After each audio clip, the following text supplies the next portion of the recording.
Yeah.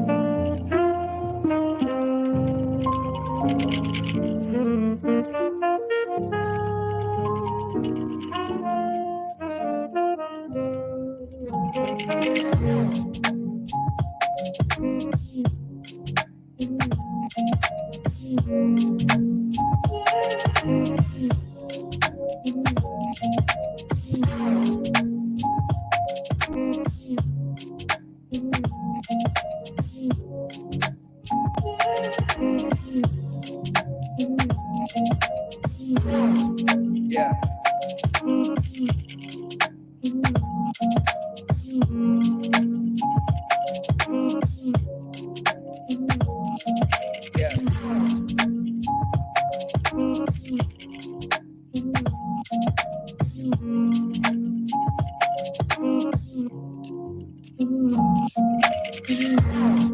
Yeah.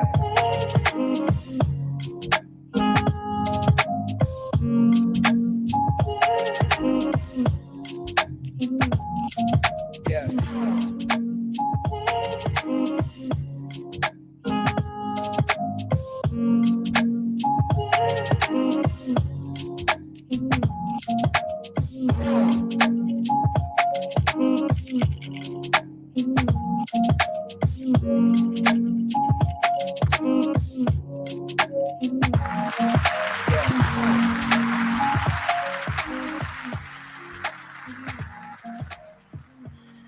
What's going on? How you guys doing? Happy Tuesday. Happy Tuesday. Guys, put a hit the like button. If you have not already, please subscribe to the channel. Guys, we're about to we're about to rock it out tonight. Or today. It's not tonight, but we're gonna rock it out this afternoon. And um we're gonna talk about an else not and but President Bukele. Bukele in he's the El Salvadorian president. He's 41 years old. He took office 3 years ago, and he has done tremendous, and I mean tremendous things with his country. You know, El Salvador, crime ridden, gang ridden, at one point the murder capital of the planet. He has ruled El Salvador with an iron fist. And here goes the thing. We have a problem in our own country, the United States of America. We have a problem with violence. We have a problem with gang culture. We have a problem with a total disrespect for law and order. You know, the other day on my channel, I talked about, I actually had the kid from New York City. He's been all over the news. And he was seen on video attacking a New York City, I believe, transit officer. And I had the little kid on the show. The little kid, 16, by the way, didn't do nothing. Um, the police were in the wrong. His own mom got on the show, and she was undermining law and order, undermining the police, undermining me and everybody on the panel that was trying to basically say, we have to, abide by the law. You can't break the damn law. I don't know if you guys are familiar with New York, but New York has what they call turnstiles in the subway. You pay, and the thing turns. I don't want to say the thing, but to get into the entrance, a lot of people. It's not just a black thing. Jump the turnstile. The kid jumped the turnstile, and he, I guess, was caught. Him and his little girlfriend. And instead of taking it like a man, getting the ticket, him and his girlfriend are fighting the police. And his mom justified the fight. And we have an ignorant culture right now. We have a culture where you can blame everything on slavery, blame everything on Jim Crow, blame everything on it's always somebody else's fault. And this is why you have cities that are being destroyed. This is why you have just an open culture of violence. Bukele, the president of El Salvador, he's probably like me, probably to the 10th power. He gets into power. He becomes president at 37 years old, very young. And still currently he's the youngest president in Latin America. It might be the youngest, well, one of the youngest presidents on the planet. He gets into power. He's a millennial. And instead of doing like what most third world country presidents do, he brings law and order. He doesn't steal from loans that were given from the United States government, etc. He takes loans from the government, from the United States government, and he's improving his country. Google gave El Salvador, I believe, $2 or $3 billion. That $2 or $3 billion has built a forensics department within the police force, something that they've never had before. He's improving the country. Now, here goes this man, Bukele. You rarely ever hear about him. But I'm going to tell you this. You might want to look him up because I believe we should implement some of the same iron fist policies in Black America. Now, I was a former teacher. I've said this over and over and over again. And I can tell you this. In the inner cities, where I taught at, in the inner cities, you have children, Black children especially, that are involved in gangs, involved in delinquency, etc. They go to juvenile. Well, before they even go to juvenile, the schools fail to reprimand the kids. They fail to suspend the kids. So they encourage this behavior over and over until the behavior escalates. They start stealing cars. Then they start knocking out people on the streets for money or for whatever goods they have. Then the crimes increase. Then they go to juvie eventually. Then juvie lets them right back on the street. Bukele in El Salvador. Do you know what he's done with juveniles? He's implemented policy like this: 10 years in prison, starting at 12 years old for certain criminal offenses. Period, point blank. Some of these little gremlins that are running the streets need to be locked up for a very long time. You're going to have to start being strict. You're going to have to start running these liberal cities with Blacks with an iron fist. Bukele, when he came into office, the crime rate in El Salvador was over 100 persons killed per 100,000 in the population. Can you imagine how insane that is? So every 100,000 people, there was 100 murders. Do you know what the murder rate is now? It's 20 something. I think it's like 23, 24. You know why? Because Bukele he's a strong proponent of the police force in his country. He's a strong proponent of the military. There's police almost on every corner in El Salvador. The military presence has increased. You need military presence and you need police presence, especially in these inner cities. You need it because there is a surgence in crime now in America. In New York, Chicago, let's not even talk about Detroit and all the other liberal cities. You have a resurgence in crime now. And maybe if some of these people in politics, if they looked at this model of Bukele, I know a lot of times as Americans, we have this, I'm an American. We have this superiority thing about ourselves, and we don't want to humble ourselves and look at other countries. But look at what Bukele has done. It starts with the little things. See, in the education field, if you are a teacher out there, you know what we can start with? Start reporting these kids who are always talking about criminality, talking about gang culture, start reporting them. The little kids that come in sagging their pants, start recording them. You're going to have to start doing these extreme things. You're going to have to profile. That's what's happening in El Salvador. You know, a lot of Western countries are accusing Bukele of human rights violations. I totally am against that. I think what he's doing in El Salvador is excellent because these very same Western countries, they don't want to accept El Salvadorian citizens.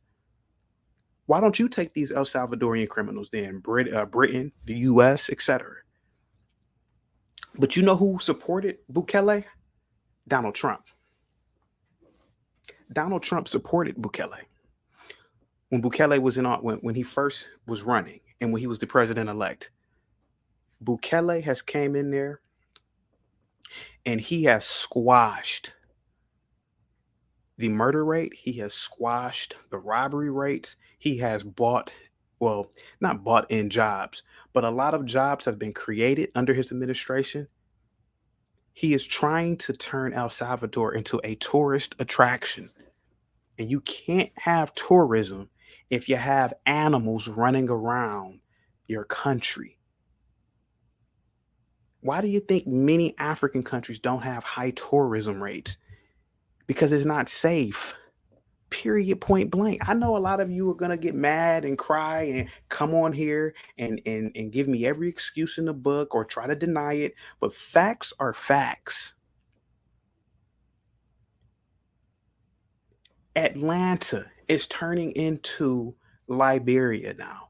People are afraid to go to the gas stations. People are afraid to go places because the little gremlins are robbing and killing civilian blacks or good black people. That's the problem. Hit that damn like button. Salute to you guys that are in the chat. Let me see who's in the building. Guys, I want to point out that Malcolm X says this guy is the quintessential example of what Fred Hampton was talking about when he said you can't put black people in power without a re-education in black culture, black history, and black politics. Guys, please, Camel, please hit the like button.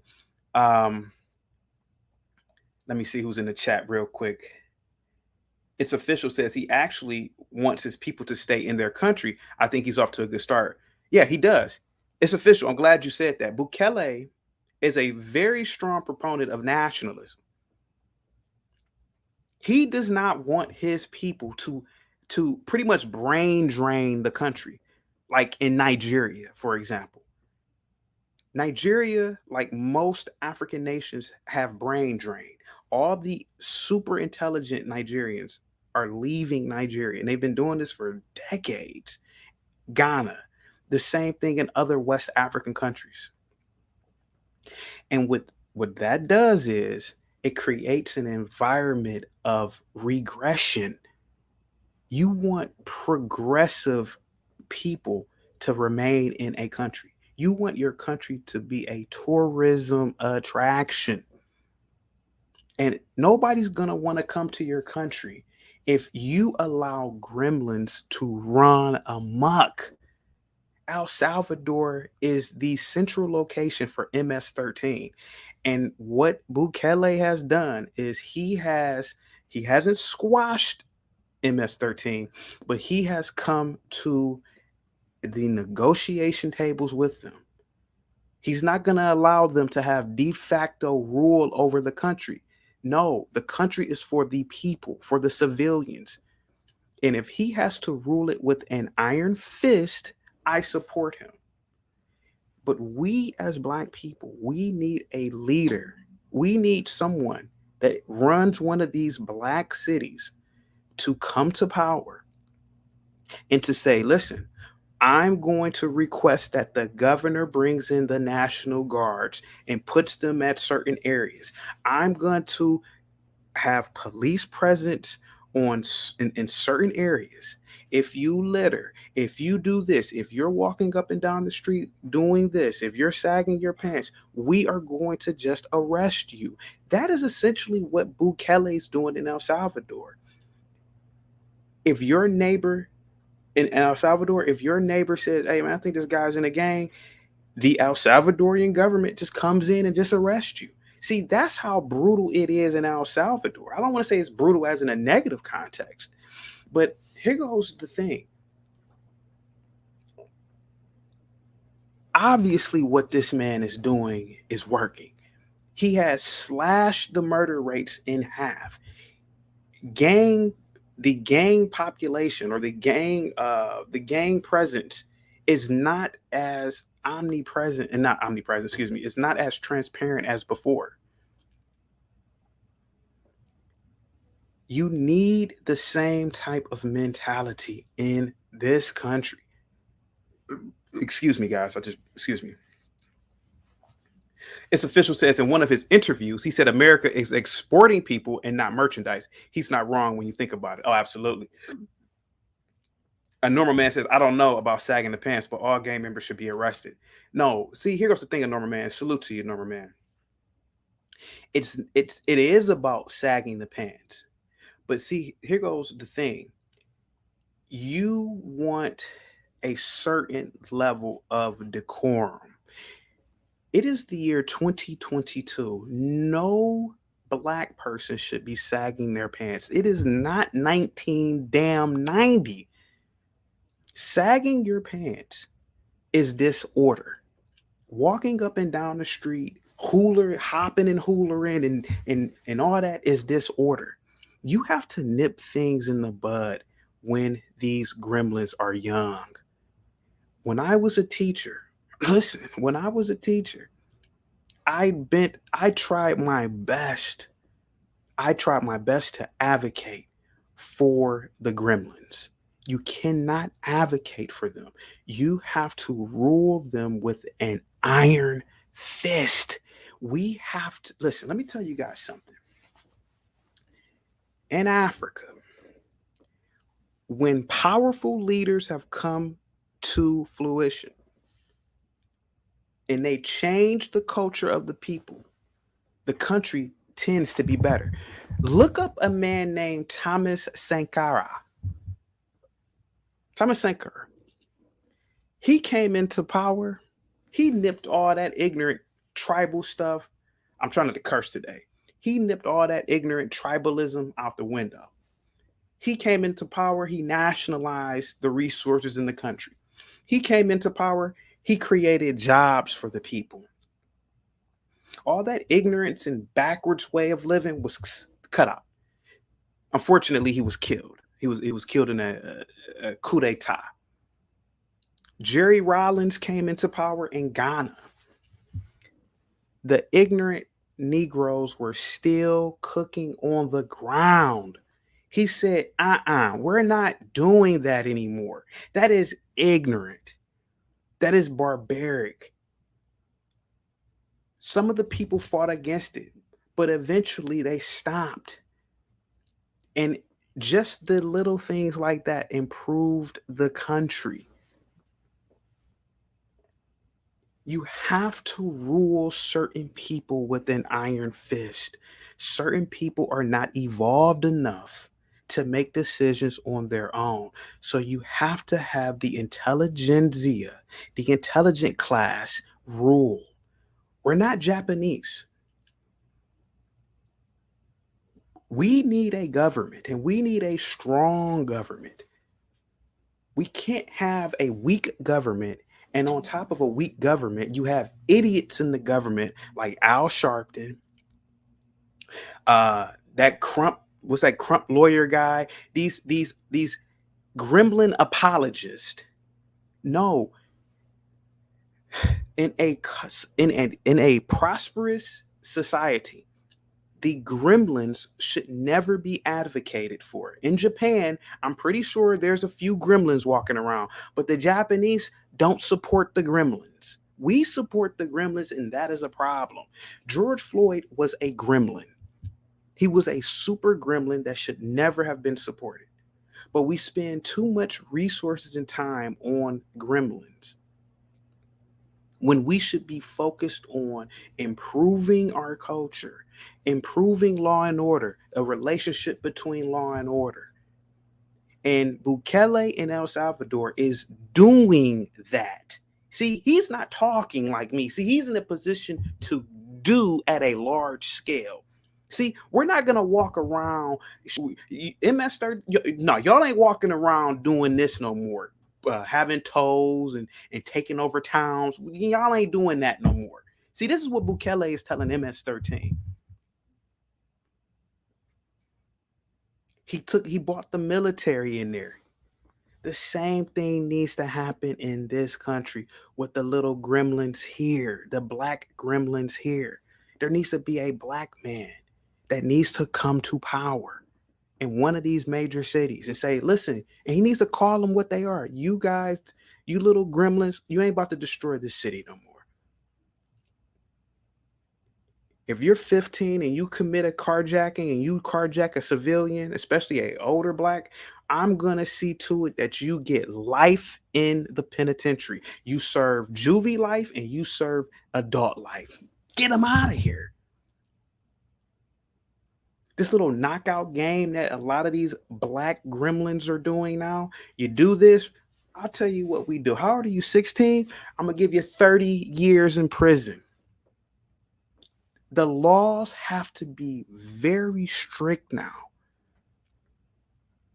I know a lot of especially older blacks, boomers are the worst type of blacks. They're gonna call into the show today. They're gonna be like, why are you talking like that? You always bashing black people. Stop it. I'm not bashing black people. I love black people. I want the black race to be the superior race. We cannot become the superior race if we have gremlins that are running amok and hindering our prosperity. In Memphis, the other day, I did a story on it. They arrested 8 gremlin kids for car theft and a sting. Why are these gremlins running around in the summer? Not and when I was a kid, when I was 13, 14, I was working a job, I was bagging groceries. When I was 15, 16, I was driving, trying to impress, girls my age. Why are these 15, 16-year-old boys committing acts of car theft? It's the 21st century. It's because the juvenile justice system is too lenient. The juvenile justice system needs to look at the model that Bukele has put in place. You commit an act of violence as a kid, I'll tell you what I'm going to do for you. I'm going to give you juvie life. And depending on the severity of your crime, we're going to give you this amount of time after. That's what needs to happen. Let me read some of the chat real quick. Now here goes AH. See, AH is one of these black gremlin apologists. Instead of listening to what I'm saying, AH says, you come on this platform acting like white people are innocent. I don't give a fuck about white people and what they do. I'm not white. It is not my job to care about what white people do. White people, let me tell you something that is great about white people. See, white people don't support the white gremlins.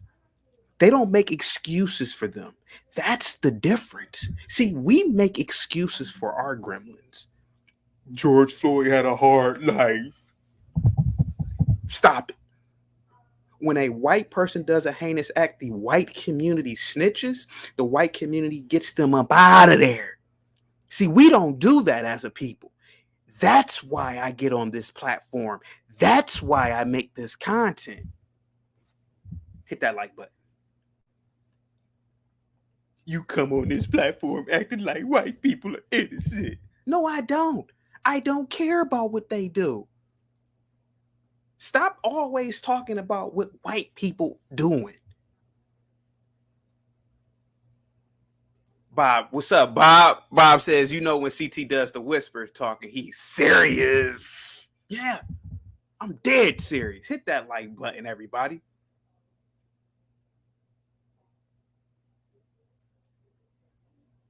He don't never talk about white people.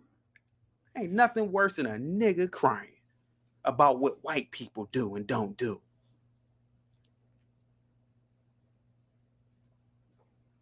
President Bukele of El Salvador is a great man.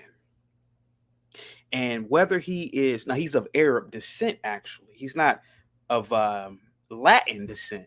You know, his father was born there, if I'm not mistaken, but his father was, I believe, I can't, Yemen, I should look it up right now, but nevertheless, you guys can look it up. It's a great man. Whether he's Arab, whether he's white, whether he's black, that man's model is a model that should be looked at, researched, studied, and applied, especially to niggas. We are running amok. You have Atlanta, a city where black excellence is abundant. You got Negroes who are at the forefront of entrepreneurship, at the forefront of education, at the forefront of industry. And then you got gremlins stalking and murdering and doing all types of things to the black community down there.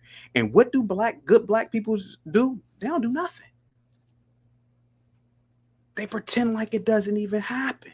See, Atlanta should be the model of black America.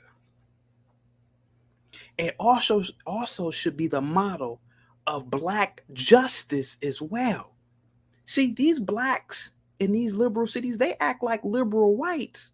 Oh, well, it's slavery. That's why they're acting like that. It's this. No. A black man needs to rise to power, like Bukele, and say, you know what? I'm gonna rule you niggas with an iron fist. And it starts in school. If you are truant, we're gonna throw your little truant ass in juvie. If you're causing havoc in school, we're gonna suspend you. We're gonna expel you because we don't want your ignorant gremlin asses around good black kids. See, if you did this, I guarantee you will have the same results that Bukele has. See, Bukele, he's protecting the civilian El Salvadorians. He's protecting the good El Salvadorians from the bad ones. Listen, you guys want to kill each other? Kill each other. Destroy each other all day long, but don't bother the good El Salvadorians. Listen, same thing with black people. A lot of you gremlins is in your DNA. It's a lot of you are just deviant by nature. But don't bother the civilians. Don't bother the businesses. You want to shoot at each other? Do it somewhere that's far away from black businesses, from businesses, period. Because the problem with what you're doing is that people will stop coming to these places of business, and then it will become a desert. I have seen malls destroyed by blacks. I have seen neighborhoods destroyed by blacks. I have seen towns and cities destroyed by blacks. And it's not the majority of blacks doing it. It's the few gremlins that are allowed to run amok. You gotta lock them up. Let me see who's in the chat. Let me see. Black think tank. He's another apologist. He's not listening to the lecture. He said, "Why is it this?" By the way, he's not even using proper grammar. Why is it this Nigerian guy lecturing Boko? Sir, I'm American, sir. Lecturing Boko Haram in Nigeria. That is keeping the country being stable and actually getting electricity and water. Lecturing his own countrymen in Nigeria. My countrymen, sir, are Americans. I was born here. I find what you say offensive, sir. I'm an American just as much as you are. I have every right to talk about the socio-economic and political structure of this country. I'm just as much a part of this country as you are, sir. And you can cam up. You don't have to just write in the chat. You can cam up. And prove to the chat, what am I saying that is wrong? Charles Martin with the $5 super chat said it's going to be some serious smoke if you take this to Thursday shizzo. Thank you so much for the super chat. I want you guys to read something real quick. Please drop the like button. I mean, please, please drop the stream link. El Salvador murder rate plummets. Right? Study says gangs may have an informal pact with government. Yeah, because Bukele, listen, I'll give you guys jobs. That's what the informal pact is. He says homicides in El Salvador fell over 50% in 50. I don't know where I got that January from. 50% in President Nayib Bukele's first year in office. First year in office. Oh, you guys can't see that. Oh, sorry, guys. I thought you guys could see that. Homicides in El Salvador fell over 50% in President Nayib Bukele's first year in office. This dude ain't playing. President Bukele is not playing. His first year in office, murder rates plummeted. You know why?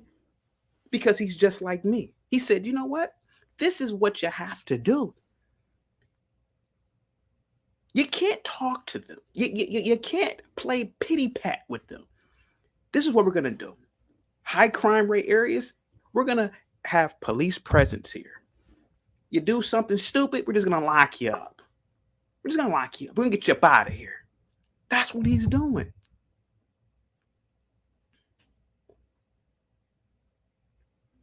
You commit a crime, you know what? Let's enhance the punishment. That's what Bukele is doing, and that's what should be done in America, especially with you blacks. Hold on for a second. Who's in the chat? AH. What's going on, my brother? You are a gremlin apologist. Sir, do you know who Bukele is? Yeah, I understand the message that you are. No. You know, Do you know I know who he is. Okay, tell me about this. Give me a second. No. I know the message you're trying to get out, and I agree with you. I agree with you. Here's the thing. I agree with you. Go ahead. I agree with you. I agree with you with what's happening in Atlanta. I think that we need to be a lot harder on crime because what is happening there is horrible. But what's the answer? Is the answer to lock everyone up and throw away the key? Yeah, the answer is this, sir. I was a teacher for many years. And believe it or not, sir, I used to have very liberal beliefs when I was younger. And what I've came to the realization is that you cannot treat people of African descent like the same way you treat other groups of people. You have to rule our people with an iron fist, and other groups of people need to be ruled the same way. South Americans are another example. You can't be nice to them. You're nice, like I was a teacher, sir. You're nice to them, they try to take advantage of you. You try to advocate for them. You encourage them to continue their behavior. You're going to have to start locking these gremlins up. You're going to have to start profiling them. You know, when you're driving down the street and you see a pack of them and they're sagging and they're misbehaving, pull over to them and say, we're going to lock you. You got to have police vans everywhere in certain areas. You're going to have to. You're going to have to stop them from loitering outside of these gas stations, especially in Atlanta. You're gonna have and my only caveat to that is as long as it's equal across every ethnicity. I get what you're saying.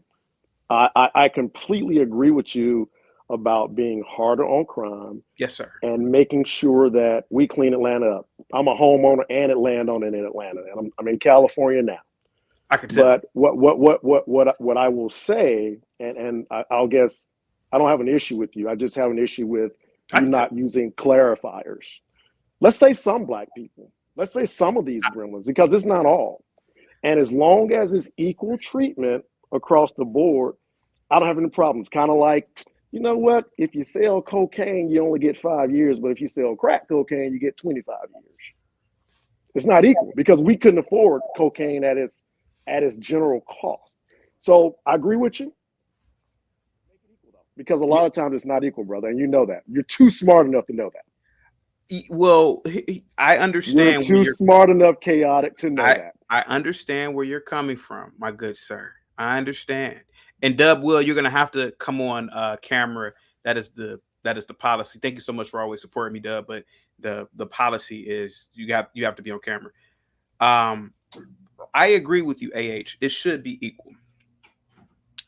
But nevertheless, the methods in particularly black cities need to be very, very parallel to Bukele's methods.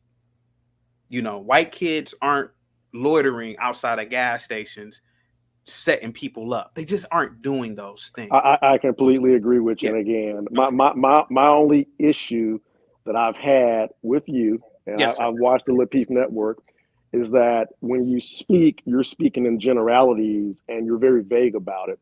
And I think we just need to start saying some black people. Some black people need to have a iron fist. I'll tell you, because I was for Buckhead getting out of Atlanta and having their own city Yeah. because I'm tired of what they're bringing up there that's causing my land value and my homes to go down. But it's not everyone. And until we start making things equal across the Yeah. board, meaning if AH is walking down the street and I got on saggy pants, well, Bob's son, Brian, who's doing the same, he needs to be stopped also. I disagree with that. Um, a white kid sagging does not have the same visual threat and historical threat as a black kid. That's an assumption. That's an That is an assumption. assumption, but if we go by, but let's be honest, if we go by being black men, if we go by, I've worked in law enforcement before. Generally speaking, that is a indicator of a criminal. That is an indicator of a thug. That is an indicator of a gang member. Now are they all these things? Not at all. But the fact is that you need black police officers, you need a black commander to give a command. Listen, we have to start profiling these niggas because it is getting absolutely out of hand. No, And the problem, but okay, I'm sorry, Kat, for interrupting your no, you show, good, and, you good, and I you good. want I want to do this. I don't think the problem is that. So I'm gonna give you I'm gonna give you a great example, and I'm gonna brag a bit. I'm 50 years old. I'm retired. I'm worth 20 million. When I get on a plane, I get on a plane with a hoodie all the time. Just think about if I got profiled by wearing a hoodie all the time. And basically, what I'm saying is that I completely agree with you. I don't think that we need to profile these guys. I think what happens is that when you lock them up, you need to look at their rap sheet. And if their rap sheet is a mile long, you don't need to let them out. And the problem what's happening in Atlanta is that they're letting them out.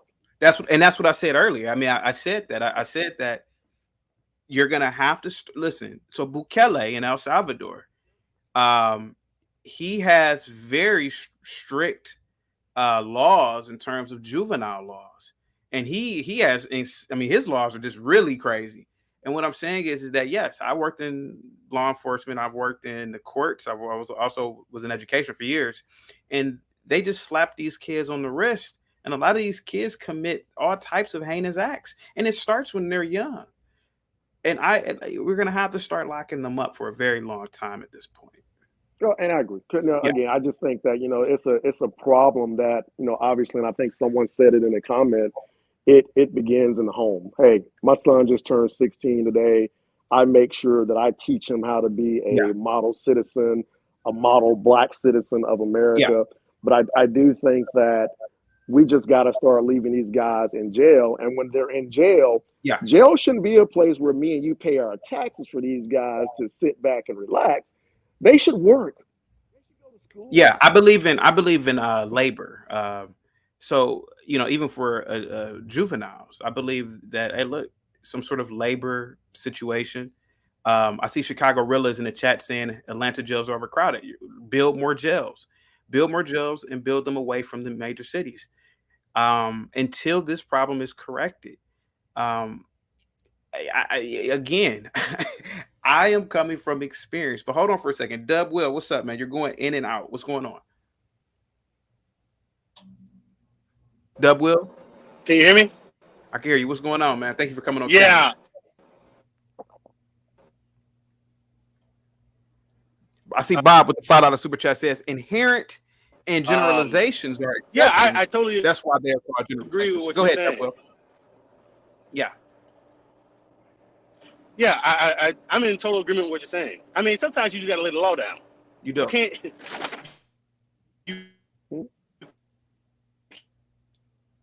Dub Will, your mic is going in and out. Let me bring you back. Let me bring you back, Dub Will. Your mic is going in and out. Wana, you're gonna have to get on camera. I know who you are, Wana. Trust me, but that's what is just a policy over here moving forward, because there is a troll that is going through the sector, bothering people. But Wana, your camera, I don't know what's wrong with your camera. Okay. AH, what's going on? Hey, Chaotic, now that I like you again, I'm going to contribute to your platform.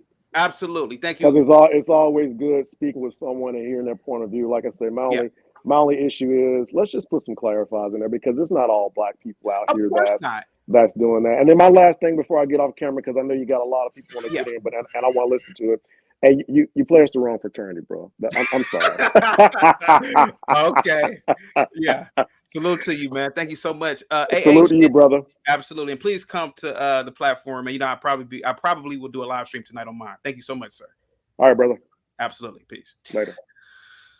Let me see who we got in here. Let me see. Guys, but before, it's a lot of people in the back. I gotta finish reading this article real quick. Okay. I gotta finish reading this article. This is Bukele. Homicides in El Salvador fell over 50% in Bukele's first year in office, with officials citing tougher enforcement. While a study on Wednesday suggests gangs may have eased up on violence and made informal deals with authorities. Absolutely. There's also a Vice. If anybody's familiar with Vice, there's a news outlet. They travel. They do incredible journalism work. But Vice also talked about that as well, where the president has met with MS-13 and other gangs for some sort of solidarity, trying to get these people in jobs, trying to get these people to join the military, etc. Homicides were already in decline in El Salvador, which recently had one of the world's highest murder rates when Bukele took office in 2019. From then through May, murders fell 51%. Wow.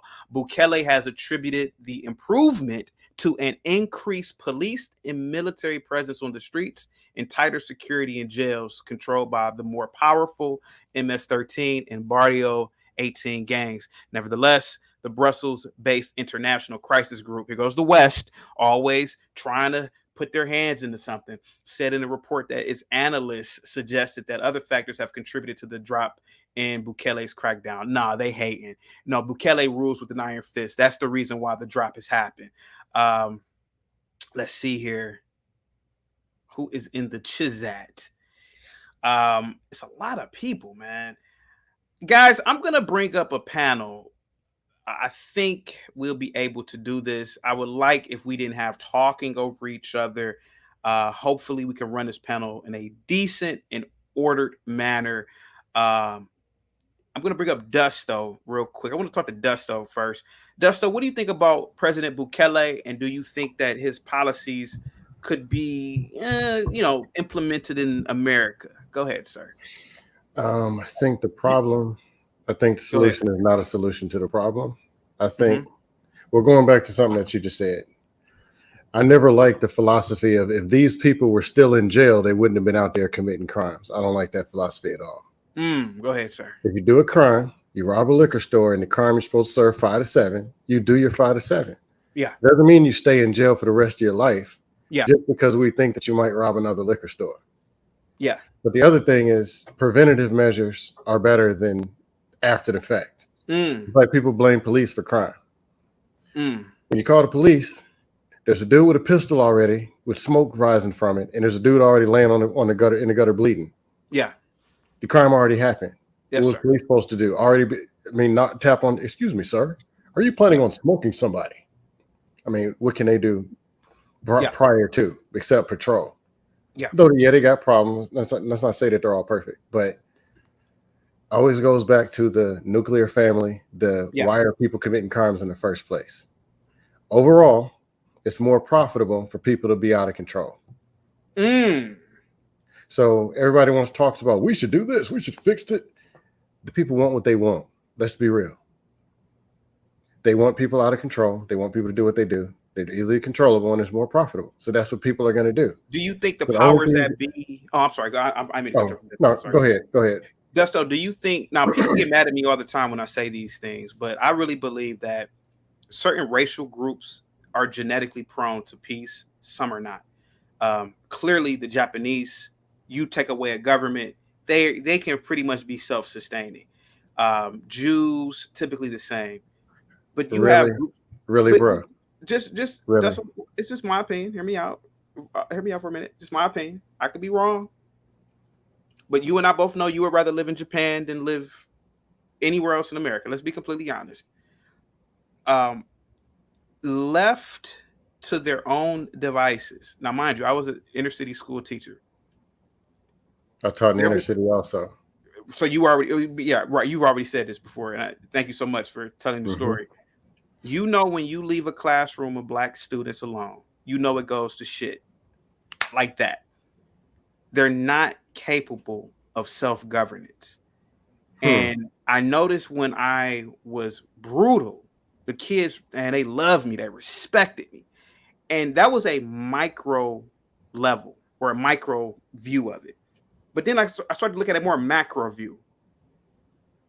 Idi Amin ruled with an iron fist. Those Negroes didn't fuck around in Uganda with him.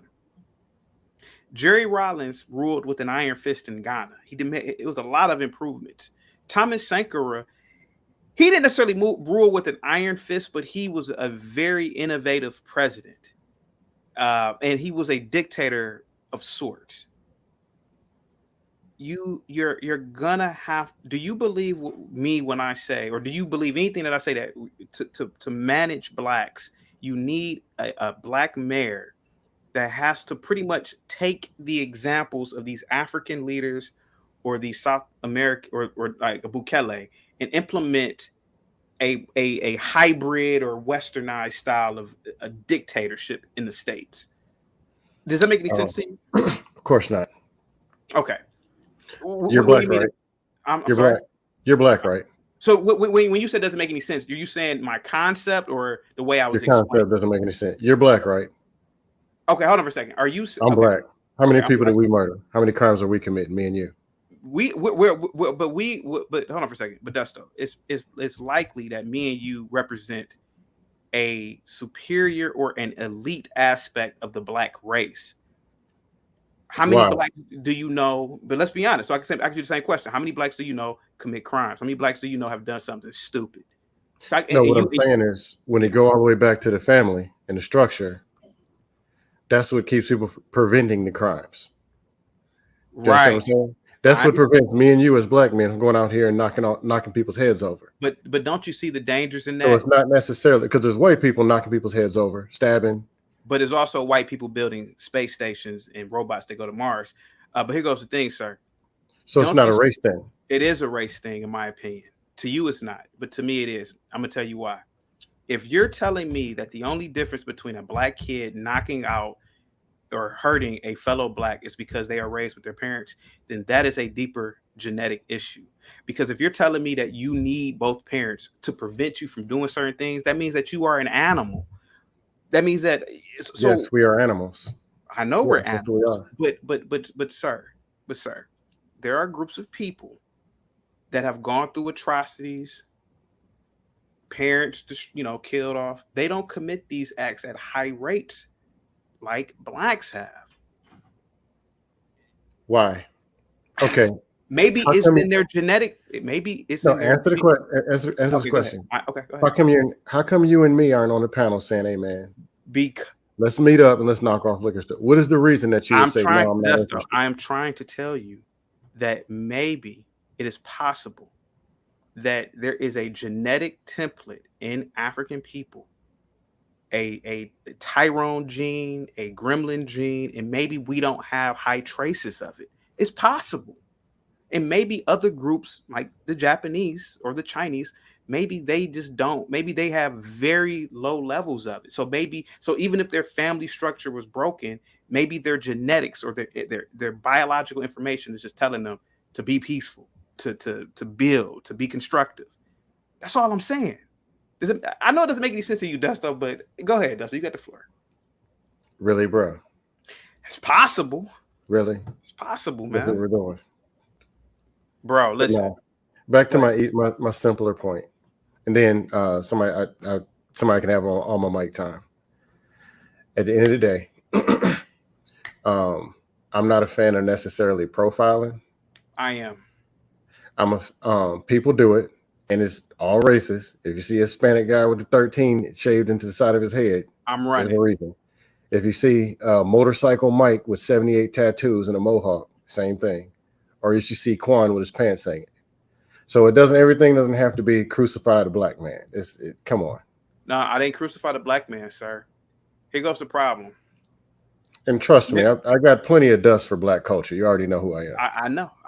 I know. But here goes the thing. Blacks represent a small percentage of the U.S. population and commit high levels of crime. It's the truth. Yeah, you and me aren't committing crime, but you know what me and you are doing? We're sitting back and we are allowing gremlins to run amok and destroy cities. See, here goes the thing, sir. The Billy Joe Bob, who's a part of Hell's Angels, he ain't destroying his neighborhood. Yeah, he may be an ignorant backwater white, but he ain't destroying his neighborhood. That member of MS-13, he ain't destroying his neighborhood. No, he's not, sir. He's not. He's not. Let's be completely honest with you. The problem with our people is that just like Atlanta, which is a metropolis, Atlanta, if you really let it go out of control and you don't check these little gremlins running amok, it'll turn into Detroit overnight. It'll turn into Detroit. And Dusto, you're old enough to know, sir, and seen it, that these places have been destroyed because of little black gremlins. Let's be completely honest, sir.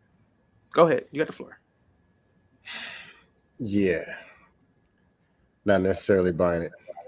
Thank you so much for the super chat, Dub Will. Dub Will says the Japanese were firebombed and nuked into a peaceful attitude. If you want to see a solution for black crime, look up how Mobutu, of Zaire, handled the crime problem. Oh, in Zaire before air. Yeah. Oh, yeah. The solution is preventative, not after the fact. Okay, Dustin, I'm going to do a panel, but let me let up Chicago Rilla real quick, okay? Stay in the back, okay, Dustin? I'm going to do a panel. Just stay up in the back, okay? All right. Cool. Okay.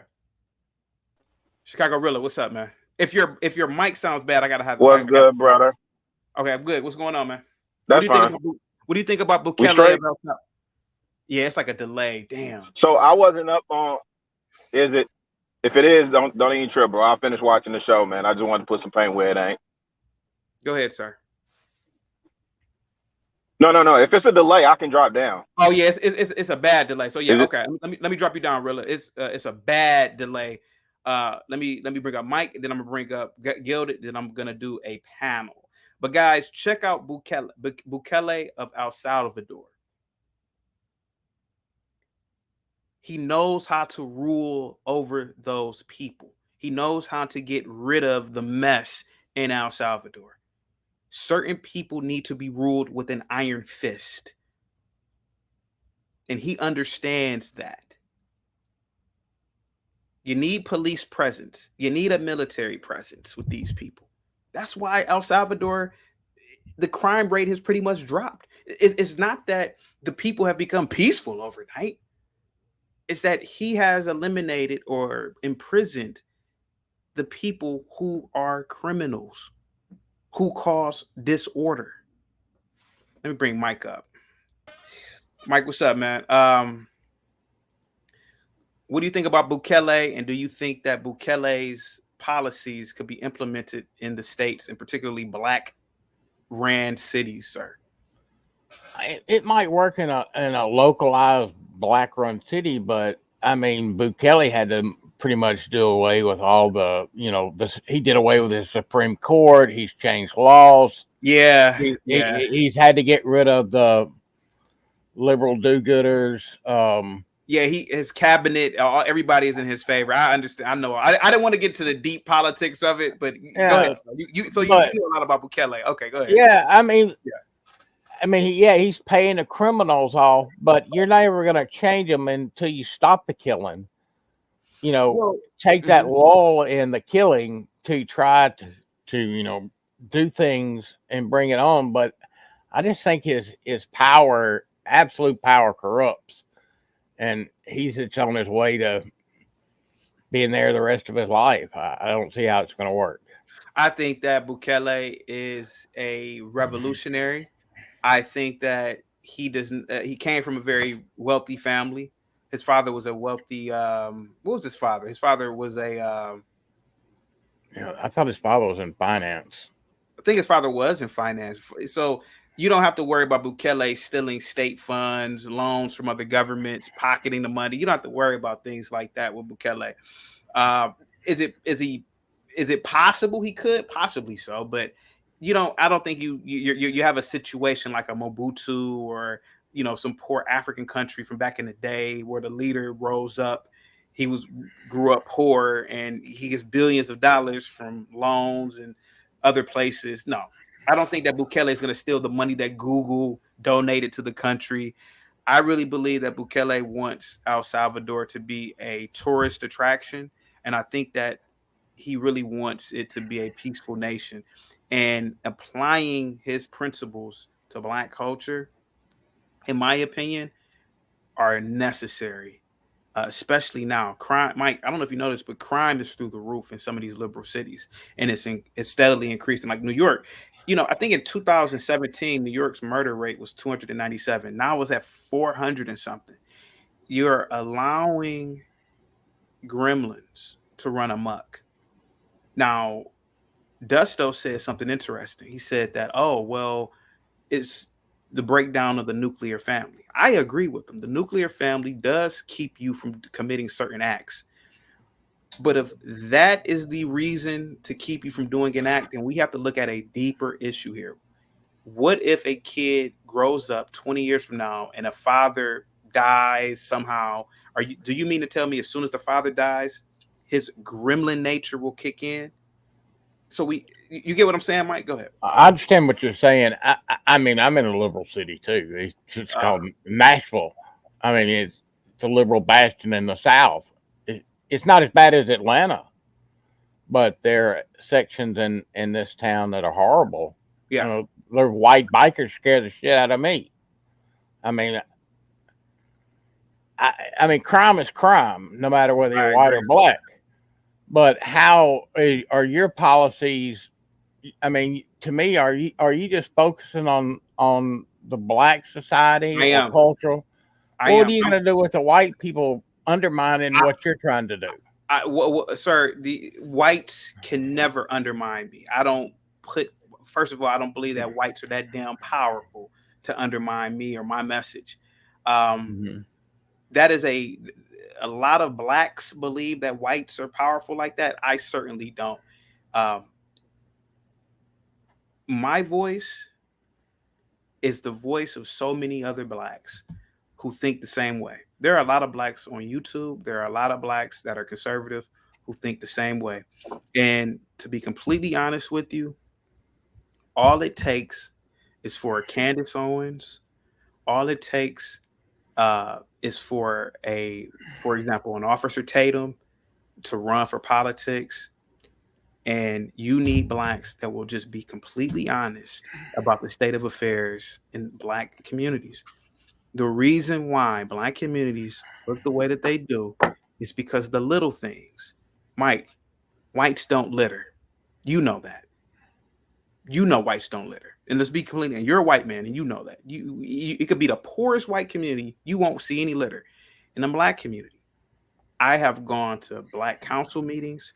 I have gone to black police stations, and I have said this. There is a theory in criminal justice called the broken windows theory. Now, mind you, I have many baccalaureate degrees, and one of them is criminal justice. And we learned this theory. You don't cut your grass. You don't fix that window. The community goes to shit. right? So if you are I've seen this before. You're driving your car, it could be the inner city. A nigga will throw a bag of McDonald's out the window. No black person will say, hey, why did you do that? But the difference between blacks and whites is whites will say something. The Karen will say something. The Karen will nip that shit in the bud. But in the black community, nobody says anything. And then Tyrone does it. Then Taquisha does it. The next thing you know, the little kids are doing it. The next thing you know, you have block upon block of just trash. You have trash. You got businesses that aren't going to come there. Then you have vacant businesses. Then you have crime because, hey, you can commit a crime because ain't nothing over here. That's how you get these cities destroyed. It's the little things. You need black police officers, black police departments to narrow in on things just like littering. You see somebody littering, oh man, you pull them over, you threaten to arrest them, you give them every ticket possible. You look at their car and say, well, you know, your tags aren't up to date, your windows tinted. You give them every fine possible. You want to drill into the Negro that littering is just as bad as murder. That's how you save the black community. I don't have to do this with whites. Whites police their own damn communities. I can't walk in a white community and litter. A white person to say, hey, buddy, you littered. See, and that's the difference. So I don't care about what whites are going to say about what I'm saying, because I know as a black man what is wrong with the black community. Hopefully I'm not talking your ear off, Mike. Go ahead. No, I mean, I don't understand the black culture. I'm a white guy. Yeah. But what I do understand the black culture is that I feel sorry for you guys because dealing with those women out there, I mean, I think if you could get that part under control, you could focus on the rest. But I mean, we got some bad white women out there too. But I mean, some of these women are just out of control. I mean, I see them here in the local shopping centers, you know, just loud and obnoxious and rude. So I mean, I just don't know. I feel for you, man. I'm not, like I said, my neighbor, 35 years since I've lived in this house. Black man, got rid of, I guess, his shatika, as you want to call it. He married a baby mama, got rid of her. Now he's got a good woman, 3 kids. They're all in college. That's my experience. 30 years. He had a bad woman, got rid of her. Yeah. Got a good woman, now has his own family, 3 kids. All 3 of them are going to the University of Alabama. I mean, it starts with the women. Yeah, I agree. Give me 1 second, sir. Charles Martin with the $10 super chat says the litter theory. He says, nope. Come down south. It's an equal mix. Served as a CPS social worker for 8 years, and some of the nastiest homes belong to white families. Thank you so much, Charles Martin, for the $10 super chat and telling the chat about the small percentage of whites you've encountered that have nasty homes compared to the hundreds, if not thousands, of black cities that are destroyed by littering. Anthony says, ooh, CT is not a sellout. You can't call somebody who's trying to help the black community as a black man and high-earning black man a sellout. You are just a hater. Ooh, thank you so much, Anthony. Guys, thank you so much for the super chats. Please hit that like button and please subscribe to the channel. Let me see. Guys, please cam up if you are upset with what I am saying tonight. Kick Knowledge says CT is a sellout and a buster. Wow. Thank you for the high level language, sir. Charles Martin with he already read that one. Let me see. Give me 1 second. Give me 1 second. Oh, let me read your other one, Charles Martin. Charles Martin says, I get what you are saying. A 2-family household is one only factor. There are many factors that contribute to criminal behavior and criminal culture, not a Tyrone gene especially. Yes, there is a Tyrone gene, and it needs to be exterminated from the gene pool.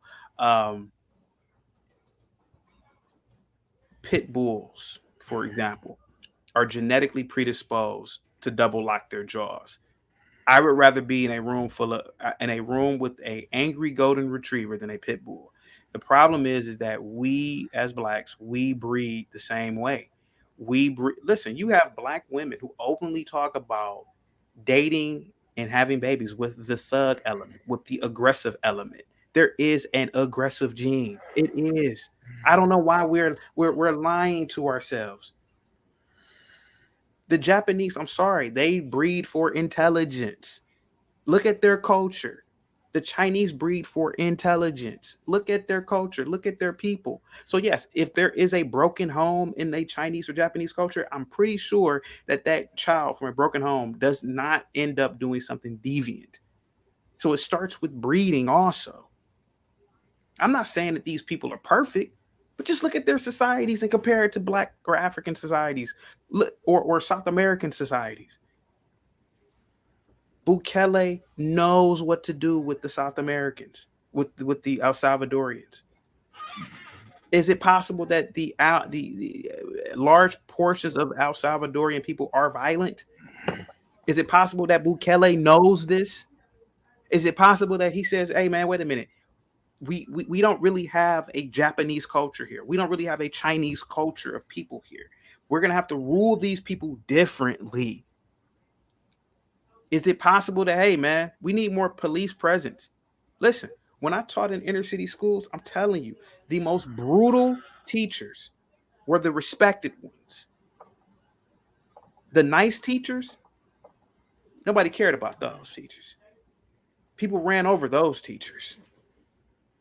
Even in the community, the most respected police officers were the ones who took you behind an alley and knocked you upside your head a couple of times. Man, you can't mess with officer such and such.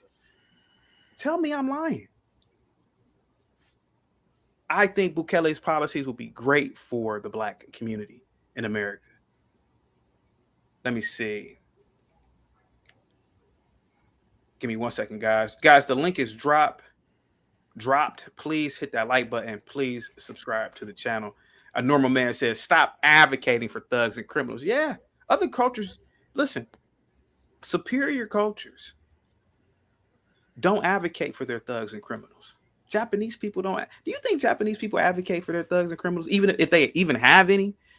Do you think the Chinese advocate for their thugs and criminals? No.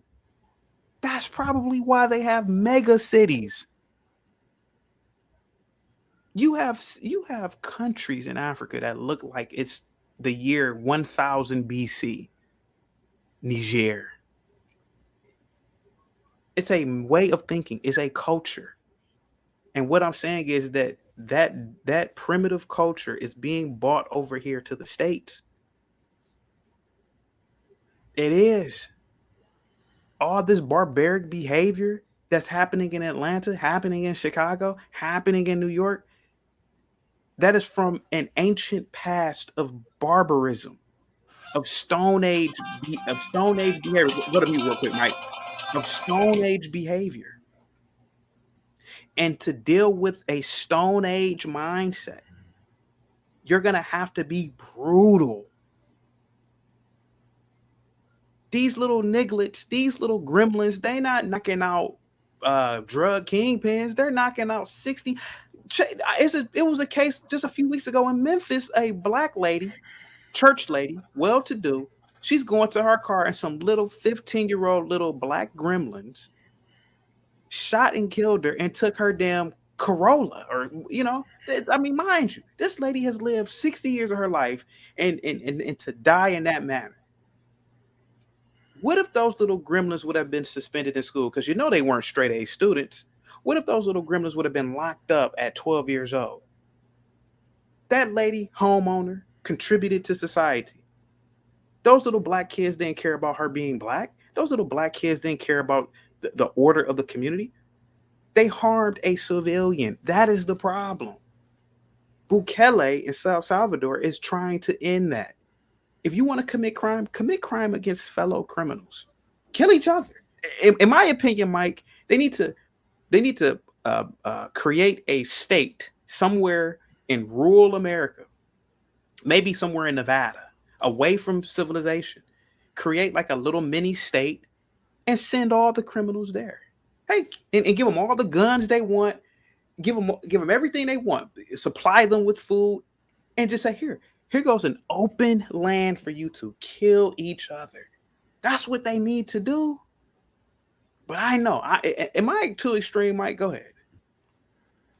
Well, I mean, I mean, the 1800s were kind of like kill or be killed in America. I mean, you had the criminals running around until, they run around, kill people until the shopkeepers decide to kill them. Yeah. Or lock them up, put them in jail, hang them. But speaking of hanging, I think that should be brought back. But go ahead. Yeah, but also, Dusto did correct me. We've got problems in the white community. It's mano y mano. We're not together. The difference between, hold on for a second. AH with the $50 super chat says, great chat. Agree to disagree, but respect your opinion. Don't rock with all your points, but understood. We need families back and black men in the homes. But see, here goes the thing, Mike. You know the difference, and this is why I can't stand when I'm talking and people bring up white people. White people, to be honest with you, they can afford to have a degenerate class of whites. You know why? Because white degenerates, they don't cause havoc to the overall white population. You know why? Because the overall white population, let's be completely honest, the country is ran by the Fortune 500s. The Fortune 500s aren't ran by degenerate whites. The Fortune 500s are ran by whites who go to elite colleges. They employ millions of people, black and white. They create stability. They create order for the country by creating jobs for people, for millions of people. Also, in terms of science, math, yeah, whites may have Billy Bob in the damn trailer, but whites also build the damn space stations, robots that go to Mars, the fucking Webb telescope. That's the difference.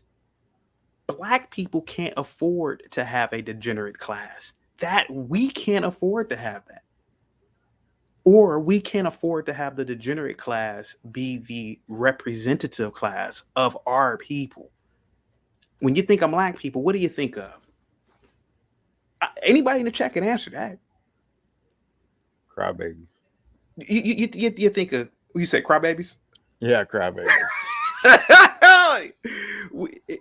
And that's what I'm saying. How come we don't have the stereotype like the Asians do of being good at math? I would wish that we would have that stereotype. We have the stereotype of being basketball players. A nigga running up and down the damn wood court, putting a ball in the damn basket. Come on. I can't jump. Of a rapper. Dumb shit. That's the reason why I don't talk about whites.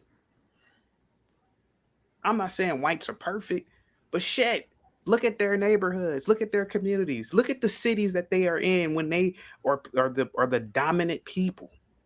Damn near heaven sometimes. And you know it. Would you say, Mike? I think it does. It come back to more like I said earlier, a morality. Yeah. I mean, is there no? I mean, I'm not going to hurt you if you're not trying to hurt me. I mean, that's my code.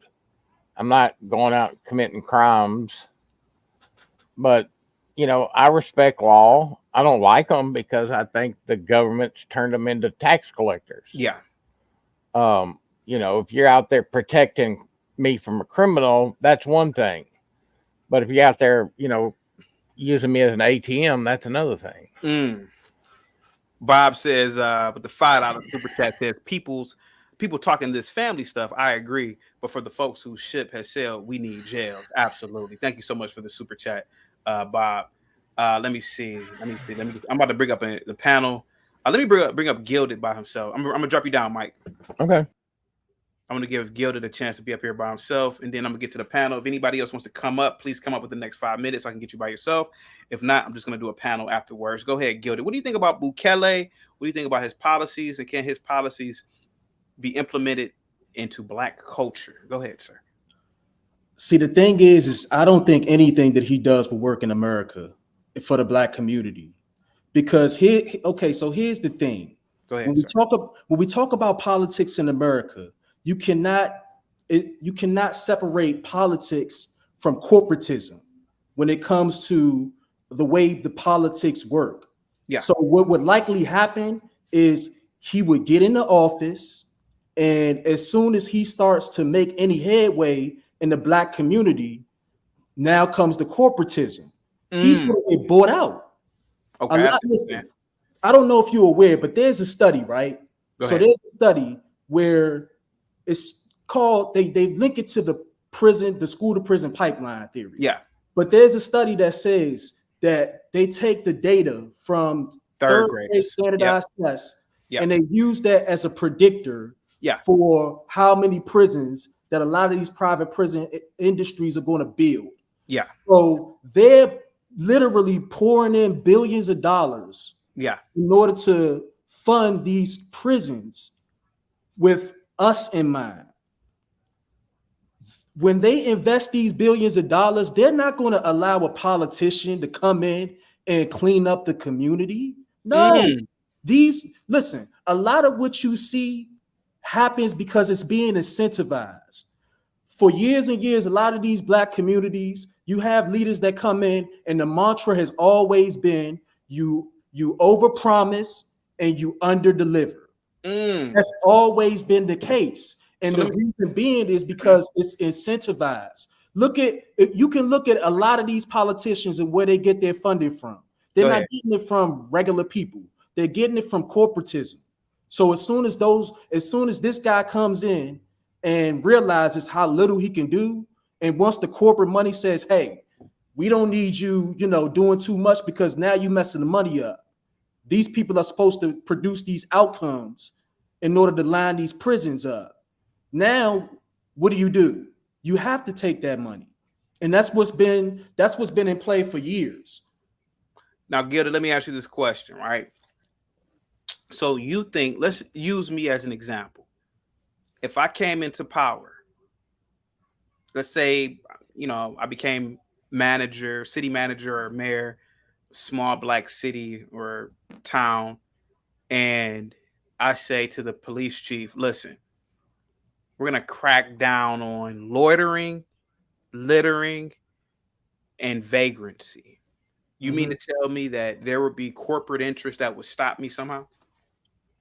Listen, it's my belief that you be allowed to do some of those things. Yeah. But at the end of the day, black crime funds so many different things that people don't realize. Black crime funds policing. Because there's a lot of police that they don't know how to do their job outside of being violent in some of these communities. If you fix crime, what do those police officers do? What do the social workers do that really do nothing? What do a lot of these what do they call it, nonprofits that don't serve anything? What do they do? Nothing. Like, if you get rid of a lot of the black crime, who entertains us? I haven't even gotten to like how a lot of the entertainment industry also is in cahoots with the prison industry, and they just pour billions of dollars into a lot of these things. Like, I'm from DC. This is how business is done. Politicians get bought. That same police chief you keep talking about, he's probably bought, or she's probably bought. There's always been a concerted effort. Damn. There's always been a concerted effort to keep a certain level of criminality in order to keep the money going, because it's all money play. So let me ask you this question, Gilded. First, let me read the super chat. Torrance with the $5 super chat says, easy draconian strategy for underage crime. Lock up the parents, put little siblings in foster care, but offenders in the military. Thank you so much, Charles, again, for the super chat. $2 super chat says, put some respect on social work, my guy. And I agree. And listen, there's some great social workers, but what you run up against is to the people who care. Always run up against the people who just want to underserve and not do shit. Sorry to curse, No. Yeah, you're fine. Shit is But a good I'm for word. real. For every good social worker that's really out trying to do good work, you're always going to run up against somebody who knows that the status quo is to overpromise and underserve. Now, Gildy Quan, you said something that was very interesting, which I agree with. You said that black criminality funds the entertainment industry, the athletic industry, the police force. I agree with you. I've always thought that. Does that kind of prove my point about a violent nature that people know that African people have and that they can exploit? Because how come these same methods aren't done on the Japanese Americans or the Chinese Americans? There's millions of these people. How come this not practiced on them? Or is it that maybe they're not susceptible to high levels of criminality when certain family structures are broken? Go ahead.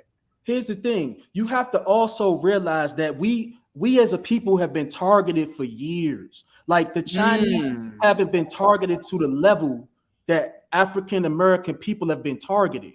So, for example, go ahead, sir. Every time in history that we've made a little bit of headway, we've always been targeted to the point where we get knocked down certain levels. Really? Now, give me an example. So, for example, I'll give you an example. So, when people talk about like redlining or certain things like that, there's a practice that was called blockbusting. And in that practice of blockbusting, they used black people moving in and having certain behaviors to literally scare white people away, which led to what we would call white flight. So I say that to say, what behaviors were those, sir? Because I've okay. So the behaviors would be like, for example, the littering thing.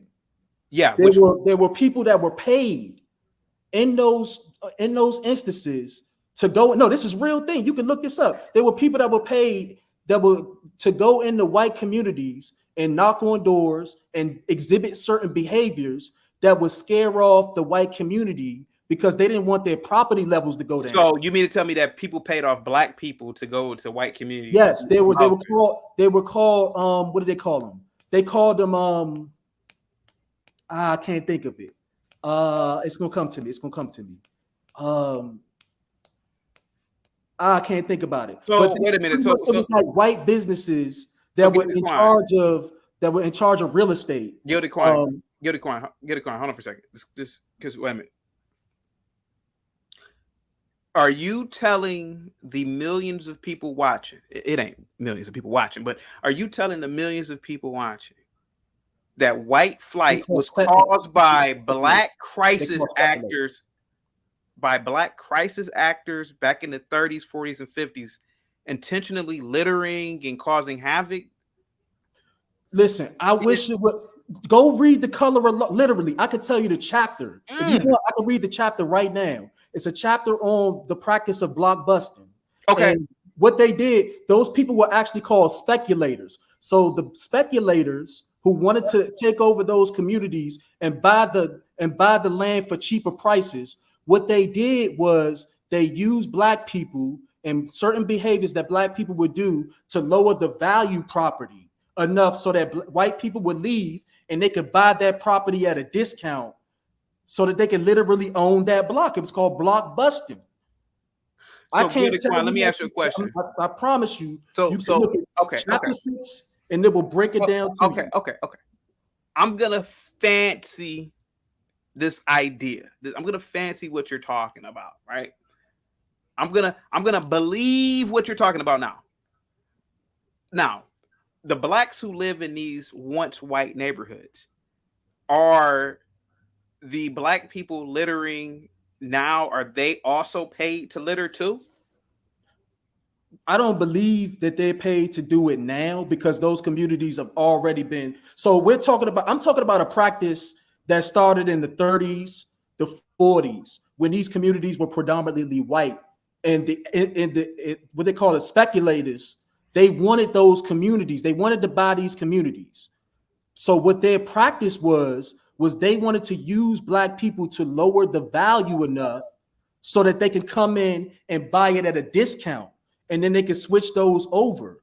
Because if you could infiltrate, so if I'm a speculator and I want to make money, and the practice was black people lower the value of communities, what you would do is you would have black people come in, and because the thought is that, okay, black people lower the value of communities, you get a bunch of black people to come in, scare white people enough that they want to move.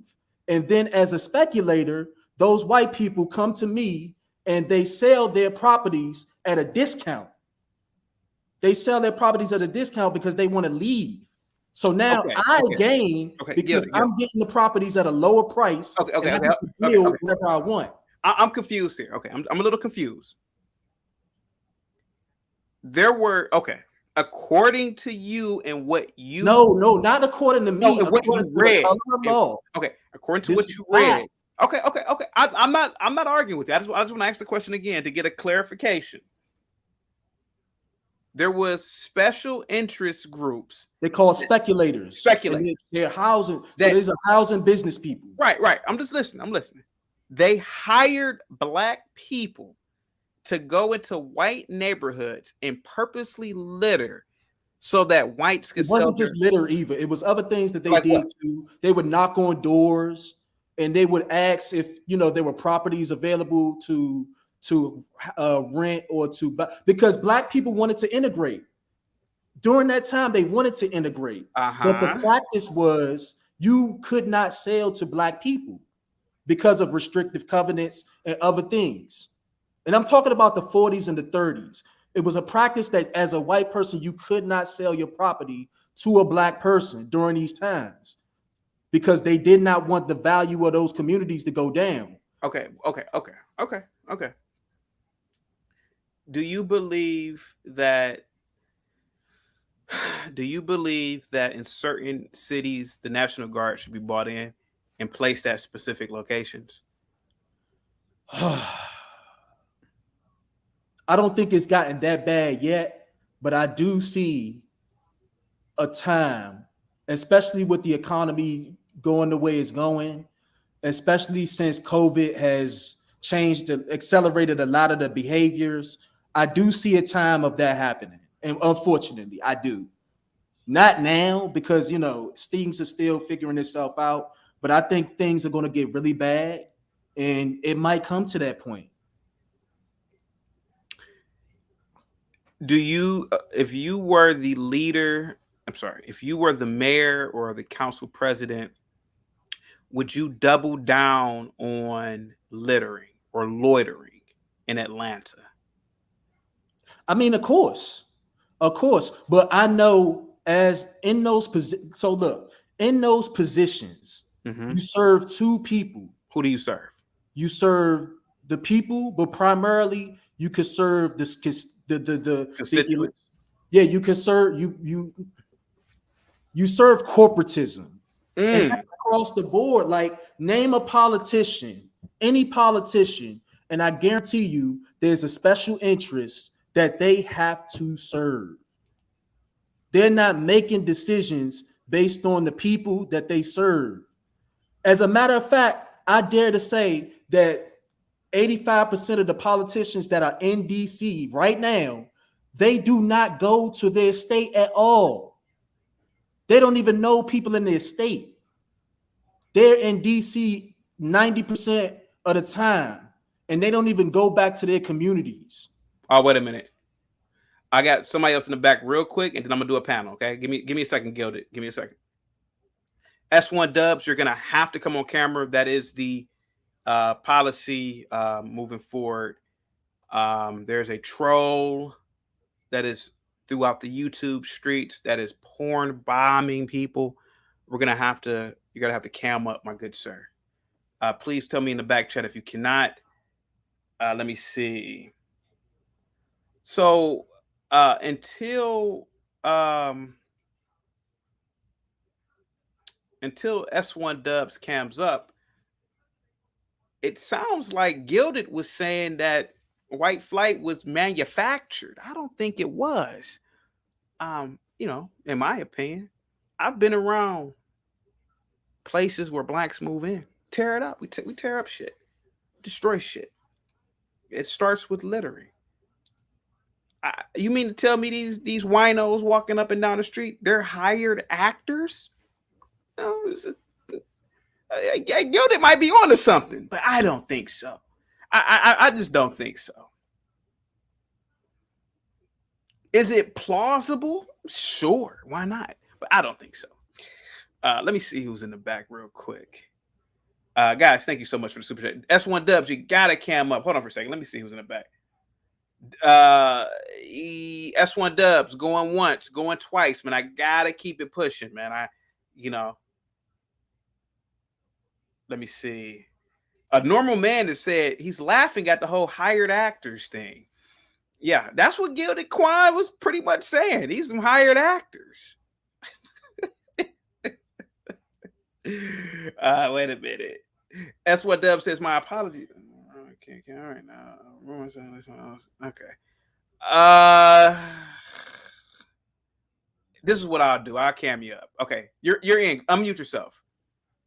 You just unmute yourself. You're in. S1 Dubs. Go ahead. S1 Dubs. You have to unmute. You just unmute yourself. You're in. S1 Dubs. It's two tabs open now. Turn off one tab. Go ahead. Hello. S1 Dubs. You have to unmute. I did. You got two. Yeah, you got two tabs open. You're in. S1 Dubs. Okay, go ahead, sir. Can you hear me? Okay, you loud and clear. What's up, man? What do you think about Bukele in El Salvador? What do you think about his policies? Strong police, strong military, his reduction in crime since he's been in office. Oh, I don't know. He went off. Let me bring up the panel. Okay, I'll just do the panel. A normal man says niggas will travel the galaxy to advocate for a gangbanger. Oh, yeah. I totally agree with that. Let me bring up the panel real quick.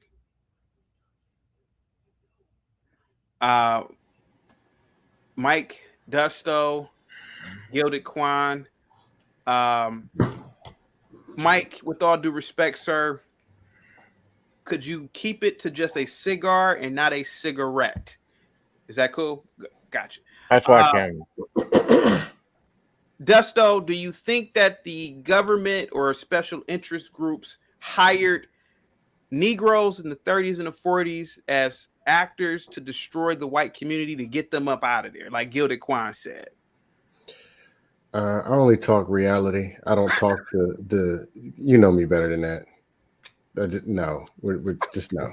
Let him go. Let him go. No, but hold on. Here's the other thing. I also don't talk about the mysterious white man who's in the sky who shut down and drugged the black fathers out.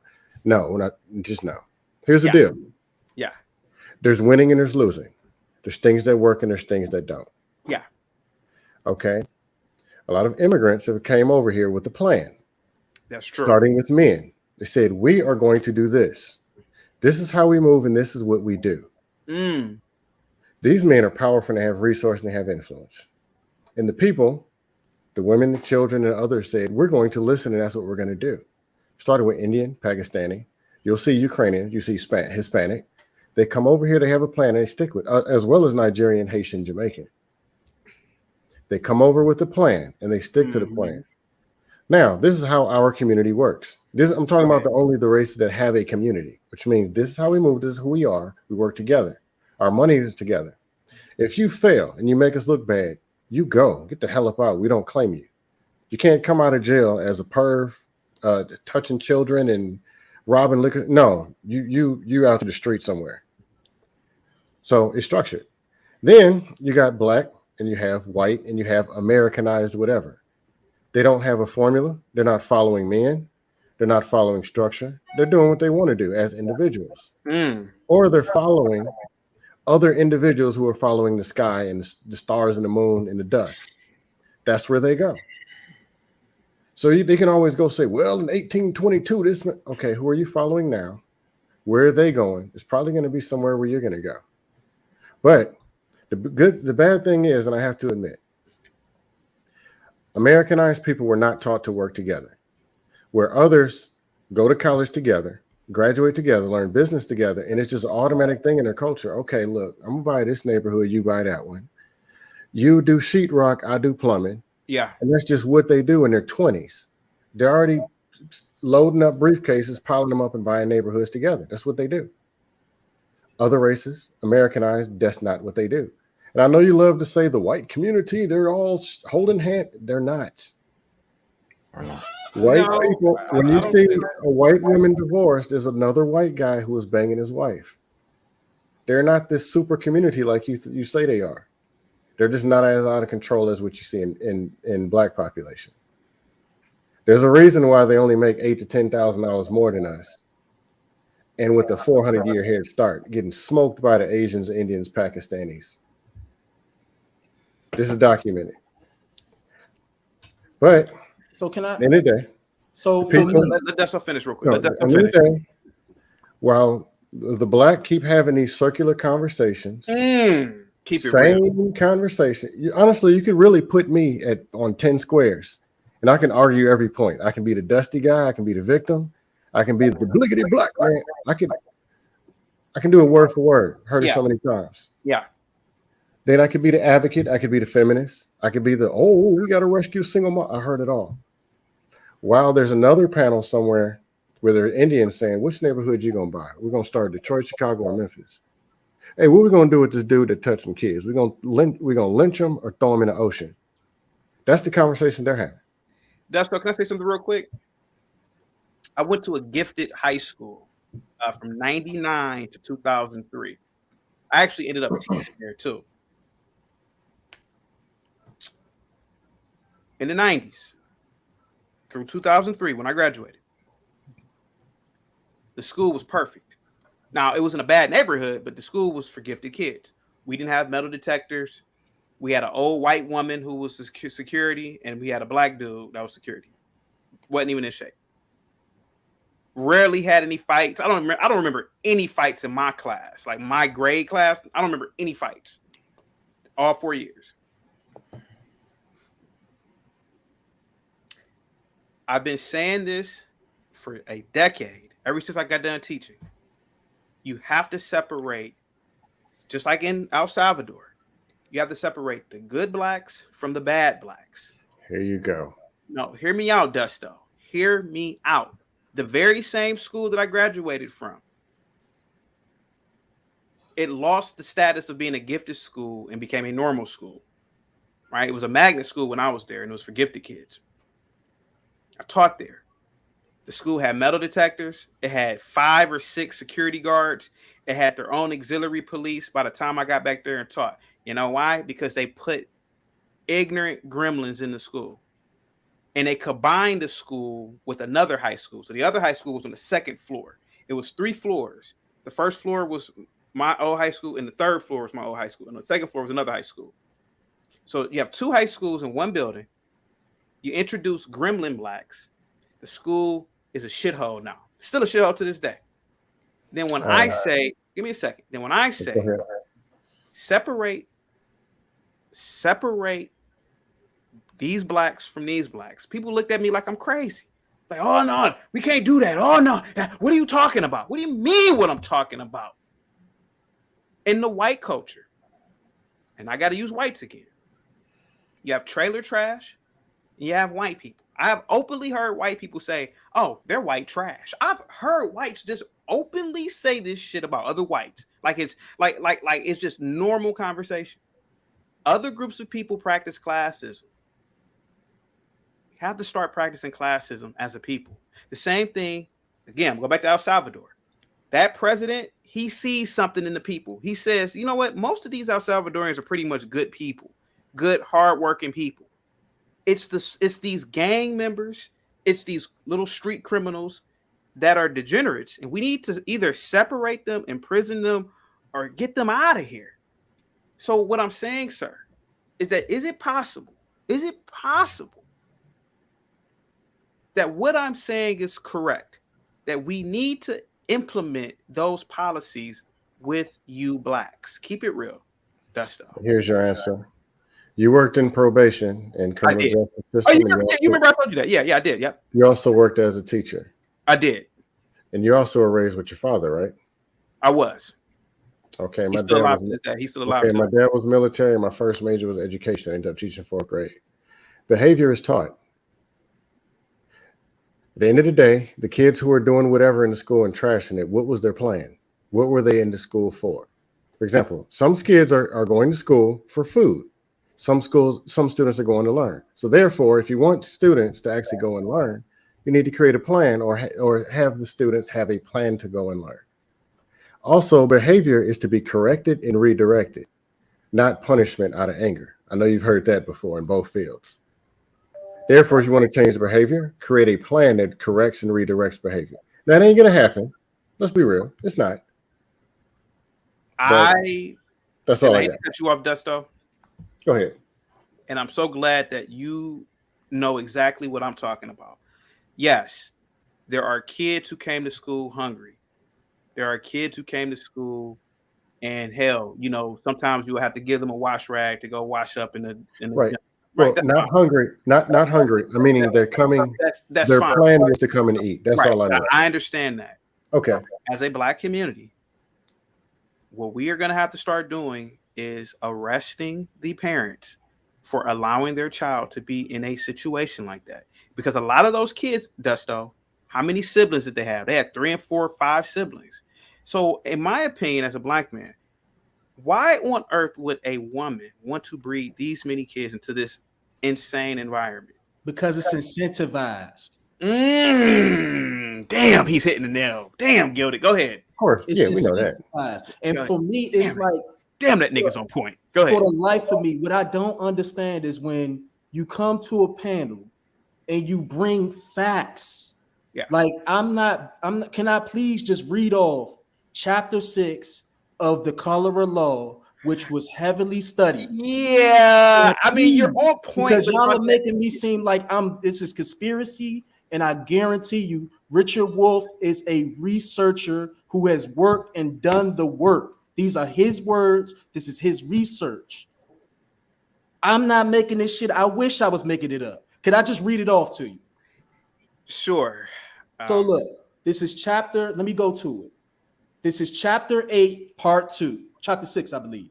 It says, the inability of African-American families to obtain mortgages for suburban dwellings created opportunities for speculators and real estate agents to collude in block busting. Practice across the country, as it has been in East Palo Alto, block busting was a scheme in which speculators bought properties in borderline Black-white areas, rented or sold them to African-American families at above market prices, persuaded white families residing in these areas that their neighborhoods were turning into African-American slums, that the values would soon fall precipitously, and then purchase with panic white homes for less than their worth. Do I need to continue? Actually, I wouldn't. Go ahead. Sure, man. So it says, when a neighborhood first integrated, property values increased because African Americans need to pay higher prices for homes than whites. But then property values fell once speculators had panicked enough white homeowners into selling at deep discounts. Falling sale prices in neighborhoods where blockbusted created white panic, which was deemed as proof by the FHA that property values would decline if African Americans moved.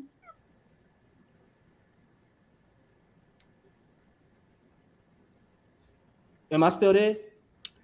You're still here, man. A normal man says, I didn't hear anything about paid actors. So go ahead, start talking about what you're reading.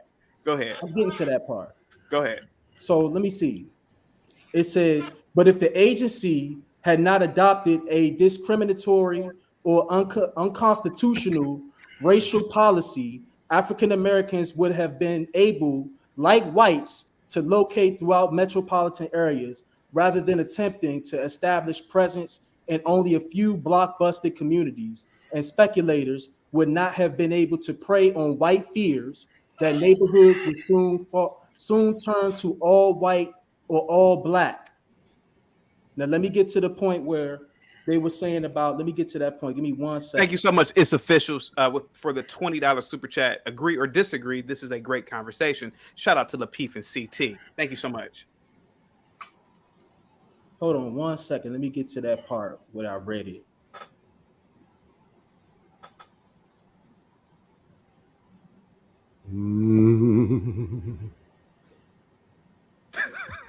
Oh.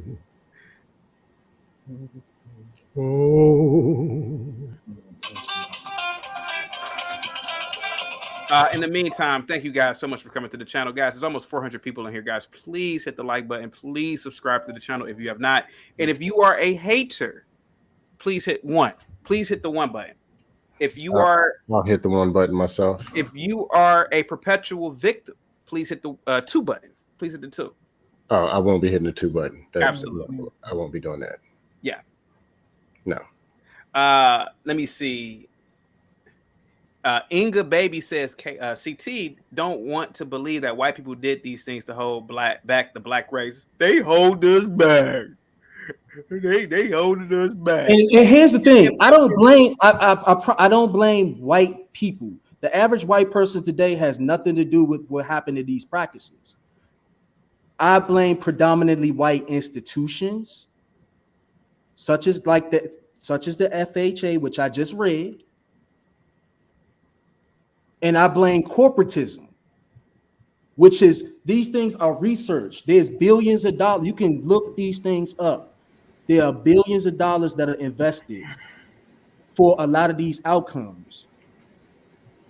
And that's what you're dealing with. Go look at who funds your politicians. Wait a minute, hold on for a second. Tiffany says Martin Luther King had to do the same thing to move into a white neighborhood and got his house burned down and he was black. Why didn't Martin Luther King want to live around his own black people? I just don't get that. If whites are so bad, why live around them in the first place if they're burning down your property? I never have gotten that. It's not really. Give me a second. If these things are true, Tiffany, if black people are so great, why move away from blacks? Why do we move away from blacks? Then we move around whites, and then they do something, then we complain. Why are you living around whites if they're like that? Mike, you're white. Do you get this concept? If you put a cross on my front yard, Mike, I'm not saying that you would ever do that, but if you put a cross on my front yard, Mike, why on earth would I want to live next door to you? Go ahead, sir. Do you want to broach what Tiffany said? Well, I'd like to go back to something Quan said. Is it in the 40s, 50s, and 60s when this white flight totally was supposedly going on? Yeah, because of his paid actors. Well, I can name streets right now here in Nashville, 18th Avenue, 19th, 20th, that people are fighting over to get back to those houses, rebuild them, and they might have sold for less back then, but now they're 10 times. So it's ungovernment urban renewal. You keep the government out of it, and I think things change better. Those houses that were black neighborhoods now people are fighting over in East Nashville, South Nashville, to buy those old houses, to rehab them and move in. So, I mean, I don't see how something that happened 70 years ago, I mean, if that was a purpose, there would not be this turnover of these neighborhoods. I don't know if I made sense or not, but it made perfect sense. Hey, Chaotic, have you ever watched American Dream? A couple of times, yes. Go ahead, sir. Were they all white, or were the victims all black? Generally, it's mostly whites, and the victims were mostly whites. So I found it. Exactly. So I found it. Can I read this part? I found it. Okay, you found the part about the paid actors. It says Blockbuster's tactics included hiring African American women to push carriages with their babies through white neighborhoods, hiring African American men to drive cars with radios blasting through white neighborhoods, paying African American men to accompany agents knocking on doors to see if homes were for sale, or making random telephone calls to residents of white neighborhoods and asking to speak to someone with a stereotypical African American name like Johnny May. Speculators also took out real estate advertisements in African American newspapers, even if the featured properties were not for sale. The ads purposely were to attract potential African American buyers to walk around white areas that were targeted for blockbusting. It says in a 1962 Saturday Evening Post article, an agent using the pseudonym Norris Vichet claimed to have arranged house burglaries in white communities to scare neighborhoods to believing that their communities were becoming unsafe. So it's even worse than I thought. It wasn't even just littering; it was house robberies. Committed by blacks, right? This is not me. I'm not making this up. Okay, but hold on. Wait a minute. I had a question for Gillian when you get a minute. Go ahead, Mike. Go ahead, Mike. Well, the opposite today. White people are roaming the black neighborhoods, buying them at 10 times what they are. You know, come to Nashville. I'll take you there. Show you. People are watching the death notices as these old people buy in these neighborhoods to buy these houses. Get it, Kwan. Okay. I get what you're saying. Okay. Hold on. Okay, I'm gonna let you speak. We're on mute. Wait a minute. You ain't got to go on mute. You don't have to go on mute. The policies that Bukele have implemented have been working. Period. Point blank. Let's be honest. Okay. Well, let's get back to the main topic. The policies have been working. Gildy Kwan, if you were a teacher and you heard some 14-year-old kids talking about gang activity, what would you do, sir? 14-year-olds talking about gang activity? Yeah, and let's not try to talk about Harriet Tubman. No. I'm not talking about none of that. We're talking about the topic. Like, go ahead. If I see that, I'm pulling them to the side and we having a conversation about it. Mike, what would you do if you were a teacher and you heard some 14-year-old kids talking about gang activity, sir? Go ahead. Hope they didn't beat me up, I guess. Hell, I don't know anything about education. So, I mean, you're not in my realm. Maybe I would try to lead them in the right direction as a man, but I don't know how I would function in a classroom. But, Dustin, what would you do? Get another job and see if Gilded Corn wanted to take my position. Okay, you know what I would do? Knowing what I know now? I would act as if this is the Soviet Union, right? People don't know this, but in the Soviet Union, people, you couldn't even tell a secret or tell a joke without the government knowing. If you are a teacher, if you want to go into teaching, if you want to help the black community, if you got some 13-year-olds in there and they're talking about criminal activity, write down the date, write down the time, write down everything that they said verbatim. Even record them. I know a lot of recording is illegal, but just record them. Keep a status report on them. Something bad happens. The mom comes to the school and she wants to know, well, how come you just play everything back for the mom? If that doesn't work, send the information over to the police. That's what you have to do to protect these black communities. You got to nip it in the bud when these little nigglets are young. That's what I would do. I disagree. I say evacuate.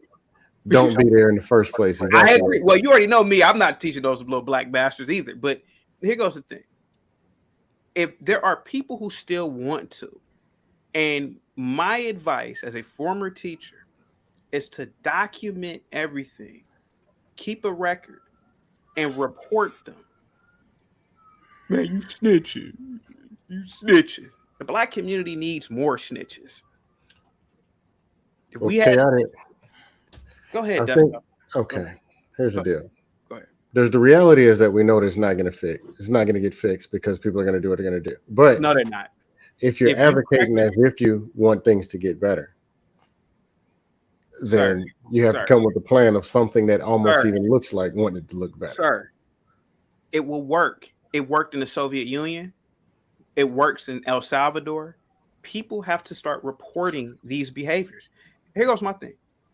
I have literally You see some kids walking down the street, they're littering. Report them. It starts with the little things. Like that little boy that I interviewed on my channel the other day, the little 16-year-old boy, he sat on my channel and lied to us about how he didn't jump the turnstile. You little niglet, you did jump the turnstile. You and your girlfriend. Not only did you jump the turnstile, you were fighting a black police officer. Suppose that black police officer would have fell and hit his head and been in a coma because of your little black ass. You're going to have to start obeying the law, the little things. You see some little black kids jumping the turnstile, report them. Black people need to start being Karens. I think you're missing the point. Go ahead, sir. You keep cutting me off. Go ahead. Oh, go ahead. Okay, thank you. We have this thing about Karens, but we can practice a Bukele style form of government or governance in America. You see somebody acting a fool of the streets. Yeah, you know, I'm on such and such business district. I think you need to bring some police over here. Yeah. You gotta start with that shit. You gotta nip these things in the bud. Go ahead, Dustin. You keep cutting me off. What's up? Oh, my apology. No, don't worry. Don't apologize.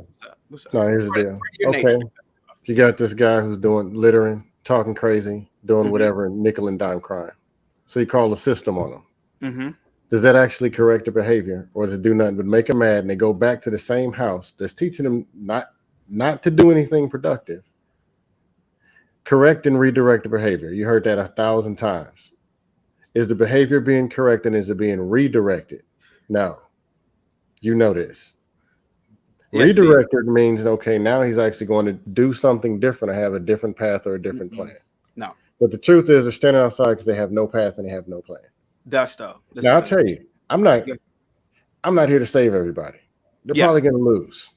Yeah. I'll just admit it versus sitting here saying, hey, I'm the savior of the black community. I'll just tell you the truth. People are going to lose. That's a fact. It's going to be my problem. Yeah.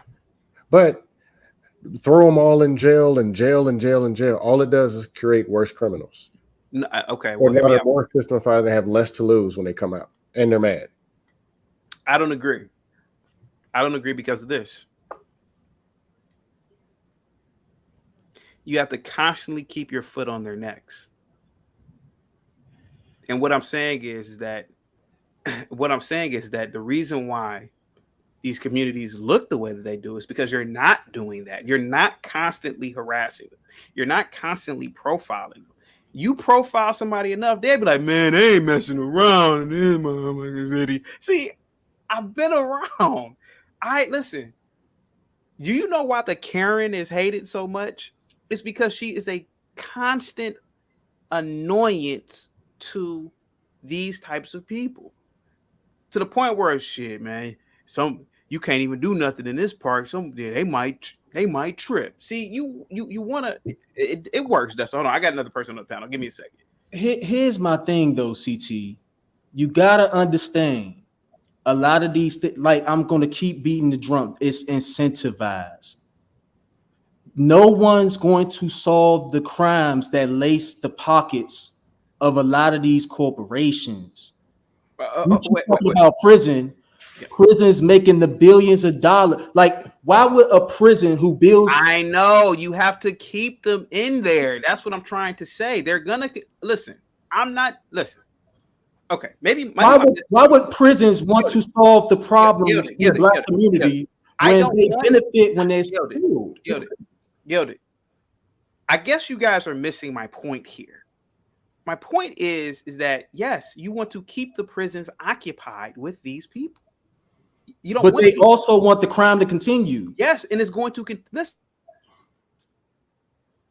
of blacks that just genetically are predisposed for criminal behavior. I keep saying it over and over. You're gonna keep. But what you not? You're on your own. I'm dropping off. But what you not understanding is they're making the money on both ends. They're making the money on Gilded. Being in prison and Gilded. I'm not disagreeing with you. I agree with you.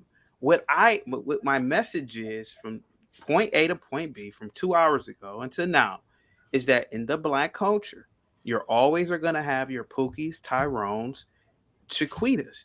It's just that you're gonna constantly have to keep your foot on their necks. That's why I gave the example of Bukele. You're gonna constantly have gangs in the black community. You're gonna constantly have criminality. Just constantly lock them up and keep them, and just another rotation, just in and out. Just another rotation, just in the penitentiary. Keep them in juvenile. Don't let them back out. Build more juvenile facilities. That's it. And then, especially with African immigrants coming over in droves, and now African immigrants are committing crimes, just build more prisons. That's what I'm saying. You're instead of just having them on the streets bothering normal blacks. That's what I'm saying. You're always going to have criminals. I don't necessarily disagree with what you're saying. Mm-hmm. Trigger Mike, what's up? You're a Nigerian. What's up, man? You know how it is. Let's be honest. You're always going to have an element of criminality amongst blacks. But I mean, see where I'm coming from. Go ahead.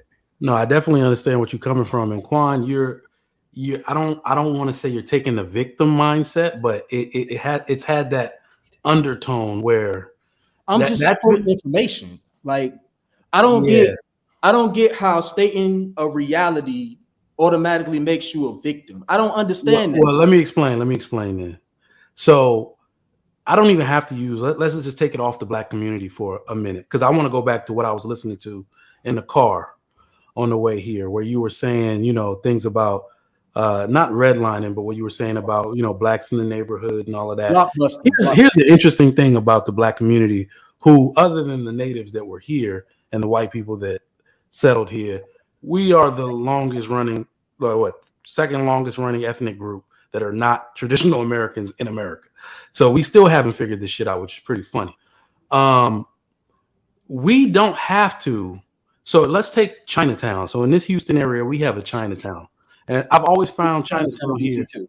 Yeah. I've always found it pretty interesting because these people all live by each other. We talked about how they buy property by each other. Their homes and blocks are usually of people of the same ethnic group.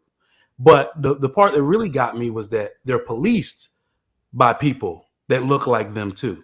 These are all powers that black people have and can do by themselves. We would just rather complain that somebody's holding us down when we don't even use the resources at our disposal, in our favor. So it's like, I look at those examples of people who unite before they blame, right? If you do something to it, the reason why you don't have this as much is because they take control of their own environment. You do the same way a black person can open a charter school and tell the state to run me my money.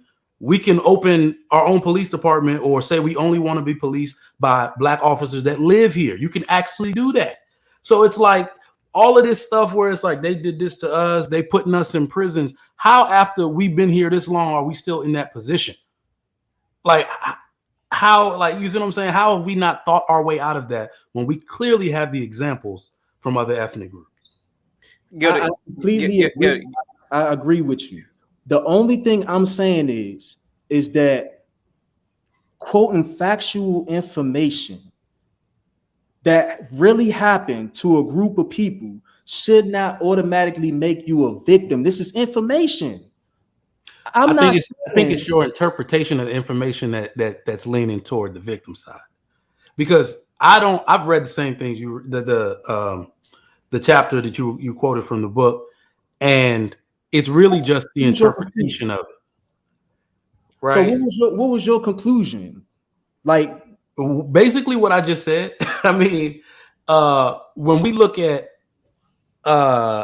external factors that involve, it's weird because that example I just gave, I like everything considering redlining and all of that. My position on it is that it's all technically wrong, right? It's technically wrong to redline. But the only time things get this out of control is when it happens to black people. But the interesting thing is somebody said, so I think it was on Mr. Sage's show yesterday, he talked about an entire block of East Indian people.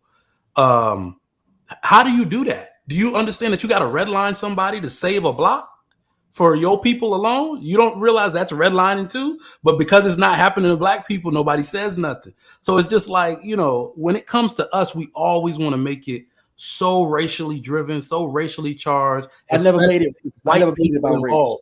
I never made it about race. I've never said white people. I always say predominantly white institution and corporatism.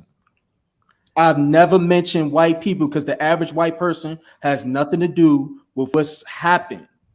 It's white institutions and it's corporatism, especially among our people. So I also say that to say that behind a lot of the things that we blame white people for, we are also as complicit because, again, black people participated in these things. So we are as much to blame as white people as well. I agree. So I'm not saying it to create a victim mentality. I'm saying it to say that there are a set of circumstances that a lot of other groups don't go through. And those corporations, those white institutions, and our own people participated in a lot of these different things. I agree. That's all I'm saying. I'm not saying that white people are the devil. I'm saying that the information in and of itself shows that there are active players, and we are one of those active players. Okay. So I'm not victim blaming because we do. Listen, black people have been horrible to one another to the point where I don't think a lot of this stuff can be repaired, because anytime a black person tries to do anything, we, the people that look like us, are the ones who are going to defend the fuckery the most. And that's at every level. Mm-hmm. That's at every level. My man, he was in the chat. He was talking about put respect on social work. In social work, you always got that one black person who will tell you to your face, yo, you doing too much. Calm down. Because it's always been you overpromise and you underserve when it comes to the black community. I don't care what your intentions are. But you realize that's playing into what I was just saying. Who is supposed to serve the black community if it's not black people? Nobody's stopping us from uniting and policing our own neighborhoods, creating Black Wall Street in every major city in America. Not one person is stopping us from doing it. Everybody's claiming they get in the bag. And I never said it was one person. All I'm saying is that when we look at these things, there are multiple actors. And I'm not going to sit here and pretend like there's not information that implicates multiple actors that factor into a lot of these different things, including black people. I don't believe you're a victim for pointing that out. So let me explain to you why I don't care. Because Chaotic said it. I'm Nigerian. And the reason I don't care is because I've lived in Nigeria before. And the reason I don't blame anyone. Somebody said something about class, right? Even when you go to somewhere where everybody looks like you, everyone separates into class groups. And it'll just be either this type of behavior, like you said, there are multiple players in it, feeding the fuckery, right? There are multiple players. Over there, if you go to somewhere where everyone looks like you, it's still multiple people in multiple class groups feeding the same fuckery, doing the same things. So it's like, that's why I say not every man for himself. You have to be community driven, community focused. Every problem can't come from somewhere else, or the fix really definitely can't come from somewhere else. We have the proof now. So if we can start from the time where the black home was dismantled, right? If we start from that time, we have been a completely divided and chaotic ethnic group in America. So if you start from that time and look on, there has been no unity, nothing. And it's really every bill that has been passed, every community act, rights push, whatever, it's all led to no increase in nothing. Right? So that's my take on it, man. It's like, we got to save ourselves. I get it. But here's my thing. Get it quick. Hold on for a second. Get it quick. What do you think about Bukele? I've already told you. I'm sorry, Trigger Mike. What do you think about Bukele? Salvadorian president, or he's and his president. Yeah, his policies on how he deals with. He's like a pro-military, right? pro-military, pro-police. Ever since he's been in office, the crime rate has dropped significantly, especially the murder rate. Well, I mean, you look at every person that comes in like him with his ideology. He's coming to quote unquote clean up the streets. Anybody that has read and knows anything about global news, international news, knows that even those parts of South America, very touch and go with their crime, with their corruption, all of that. So not only do they need a leader like that, I'm very much in line with that. These are growing populations so close to America, trying to trade and trying to increase their own GDP. You are either going to have a leader like that who restores order, or you're going to have corruption. Yeah. So there's really no gray area when you look at what they come from. El Salvador, Venezuela, all of it it's in need of somebody who's going to buckle it down. And it always needs to be extreme. It can't be just, the Barack Obama of El Salvador trying to fix things. Nobody cares about that. He's not going to do nothing. He's going to agree with everyone and try to keep the peace. It needs to be a hammer like him. That's a lot of people don't know this, but people like earlier today, somebody had mentioned, why don't you go back to Africa, Nigeria, and talk about Boko Haram? See, let me tell you guys something. The current president of Nigeria, Buhari, who was the military president back in the day, Trigger Mike, you could tell the people, he has a shoot on sight policy for certain criminal acts. Does he not, Trigger Mike? He does. You don't want, see, and this is what I'm saying about a lot of Black Americans. See, you sit over here and you talk shit about non-FBA all you want with your black asses, but none of you would dare go to a African nation like Nigeria and behave the way you behave here. There are shoot on sight policies for certain criminal acts. That's it. They don't even play around in some of these countries. You wouldn't, and I find that so funny that a lot of Black people in America, you sit here in the lap of luxury. You blame Whitey for everything. You get mad at me for having these types of conversations. But I dare you, I triple dare you, go to Nigeria and talk and act the same way you do here, and take it over to Nigeria. See what happens to you. Go ahead, guys. You got the floor. So here's my thing. So the problem, I'm not saying it's the problem, but what we tend to do is that I believe that in order to fix a problem, you have to understand the history and you have to understand the circumstances from which a problem derives. And the problem that we have in the Black community is every time we mention our condition, our history, or our experience, you always have people who come and, oh, you victim blaming, oh, you this, oh, you that. And it's like, yo, we can't even parse through the information without being demonized as a victim blamer, or like nobody else, no other group gets demonized for just quoting their own history or experience. Can I ask you a question? You ever heard Jerry Seinfeld talking about Jewish history? Nope. Gilded, you ever heard Jerry Seinfeld talking about Jewish history? That's because they get it taught. Oh, no. Wait a minute. Now, you just said that other groups of people, it's no problem for them to talk about their history. I'm just asking you a question. I'm okay. You ever heard, well, hold on for a second. Give me a second. You ever heard Michael Rappaport talk about Jewish history? They get it taught. How come they don't talk about that? Well, wait a minute. Don't we get it taught too? We don't get, so for example, name me a school that's taught any Black people about blockbusting. So, Quan, I'm gonna push back. No, for real. We don't get taught real history.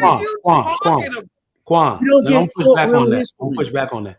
Why is teaching about so here's the funny thing. This is my take on it. Why does a school need to teach anybody about blockbusting? That's facts. But here's my thing. When you attempt to learn these things for yourself, and you express what you have learned, you get people that tell, oh, you victim blaming, blah, Can I ask blah. you- okay, Why is So that? why? So again, why does it need to be expressed publicly? Trigger Mike, can I ask you a question? Trigger, can I ask you Why a question? not? Quan, can I ask you a question? Quan, can I ask you a question? Have you ever heard Jackie Chan? You know who Jackie Chan is, right, sir? Of course, of course. You ever heard Jackie Chan get on TV and cry about what happened with the Japanese occupation of China? No, but what's wrong with him? Why doesn't he do? No. Well, let me ask you a question. What's wrong with him not expressing that? Because most people don't do that. They don't get on TV they don't. and cry and moan about the past like blacks do. I can't It's cite not the crying and moaning. I can't cite the actual article that I read, but it was from like the 60s, and it was a Jewish man answering a question on the interview panel about what is wrong with the black man in the black community. And he cited this exact circumstance. He said, nothing is the black man's fault. Everything has to be blamed on someone. This is the difference. Wait, this is the difference. Our struggles are supposed to be deeply personal events. It is trauma related, trauma induced. These are things you go through in prayer, you go through with the church, you go through with your people, just like other ethnic groups do in their holy and personal familial circles. We have taken that and trying to use it in the mainstream. Everybody is tired of hearing our bullshit. I agree with that. I really do. I agree with your point. Hold on, Quan. Can you do me a favor real quick? Go ahead. Do you know what ethnicity Kim Kardashian is? I think she's like she's from somewhere in the Middle East. I forget which. Her ethnicity is Armenian or something. Armenian, black, Armenian. No. You ever heard Kim Kardashian bitch and complain about the Armenian genocide that happened 100 years ago? I mean, I wouldn't mind if she did. I don't see what's wrong with expressing. But why don't they do it, sir? I mean, I she guess bitches and complain more about black people issues than the Armenian shit. No. Okay, I see what you all are saying, but let me say this. I get that we shouldn't express these things publicly, but again, our own people, when you quote these things to our own people will tell you, oh, that's victim shaming and da da da. It's like we don't even want black people, don't even want other black people to be educated about these things, because when you bring up the condition, the history or experience to other black people, you have black people that'll be like, yo, you victim shaming. Well, Quan, we are in that sense, we are a ethnic group made up of class groups. We do a dude that is considered white trash isn't talking to Bill Gates and having a meaningful conversation about his struggles, because Bill Gates don't want to hear that shit. You know what I'm saying? So, you know, the same thing is going to happen with black people. We got to be realistic. Can I ask Mike a question real quick? Mike, can I ask you a question, sir? Go ahead. What is you're a white American, so you're probably a mutt. You're mixed with like a multiplicity of European back. Yeah, I knew it. What European backgrounds do you have? What European backgrounds do you have? Irish, Scottish. Okay, Irish and Scottish. Mike, have you ever cried and bitched and complained about any Irish atrocities?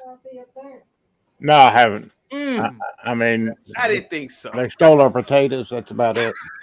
Can I ask a question though? Can I ask a question? Thank you, Mike. Can I ask Mike a question? Please, can I ask Mike this question? Hold on for a second. Mike, what other Europeans are you mixed with? And do you know what? I mean, really English. I mean, 1620s when we came here. Okay. Aren't the Irish descendants of the Vikings? I think they're mutts. Everybody picked on the Irish. Okay. Hey, Quan, let me ask you a question. How come you don't hear white Americans bitching and complaining about what happened to the Vikings during ancient times when they were slaughtered?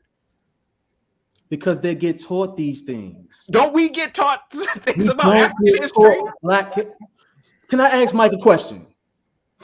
If another Irish person expresses whatever those atrocities are to you, would you as an Irish person demonize that person for simply expressing what the history was, like we do in our black community?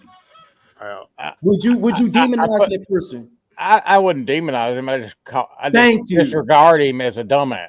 Thank because you. that was 150 years ago. In our community, I don't care.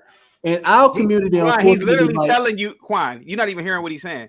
He's telling you that he wouldn't care what the dude was talking about. okay, Quan, and I get that, but in our community, we demonize our own people for simply trying to understand history and expressing that. But Quan, you're saying this because, sorry, white guy, Confederate background. Should I be able to cry because the Yankees came down, kicked our ass, and took all our shit? No, but I don't care. I mean, we move on. I get that, but if I'm just saying, if another Irish person, I want the Lapeef Network to time step 2 hours, 20 minutes, and 10 seconds. And what Mike said, I want to make that very important and clear. What Mike just said, most Europeans don't give a shit about what happened in the past. They just don't. My fault, Quan, for putting you in the back. They just don't. Easy to, but y'all not getting it. It's easy to say that when you understand your past. Black people, by and large, do not have a very comprehensive understanding of the past. Yes, we because do. Every time Quan, what are you talking about? What? Movies every time they make Quan, it is the only slavery. It is the most debated section in school, like, and most prominent section in school other than European history. So you saying to me right now, Pookie and Ray Ray, I can go down to the street right now and ask Pookie and Ray Ray about blockbusting. So, and no. Let me actually answer your question. In a country that has a free public school, not free, nothing's free, but has a public school system which every child goes to school and has the opportunity to do so, which other countries don't have.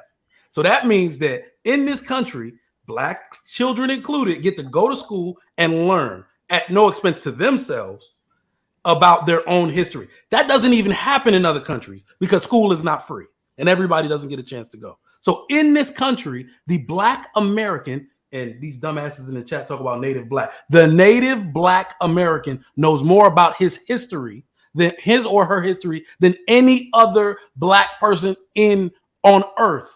Africans don't even learn this much about. I beg to differ. Our community knows about slavery, but they don't have a deep understanding of a lot of what happened after slavery. They like Quan. Can I stop you right there, Quan? I was a teacher, my good sir. I taught in inner city public schools.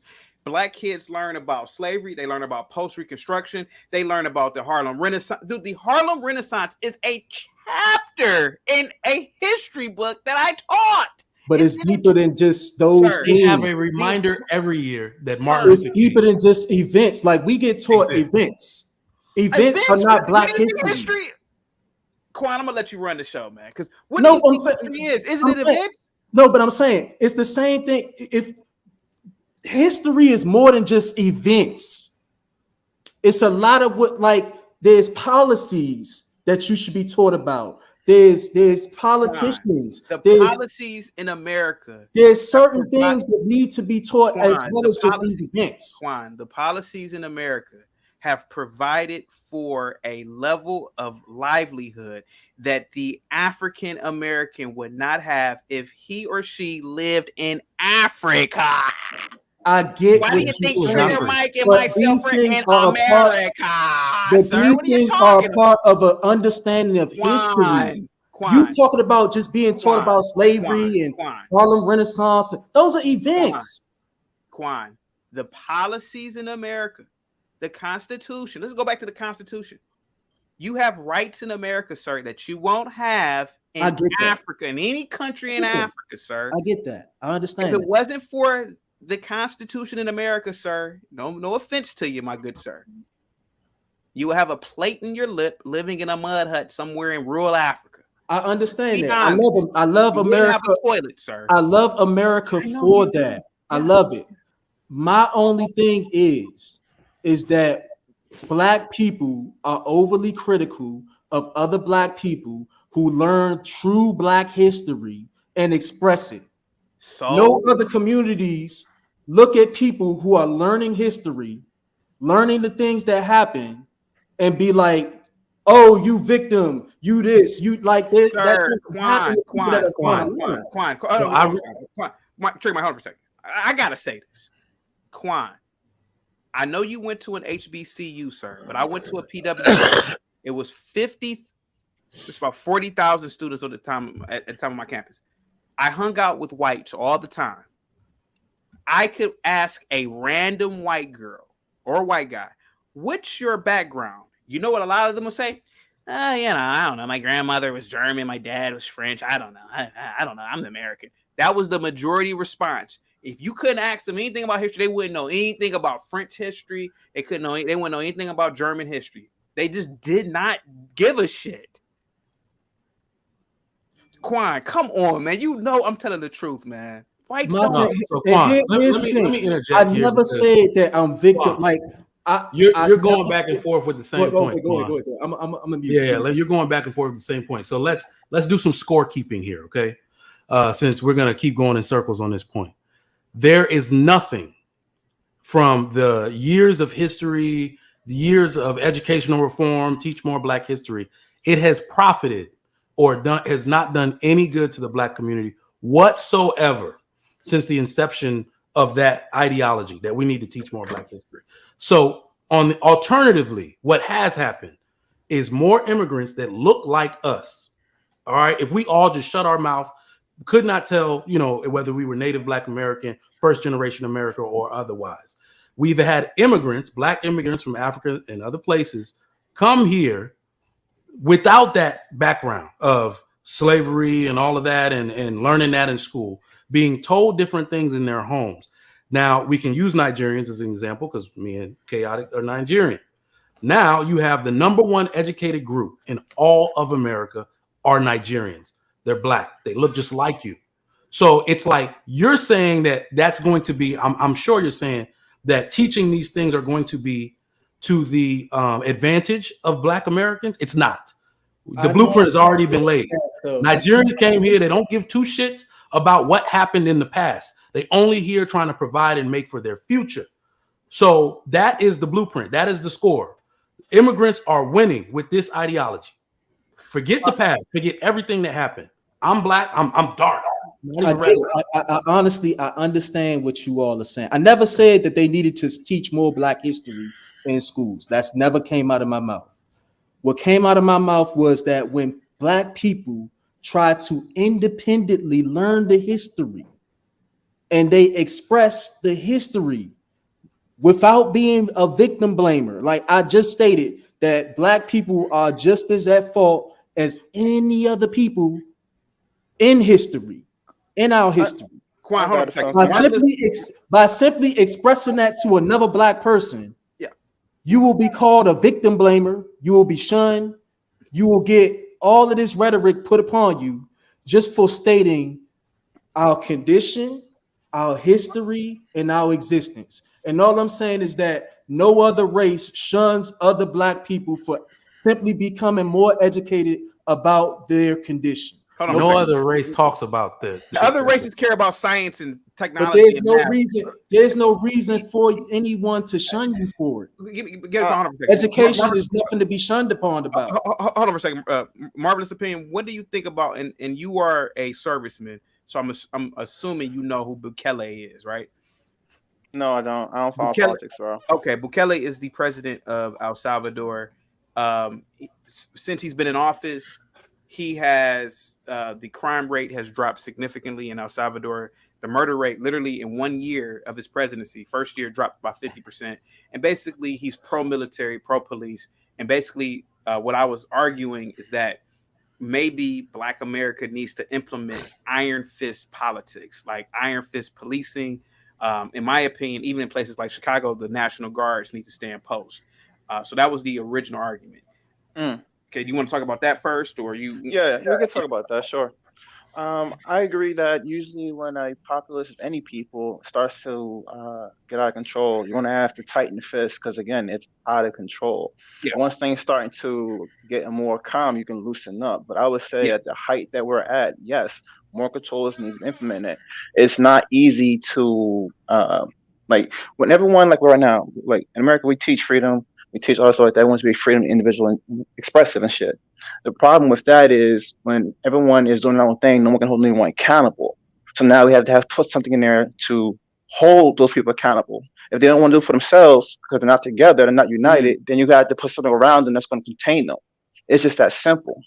Unless they're, like I said, unless there's some miracle happens where they just, whoever it is, I'm not speaking to black people particularly, but any group of people, if they were able to come together and say, okay, we're gonna hold ourselves accountable, this is what we're gonna do, we'll change ourselves, then cool. But if you guys can't even do for yourselves, take care of yourselves, then someone has to do it for y'all, because y'all gonna impact the rest of everyone else who's around y'all.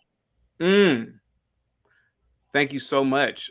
Charles with the $20 super chat says, what has learning about our history done for us other than justify current behavior for as i.e. such as crime, riots, and thug behavior? What history are you referring to? That's a good damn question. I'm assuming he's asking you that question, Quan. Go ahead, sir. You're on mute, sir. So look, I've already stated the history that I'm referring to. So Yes, I sir. don't know why that's a thing. In order to understand or to get a solution, you have to have a comprehensive understanding of what the problem is. There's like it for the life of me. I understand what the problem is. For the life of me, if you want to make money, go ahead, sir. If you want to make money, you have to do the research on how money is made. So, like, for me, I don't understand why people make it a big thing that black people or any people would want to know what a problem is, how the problem began, and use that information in order to make an informed decision about what the future should be. Quan, hold on for 1 second. I want you. That's done in every practice. Quan, I want you to finish. Just give me a second. PSW II 603 says, I donated $7,000 to Black Lives Matter movement. PSW II 603. You're an idiot. Respectfully, you are an idiot. Dumbass. You deserve all your money taken from you. They chopped, in the words of a famous Nigerian, they chopped your dollar. 419 is not the game. But listen. Let me finish my point. Hold on, just a second. Damn. Hold on for a second. Take it easy. I don't want to be honored. Hold on for a second. He said that shit was pride too. PSW II, your dollar got chopped. In Nigeria, we call it they call it a 419 scam. Black Lives Matter is the equivalent of a 419 scam or East Indian scam. So right now, Patrice Cullors has taken your $7,000 and she has paid at least 3 months of her house note in that mansion she lives in. She's paid for her pool to be cleaned, her security, white guys securing for her. So that's where your money went, back to the regular scheduled programming. So here's my thing, and I'm gonna break it down to a basic level. If you want to make money, let's say you want to invest in a business. Yeah. The best practice is that you go and you look at the history of what this company has done financially. You go through the books, you research all of these different things. What do they do with their inventory? What do they do with, the cost of goods? You do the homework on that company, which includes going back to learn these things. You would do that to make money in investing, right? Am I correct? Quan, am I correct so far? Quan, I feel like this is turning into the Quan show. Hold on for a second. I rock with you, Quan. Hold on for a second. All right, I'm gonna shut up. I feel like this, hold on for a second. You're not. It's just I feel like it's turning to the Quan show. Hold on for a second.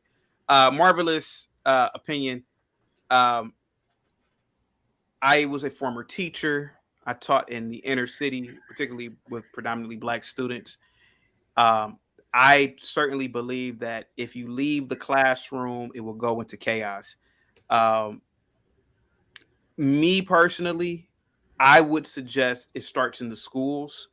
If you hear one of these little future gremlins, the little future George Floyds in training talking about crime activity or gang activity, I just say you just report them immediately. Do you agree with that, sir? You don't look like you went to an inner city Black school for some reason. Am I correct? I knew it. Yeah. You don't look like you went to an inner city nigga school. Go ahead. That's horrible. Yeah. You don't look like it. No, but I honestly, even with dealing with people who are um lower thinking, I would say, or just have bad habits or whatever they got from, say they raised in certain bad environments, they do bad things. Mm-hmm. You do have to separate those people, but I've also seen Yeah. research about what happens when you start to separate people based on their behavior, because they do put them in what they call special ed classes, whatever, special education classes. But once usually you get special ed, they're stuck there until they graduate. It's like they don't really um, progress. They just recess and just stay where they're at. I mean, yes, you're keeping the distractors from those who are trying to excel. And they actually, in my school, they actually did have honors courses, college prep Mm-hmm. courses, and stuff like that for students. So they have a way where you can elevate and go up. You know what I'm saying? But it just, I guess, it depends on the district, because there were people who were remedial, but then they could go up and elevate eventually. But those who do distract, though, it is kind of like if they continue their behavior, they're only going to separate themselves. They're not trying to improve. Now, how do you get a person to change? You really can't. It starts at the house. Like, I can't raise someone's kid at the end of the day. I can Yeah. only, you know what I'm saying? So that's where the issues will come down to. That's what parent teachers conferences are for. But most parent teachers parents don't even come into the school to even really understand what's going on with their learning and education. So Yeah. the parents are not really attentive to their child's needs, and that's another problem. The breakdown of the foundation of the homes. The fact that well, first off, most black homes are not even whole. So that's one particular issue that's already an issue. So like she can't focus on her kids' education while trying to bring in bills and stuff like that. It's not easy for a single mother to do that. And we have a lot of single mothers. I mean, yes, there's people who have grandmas, aunties, whatever, watching a kid, but like I was fortunate, you know what I'm saying? Like my grandma, she did watch me. You know what I'm saying? I had my father in the house, but both my parents worked. But I had both my grandparents also raised me at the same time too. So my parents got lucked out, and I was also blessed too because I had someone who was covering me and watching me all the times anyway, make sure I was good to go. But yeah, it's just not everyone's gonna have that situation, and unfortunately we have people who have felt a bad hand dealt to them. You know what I'm saying? It is what it is, but there is no one all solution. Just know this: there is no one all solution that's gonna fix everyone's problems. You know what I'm saying? You know what? As a former teacher, I do understand what you're talking about. That certain kids will remain in certain places, but I say fuck them. We as black people, I'm telling you, man, we have to. I gotta say this, man. Other groups of people practice this. Whites practice it. Asians practice it. We have to practice elitism. Certain people just need to be left the fuck behind. Instead of wasting resources on the one little pookie and niglet in the classroom that's destroying the flow of the classroom, focus on the smart black kids. This is what got me in trouble a lot as a teacher. I have my own fraternity brother. He came to me and said, "You know what? You focus too much on the smart kids." This is what my fraternity brother, who was the principal of the school, this ignorant bastard, this is what he said to me in a meeting. He said, "You focus too much on the smart kids." I said, who the fuck are you supposed to focus on, you dumb? And this is the problem. That's the problem. See, Mike, we're giving you a lot of nigga secrets in the black community. This what goes on. Go ahead. Go ahead. You learn a lot by watching Lapeef Network. Yeah. So no, chaotic. Somebody getting an education, Quan. So it's not all for nothing. Chaotic. The problem is that our culture. We need to start playing chess versus checkers. You know what you do in chess? You plan. I've been playing chess for 32 years, sir. Yes. You strategize. Yep. You strategize. And then once you learn the strategy, you move different. We want to move the same way and come up with the same results. It is okay to ingrain yourself with other ethnicities to learn. Not a sellout. You're not a whatever. But instead of doing that, we'd rather focus on the D-boys. We'd rather focus on walking around with our pants sagging. Yeah. And in chess, again, guys, you plan, you strategize, and you act for years. Before I retire, go ahead. Can I just cut you off real quick? Because I don't want to forget my what I brother. gotta say. You see the idiotic statement that Tony wrote, and salute to you, Tony. Positivity is coming your way. He said, most kids are normal. He is crazy to not focus on the rest. See, that mentality, sir, gets you South Africa. That mentality gets you Liberia. That mentality gets you all the shitholes. Yeah. Superior people don't focus on the rest. No, they don't. Jamie Dimon, who is the CEO of JP Morgan Chase, he ain't focusing on Billy Bob, who live in the trailer parks. Bill Gates, he ain't focusing on little Timmy, who lives in West Virginia. They ain't focusing on that shit. They've turned their backs on those people. We got to do the same. Go ahead, AH. You got the floor. Yeah, so thanks again. I appreciate that. But, the gap is, guys, is that when we're talking about history and we're talking about teaching our culture, we need to teach our culture the positives of Black Americans if we want to see a difference. I don't agree with playing the victim. What I agree with is learning and moving differently. And that's our problem. We see it with our women and the men they choose. We see it in our men with the things that we choose to do or not do. And so for me, and I'll quote Anton from the Lapeef Network, we got to stop playing the victim Olympics.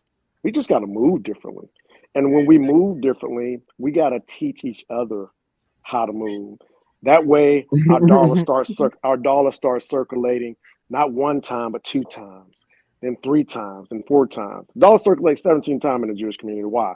Because they stick together, and they leave behind all those that's on this bullshit. Pardon my language. No, you're fine. You can cuss. We may have to do that, guys. But reality is that it's chess, not checkers, and we got to play chess. Thank you so much, AH. I am about to black out real quick on Rich Navy's. Wait a minute. Give me a second, guys. And thank you so much, AH. And you are absolutely right, my good sir.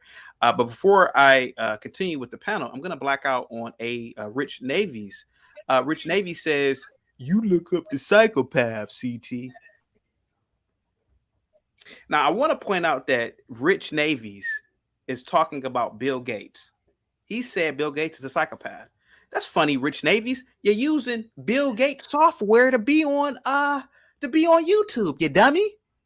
You're using Windows, right? Cam up, Rich Navy's. Let me see that African-made computer with the African-made software. I bet you're using Windows right now. You're using a psychopath software. Don't use their software. If Jeffrey Dahmer made Windows, I wouldn't use it.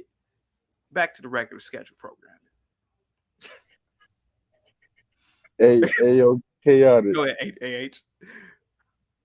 Oh no, hey, who said my name? Who was that? That man? Yeah. What's up, man? You know what's funny? You said you said something about you get places like Libya and Liberia. In Liberia, in Nigeria too. If you play around with these they like everything to be like extremely equal or based like you can equalize something to the extreme. Just like too much of anything is a bad thing, right? So when these people talk about, well, we need everything to be equal, so we need to just give everybody what's it called? Start with an R. Reparations. Reparations. Yeah. Give everybody reparations. And like a lot of these reparation plans, they don't even know how to measure it. They don't even know how they don't even have a plan built to do these what you call reparations to get to give to everybody. So I wonder, these people always talking about they want to go back to the motherland. Go back to the motherland, and then and back in the motherland, all you see is a whole bunch of commie dictators.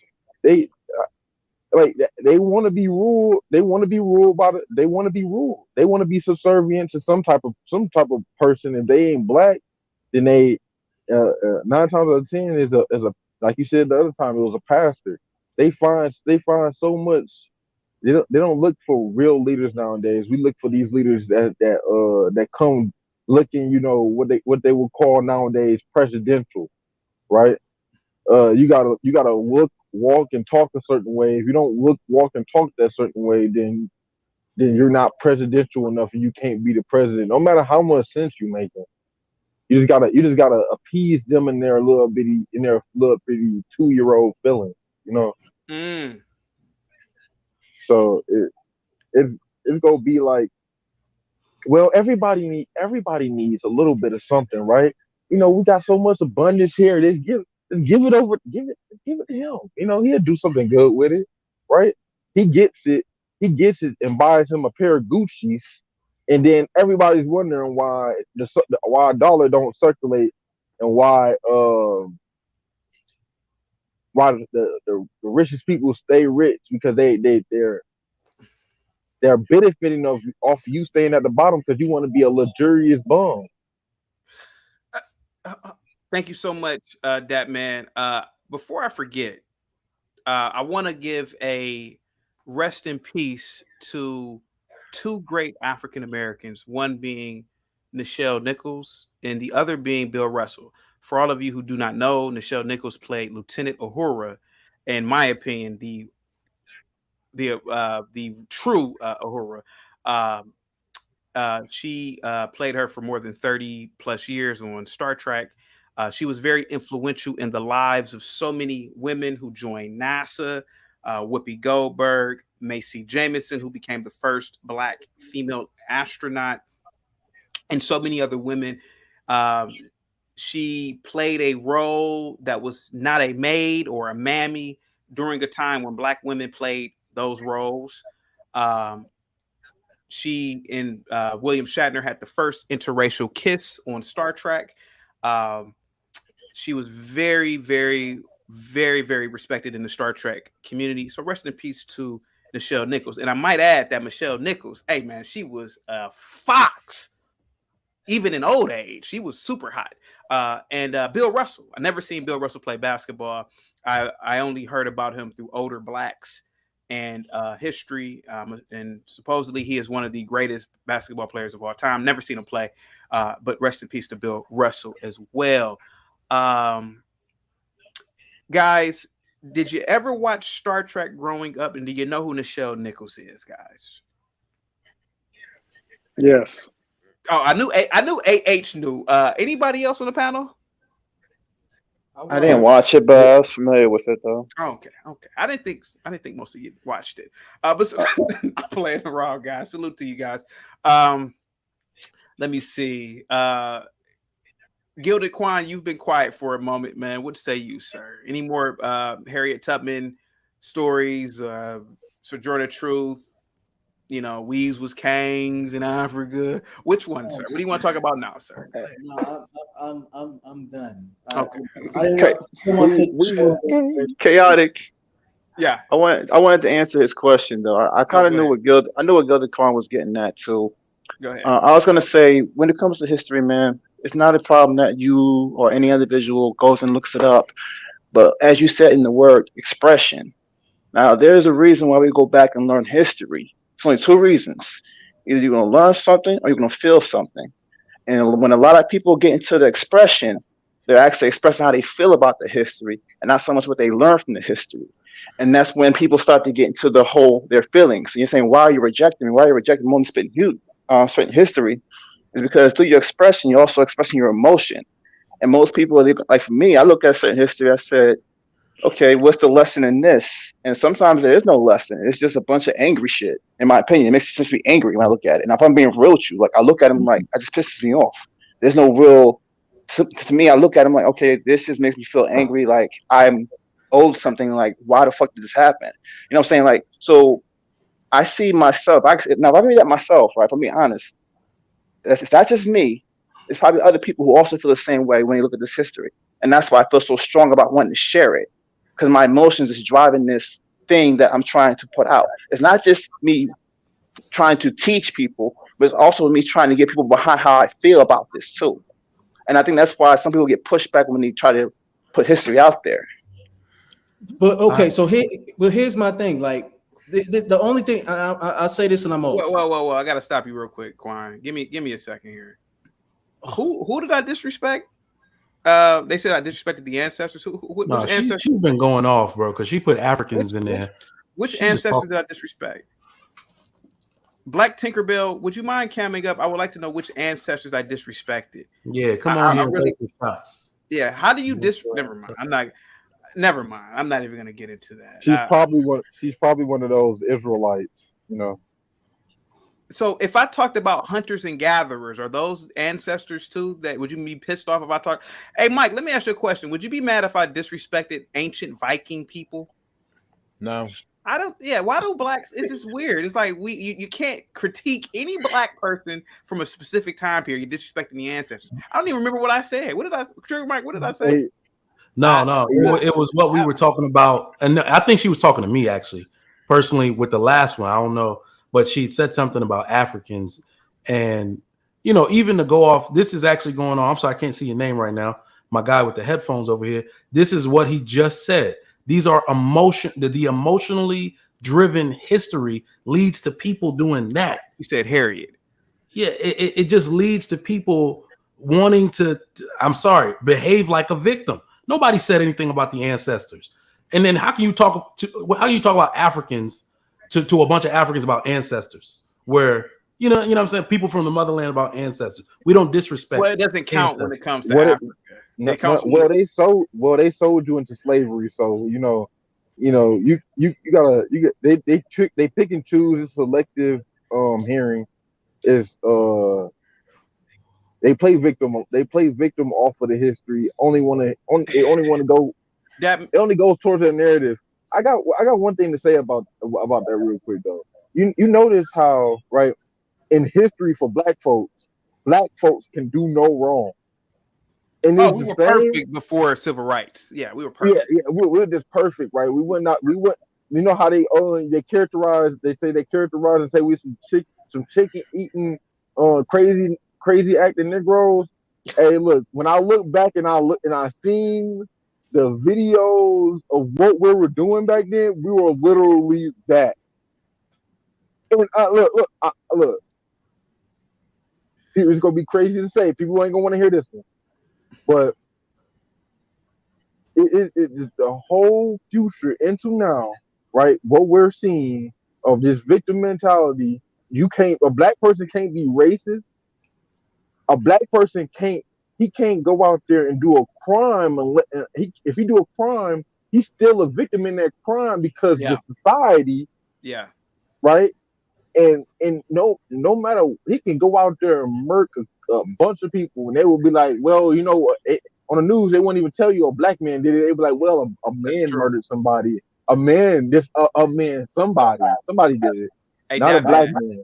That man, when I was teaching, I taught at a charter school that it was one of my fraternity brothers. He's actually the principal. He's an older guy. I used to lead a classroom. Kids, it could be a classroom of 30 kids. Kids, they jumping off the desk, acting a fool. And I said, well, why don't we get rid of the kids who start the problems? Oh, what do you mean by that? Well, I'm like, well, it's only like a handful of kids who are who initiate the behavior. Then everybody else follows suit.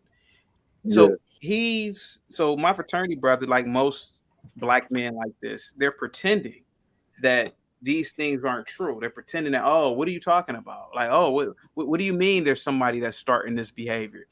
And I'm saying what you're saying.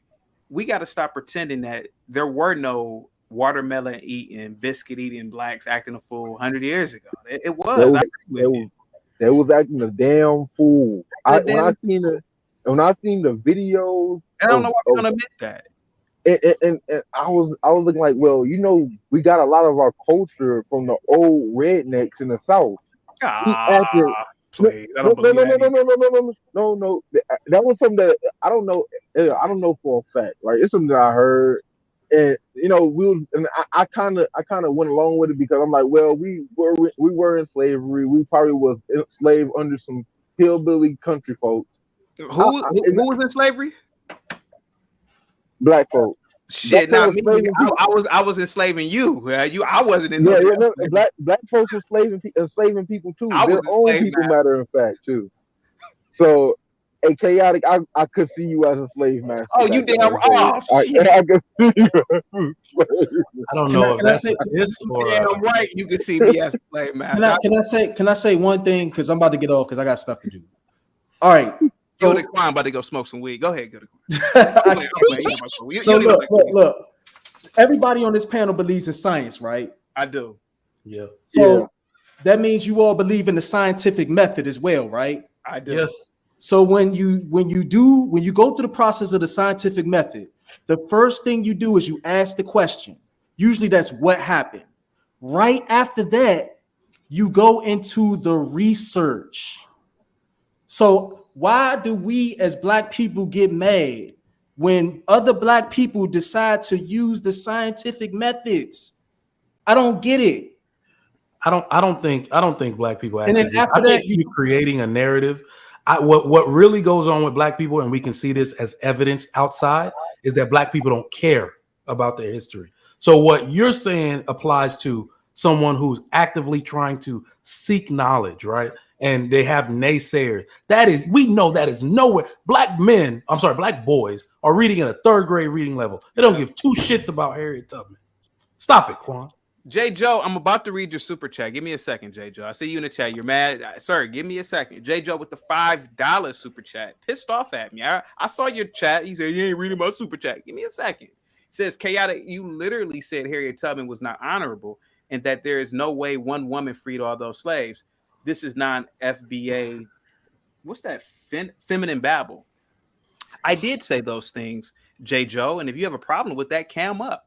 I don't believe Harriet Tubman existed. I don't believe she freed any slaves. I believe that it is a story that is told to trick niggas into believing that a 5-foot woman is more powerful and strong than your 6'1" grown male asses. It's very possible that the story of Harriet Tubman is just like the story of Paul Bunyan. It's all bullshit.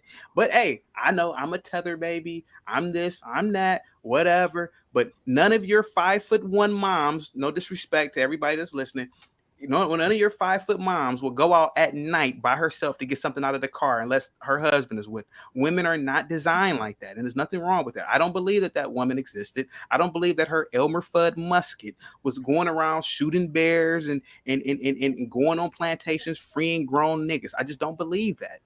That's some weak shit. I don't believe that. I don't believe that Black men back then were that damn soft and weak. Here go Harriet. She about to save my big ass. I don't believe that. I think it was a story that was created. I think it's fiction. And so what? Go ahead.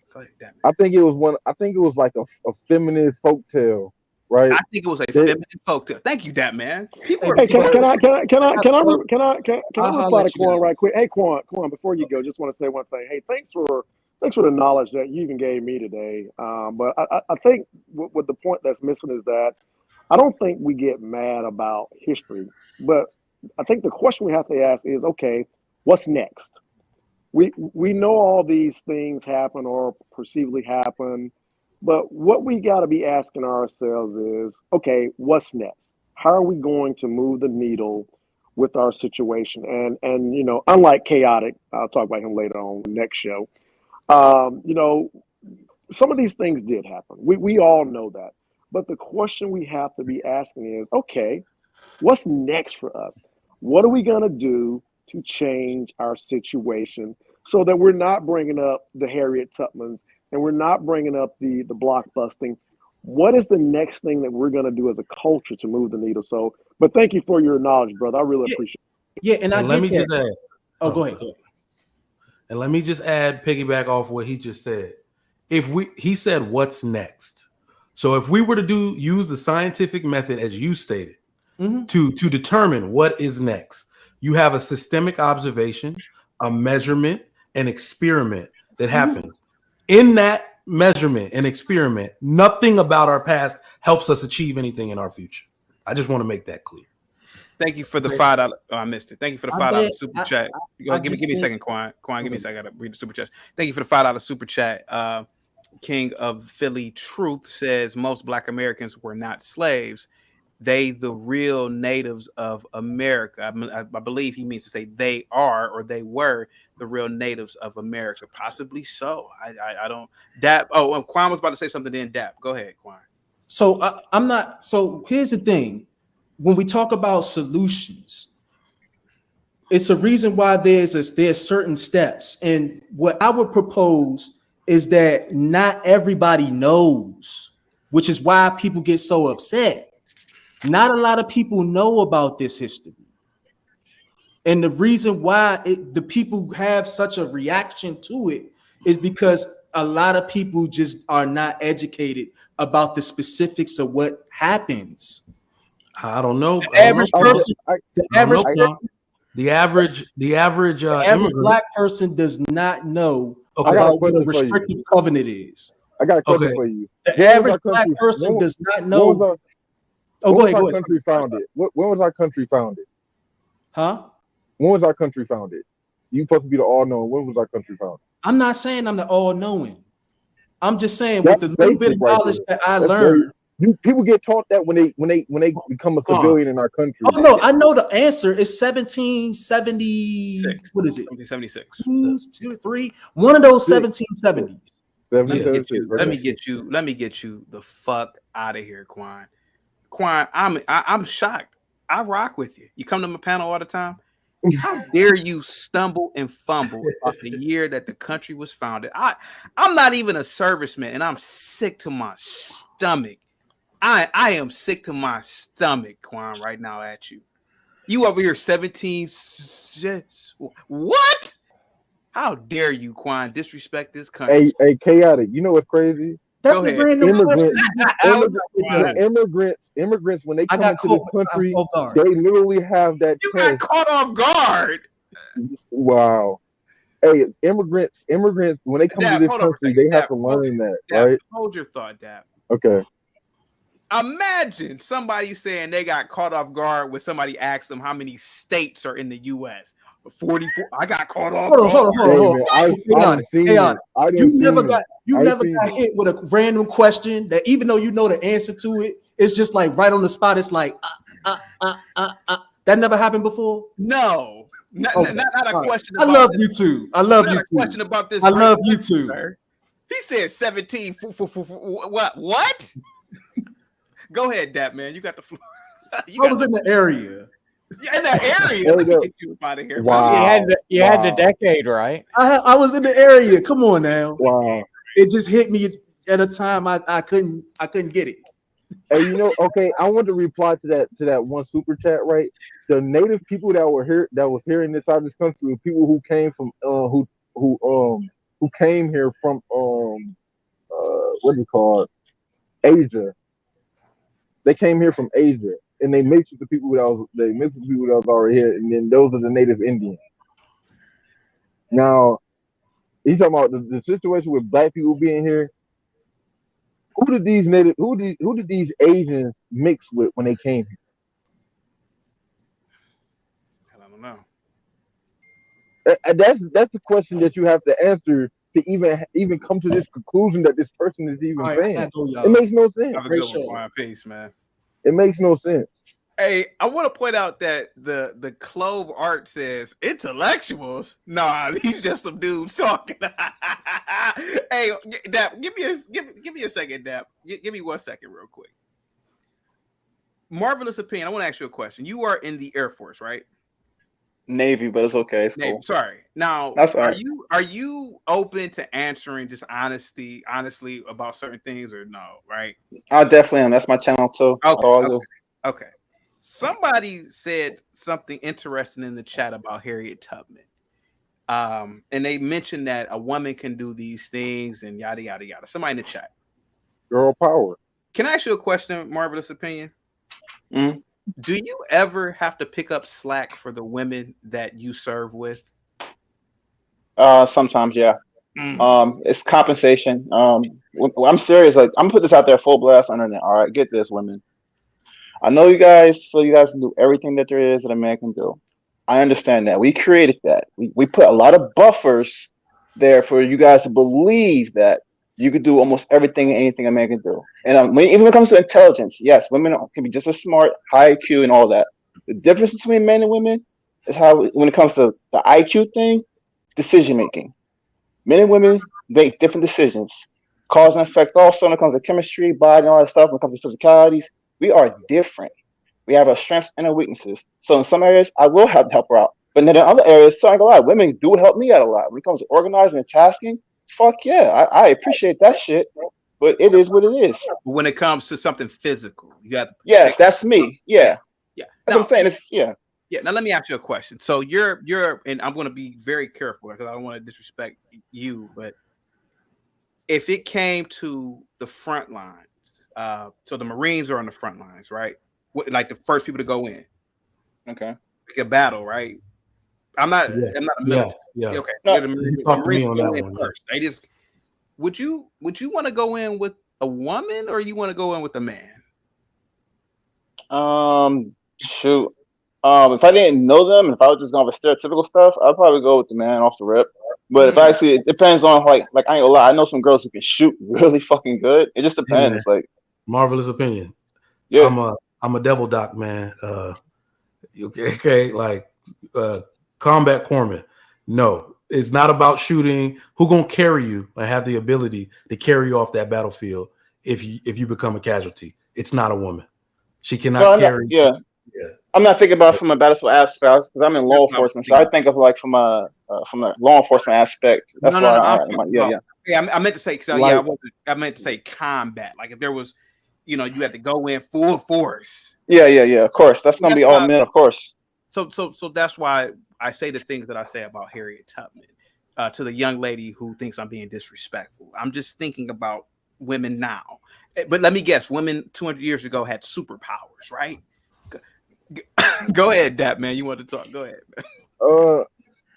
The person inside of the comment, somebody said, well, the original people were Yemenis and they were black, right? I got this question. So do people adjust to their environment, change colors and things like that? Okay, let's think about what the Africans were, right? They was inside of a place where it was very hot, right? They skin, they hear, everything about them adjusted to their environment. They was out there in these hot places, in this hot place like called Africa. Americans, they adapted to where they were at, right? Asians did the same thing. They adapted to eating the food they were eating, squid or fish and things of that nature. It's even a tribe of people that sit like along the ocean bank that live in the ocean, and they live in the ocean, right?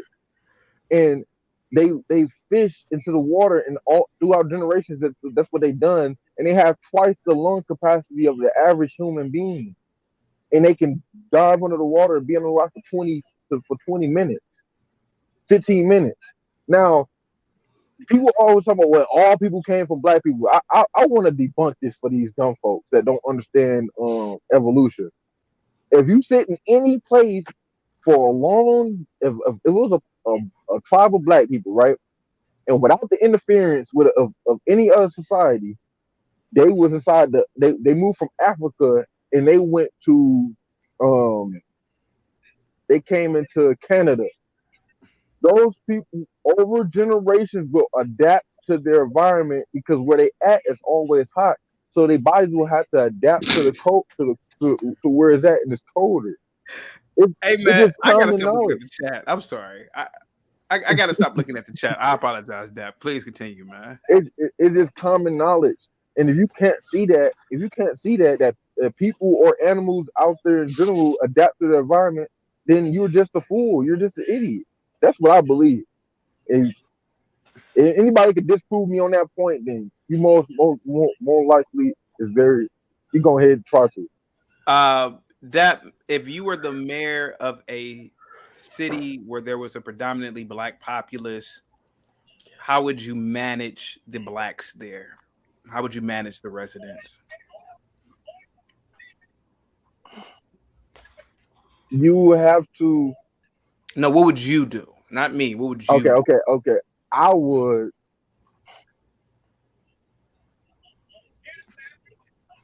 have strict gang laws. Okay, gang laws. Yeah, gang laws. Because the thing about it is, just like you said with a situation with the people in that classroom, right? It only takes one dumb idiot to fuck up the whole rhythm of the classroom. And I've seen it. I call them gremlins.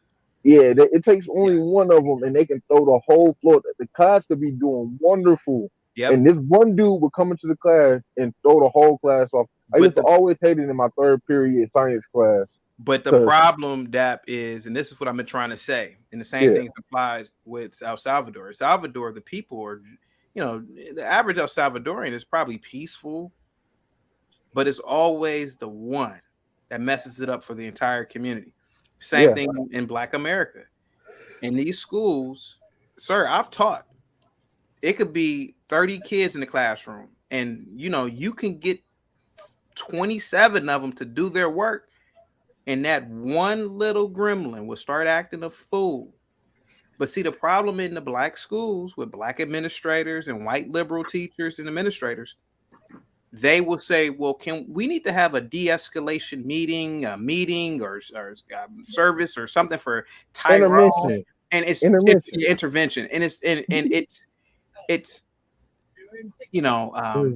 too many resources being put on one degenerate student.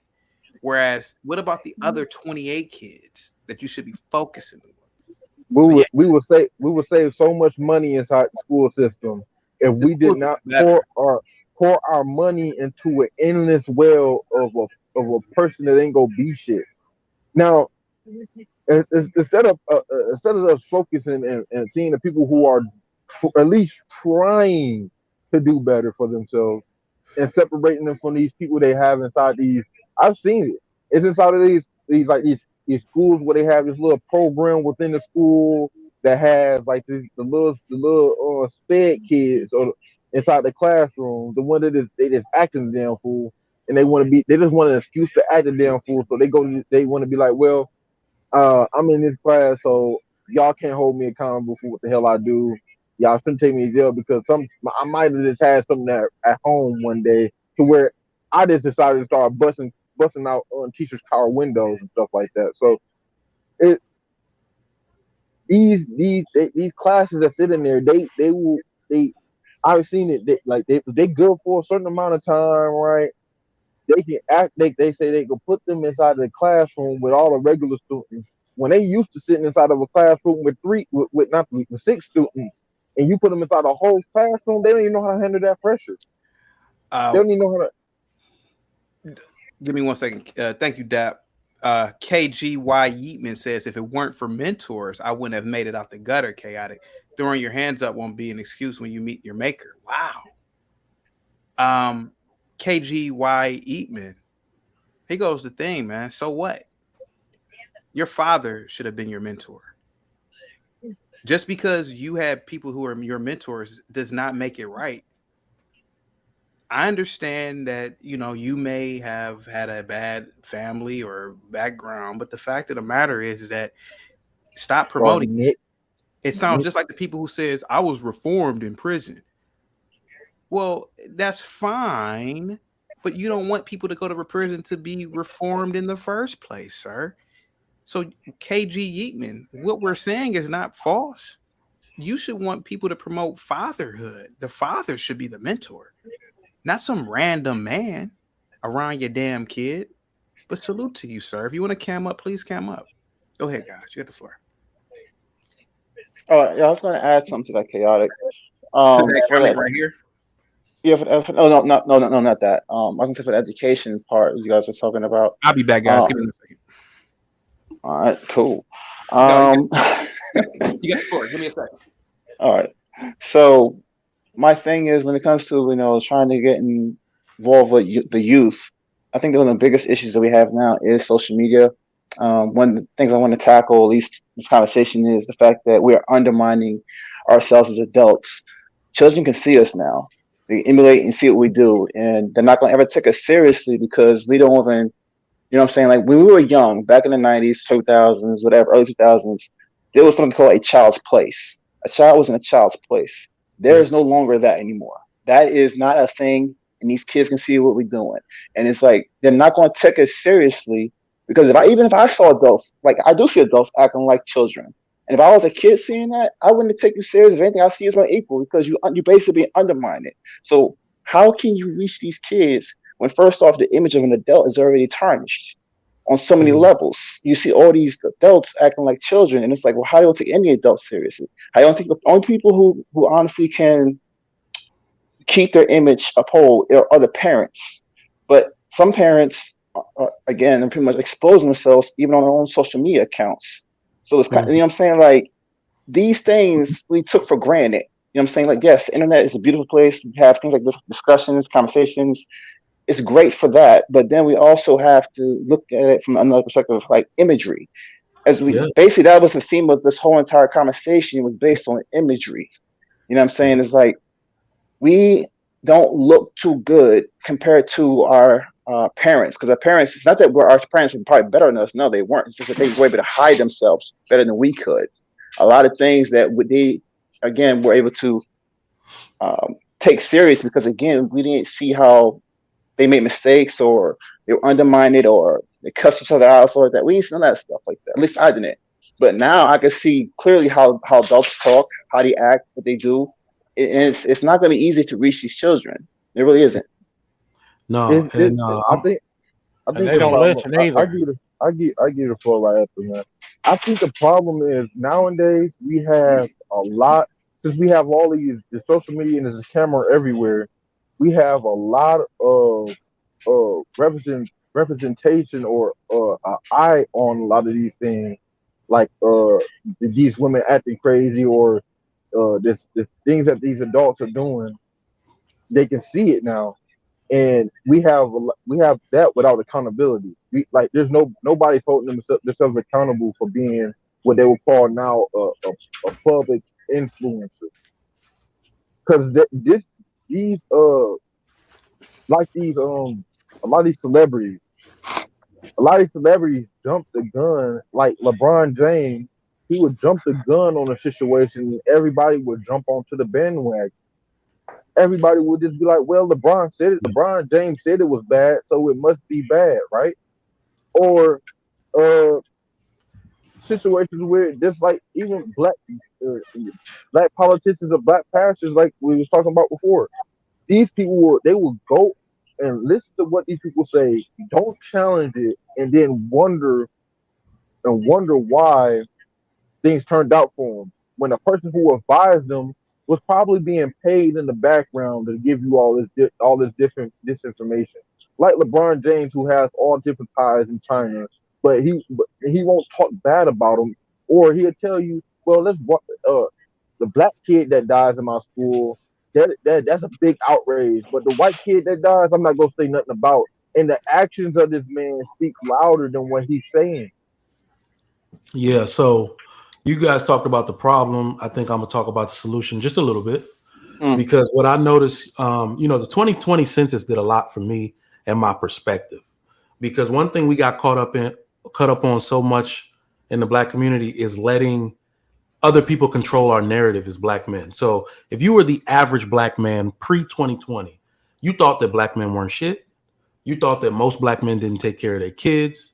We weren't positive role models for children. Then you found out most black men don't even have kids. 50%? Most black men are over 50%. So most black men don't even have kids. Most of black men are in the middle class. So it's like, what really needs to happen is that good black men, well-meaning black men, we need not say excuse me anymore and place ourselves back in the front of the community. And what really happened, and what I think I noticed, is that there's so much turmoil that everybody that was doing well, that's still making up the good statistics in the black community, we behave like an island onto ourselves. All right, I'm sitting in my big ass house right now. I got neighbors of all different types of races, and I'm sitting here like, you telling me about the problems in the ghetto. In my mind, it's so overwhelming. At some point, you're just gonna throw your hands up and be like, look, I got to do what I gotta do, dog. You know what I'm saying? And we sit here as an island onto ourselves. But what I'm doing on this platform and what other men should be doing is we need to take back the forefront in the community. So now I'm putting myself out on these platforms because Like you said, these kids don't even have black men as role models. Now I realize the looks I get when I'm with my children and everybody's staring at my ring finger and they're like, oh, damn, this is a black man. He's married. He's taking care of his kids. This is the norm. What are you talking about? But you've been so, indoctrinated into another way of thinking that you think I am not the norm. So I'm taking back control. And that's what we really need to do. I'm not listening to, like that man said about LeBron James. He's following a liberal narrative, and that is incentivized. He's incentivized to do so, as you said. The savior of the black community is going to be a conservative-minded black man. Do you think Martin Luther King was a liberal? Hell no. These men that believed in family, that took care of their children. Do you think these are liberal-minded men? These are conservative-minded men. Do you think if his daughter got pregnant at 16, he would have just been like, oh, that's all right, we're going to take care of the baby? No. Conservative-minded men are going to take back control, and we're just going to do it that way. Thank you so much. I want to ask Marvelous Opinion a question real quick. Marvelous Opinion, you are in the military, sir. Torrent says Harriet had a pump shotgun for a leg and carried 300 dudes to freedom. Now, Marvelous Opinion, I don't know if you believe Harriet Tubman existed or not, but going by the fact that you were in the military, that you deal with weapons, you deal with logistics, you deal with supply chain management, would it have been possible for her to free these many slaves with a pump shotgun? Is that possible, sir? I'm not sure if it was either that or a musket she had, but I figured it was a musket. I was like, I don't know, it was a shotgun, but that's I would say if she was to do as this gentleman said, she'd have to be trained at least. And she'd have someone, like, it's not something you just pick up and you just like, oh, I can use this. I've seen it done before. Like, no, she would have to, I don't say go to a range, but a weapon, it's not quiet, first off. So wherever she was doing her practice shots, you know what I'm saying? Like, there's a lot that goes into it and to be effective with that weapon. So I would say she had to get someone to teach her. So whoever taught her was the one that probably started the whole thing. She didn't just, wake up one day and say, you know what, I'm gonna do something about that. I'm gonna steal that musket. I'm gonna practice on the side, and then when Matt's not looking, I'm gonna shoot him, and then you know what I'm saying? Like it's not that it's not possible for any person to kind of put together, but it's just the nature and how this is. It sounds like a fairy tale when you actually put it in full perspective. It's an amazing tale. It's an inspiring tale, but it's like to say that marvelous.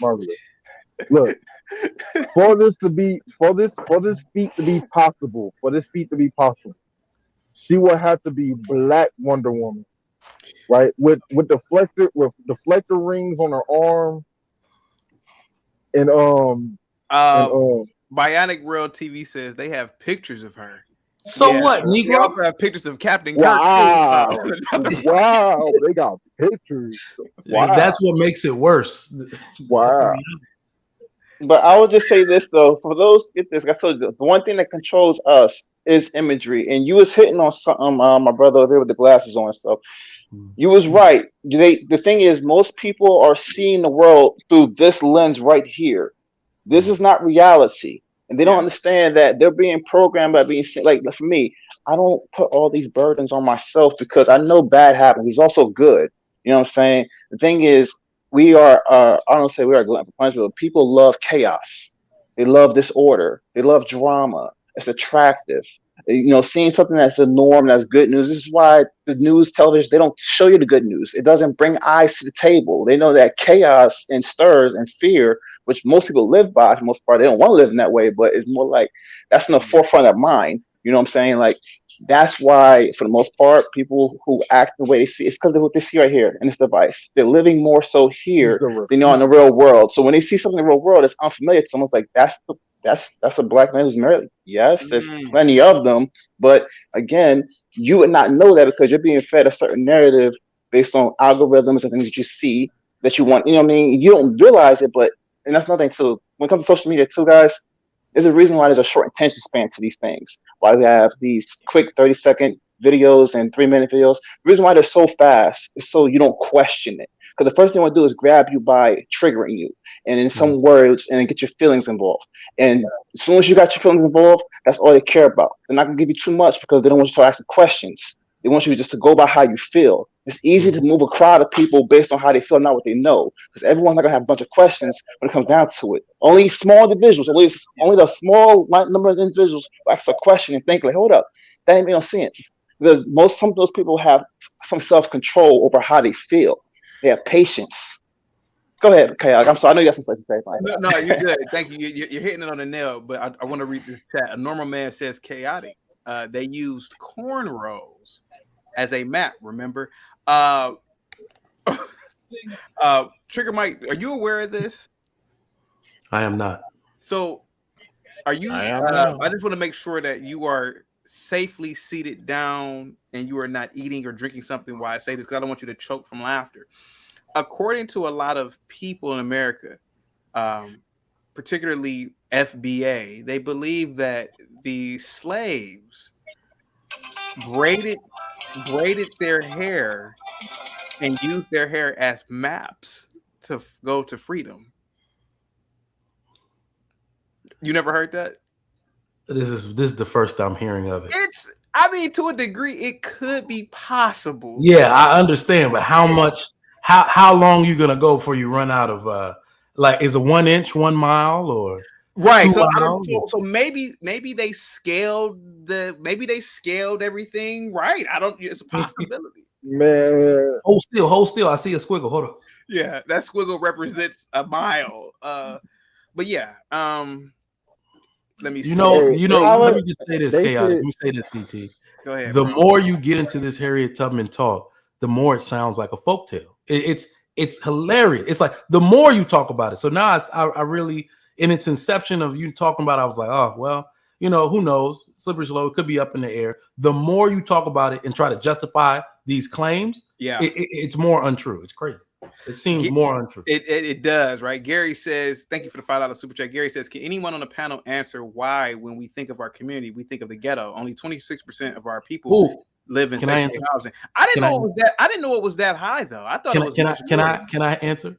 Go ahead, sir. Go ahead. We are the only culture that puts ghetto behavior in our mainstream.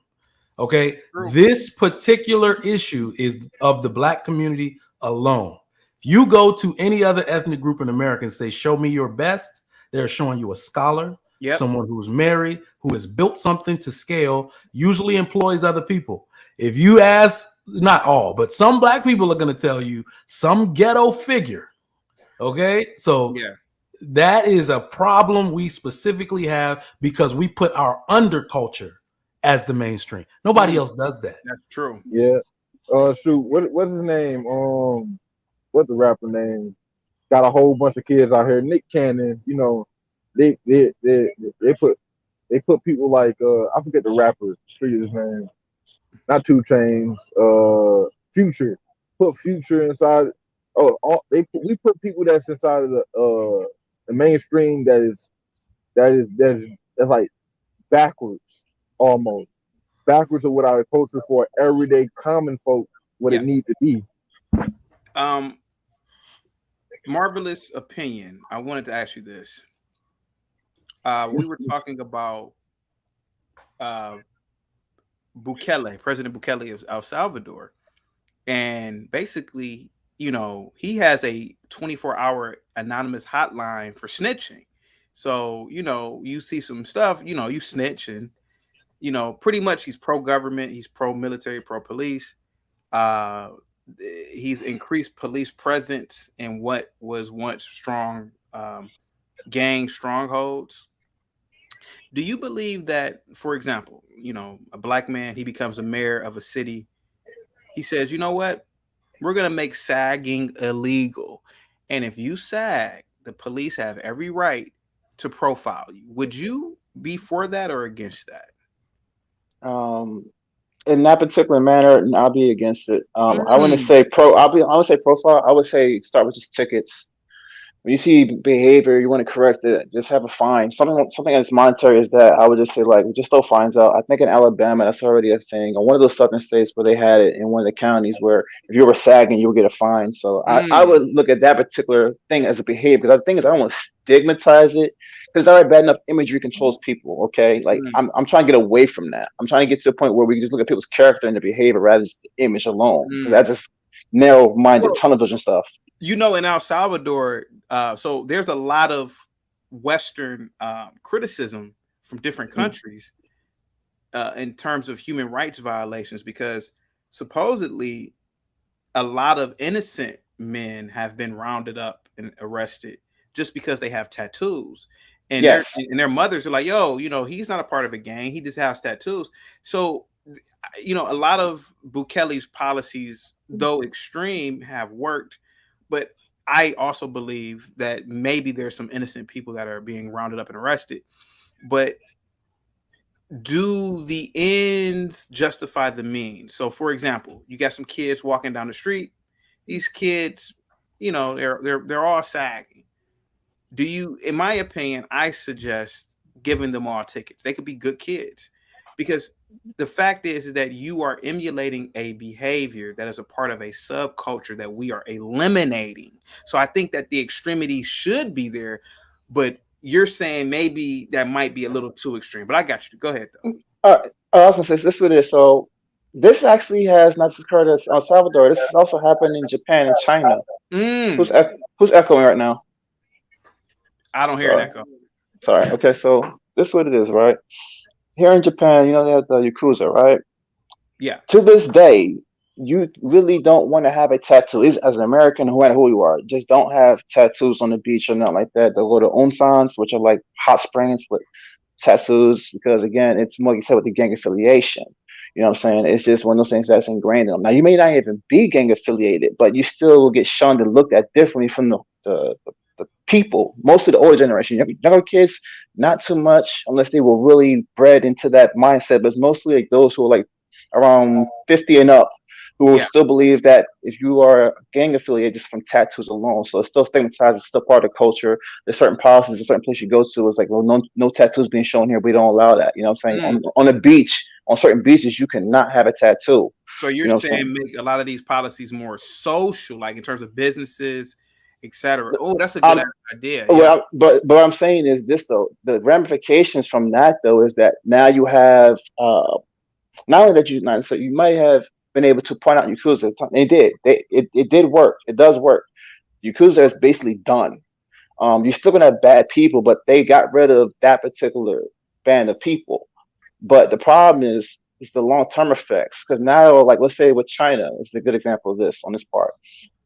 China, they do snitch, and they all everyone's business. Everyone knows what's going on. They monitor each other, and it's been that way for a long time.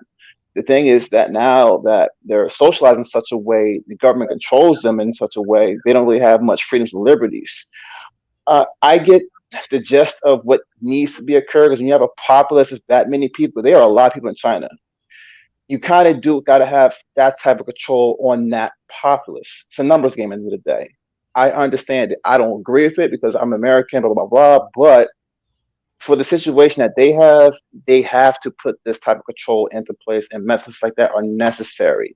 But when it also comes to like destigmatizing a particular group, one group in America, like you say blacks particular, it wouldn't necessarily be extremes like that. But it can still be done within our own community. We can still police our own people if we want to, but we really can't. Because even right now, with the thing with Monique, with the bonnet thing, let's push back from that. Those guys are sagging their pants. Let's push back for that. You know what I'm saying? It's like we can't even police ourselves, so we're not really united on a cultural front. And like you said, our biggest issue is that we don't know how to separate ourselves in a sense where we have, okay, I'm not going to really affiliate myself with these people because their image, first off, how they look, how they dress, how they talk, how they present themselves, it's in kind of a lower vibration. I'm usually trying to get with people who are a little more like-minded myself. Image is the thing that'll get you in the front. They'll get you to the appearance first. You get my attention with your image. You know what I'm saying? If you're black, I'm like, okay, let me see what this person's about. And the moment you open your mouth and start doing certain things, I start to judge your character. And depending on how you are, I'm going to decide whether I rock with you or not. I'm not going to have this default mentality, which is narrow-minded, to think that, oh, you black, so this means X, Y, and Z. No, that's a lot of our mentalities when it comes to like imagery. We look at things and we take them personally, especially when it comes to media and how things are put on how we take representation into play. I personally don't take any of these things personal. Like when the whole thing with Will Smith happened, people are still on that shit, which is crazy as hell after all this time.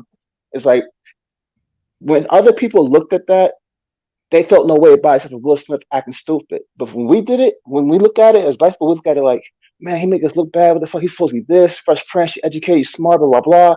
And then we start tearing him down, tearing his wife down, tearing his, all this other drama.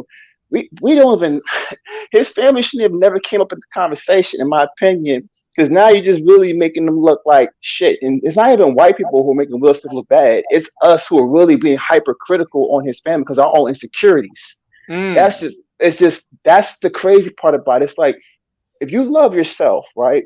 You should not, and I'm serious, if you know yourself, love yourself, then you wouldn't be affected by other people, how they move. Because the fact is, you know who you are. First, you get to know who you are and then get to know people around you. The thing is, most people are just insecure of who they are, which is why they get riled up the moment they see someone else who looks like them do something. You know what I'm saying? And it's like, why do you need to justify someone else's actions? You can never measure a man or woman. Even this Harriet Tubman debate, you know one thing about this woman. I mean, you don't know everything. You can say that, and it's great. You can take inspiration from it. I'm not saying things cannot inspire you. You should be inspired by great things. And you can also take the bad things that you like about a person. But when it comes to judging someone, which is what most people do, because what they're trying to do is defend their feelings about the individual. That's what you're seeing right now with Harriet Tubman. There are people who are inspired by her and they feel a certain way about it. And they're going to keep going at you because of how they feel. They're only justifying their feelings by trying to defend her character. They don't really know her. No one knows this. She's gone a long time ago. But they're going to defend how they feel about her. And that's with every individual that we're inspired by or who we don't like. You know, even people we don't like, we're not even going to be like, we're going to basically tear that person down because it's how we feel about them. But again, we're just defending our feelings. We can never measure any person because we never really fully know them. Only person you need to know is yourself. But people don't really focus on themselves. They focus on everything externally, which is why internally they suffer. That's just my point. Wow. Okay. Oh, that's a good. That was very very nice. I wanted to say, you know, I forgot what president you was talking about in the other country. What was his name again? Chaotic. Bukele. Bukele. Yeah, Bukele. That's the title. Bukele. So okay, I would you know how they got going, what they got going on right now with the coach, they destroying culture and things of that nature with cultural. I would define it. For what it is cultural Marxism, right? Most people don't know what that is, right? It's them shaping the socially engineering everything to destroy the Western civilization for what it is, right?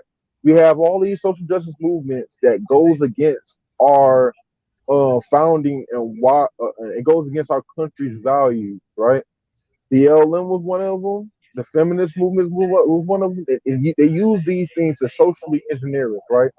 We need the same thing, but with a Bukele approach, right? Yeah. We need to make it bad. We need to de-incentivize in our system at all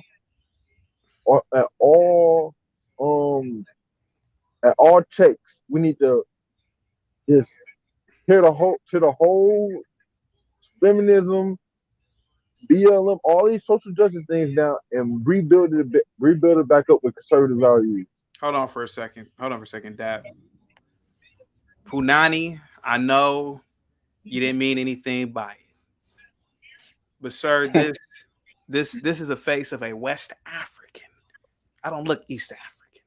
This is the face of a West African. I am the dominant African. My blood is the dominant African gene. Not to knock East Africans, they're great runners, and you know they fought off the Italians. But I'm a West African man. Salute to you, though, Punani. Go ahead, that man. Go ahead, sir. You get the floor. All right, so we need the same thing. They're how they're socially engineering everything. The whole liberal industrial complex, because it is a complex. Hollywood. I like to call Hollywood. Hollywood.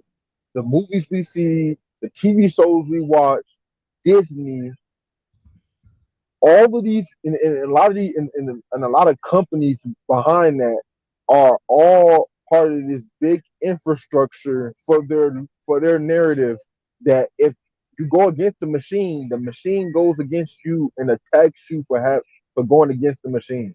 We need to have that same thing, but but we need to have it in a way that is that puts the value on personal responsibility and accountability for yourself and others around you.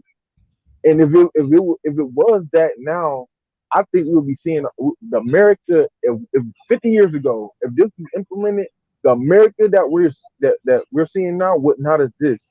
The America that will be here will be America that is leaps and bounds beyond what we're seeing now. Even with the patents that they're extending patents, so it's limiting our creativity. We would have so much creativity within these years that we have been stifled by these the liberal industrial complex, and they're stifling our growth and our creativity. Why do you think people are now everybody's recycling the things of yesteryear right now? They're not moving forward. Back in the 80s, people were creating. At least they were creative. Now you see pure degeneracy in the music that we play, the things that we listen to, the everything is just degenerate. And because we haven't been growing, we have been stuck inside of a mindset. A whole society has been stuck inside of the mindset of a child and a woman. We've been stuck like this ever since we started, and this will sound crazy, listening to women. The first sin of Adam was not Adam was not eating the apple. It was listening to the damn woman in the first place. And I hate to say this because if people are like, well, you're sexist, da da da, but it's true. When we start listening to these women and letting them lead us like we're a bunch of like we're a pack of hyenas. Let me like we're a pack of hyenas. We no longer need to even. So this is something that I've stumbled on because I've been guilty of it. Maybe the most guilty person of talking about it that way. There's something we got to stop doing as men, and I've just come to the realization we need to stop doing it. Feminism. I said this on a Mirror show. I said it on a few shows I've been on. The reason I hate feminism is because it cannot achieve its agenda without mentioning or putting men down. So no longer, and as men, we are the born leaders, we're the chosen leaders, innate leader, like any way you look at it. In order for us to achieve our agenda in any respect in our community, we need not mention women anymore. And like I said, I've been so guilty of that, right? So it's like, yes, everything you said is 100% correct.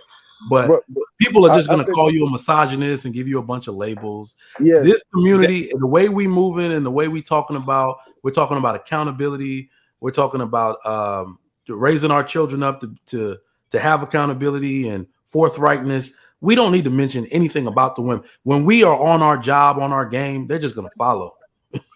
They just going to follow or get left. Get fucked. Look. This is the last part I'll say about that. I realize this because no matter, like right now, we're trying to correct women. That's what we shouldn't be doing. We need to leave their ass behind. The ones that don't want to comply. And here's why. I don't care how much money a woman has, how many degrees. I don't care what she does for a living, how much she puts herself up as a match against a man. No woman wants to be undesired. All right. As soon as you act like these women who don't want to follow suit are undesirable, they will have to change their ways. No woman want to be the last one on the dance floor that didn't get picked. All right. So we moving to a different dance floor. We upgrading our circumstances. We need not mention them anymore. Okay.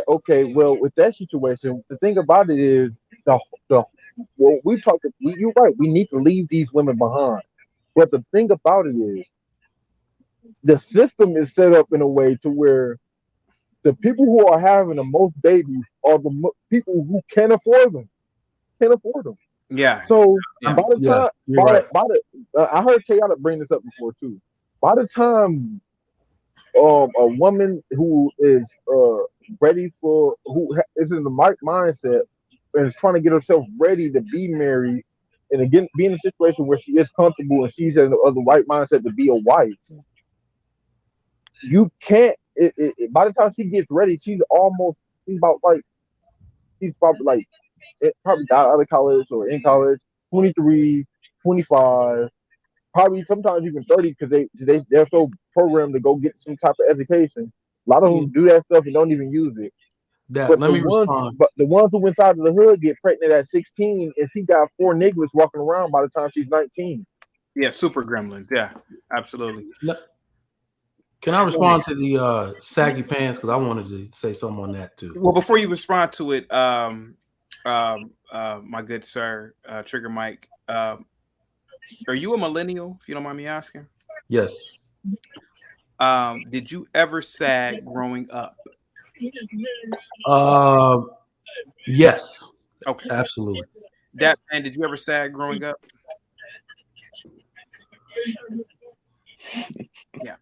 Marvelous Opinion, did you ever sag growing up? No, I didn't have to. I would like to let you guys know I never sagged growing up. I thought it was a primitive form of culture. And again, I speak from experience when I say this. The niggas that I saw getting rounded up by the police all were sagging. And you know why they got caught? Because the niggas were sagging and running and tripped up on their own. I couldn't believe every time you see him running. But you know what? Hey, look, you know what? Chaotic. I was saying.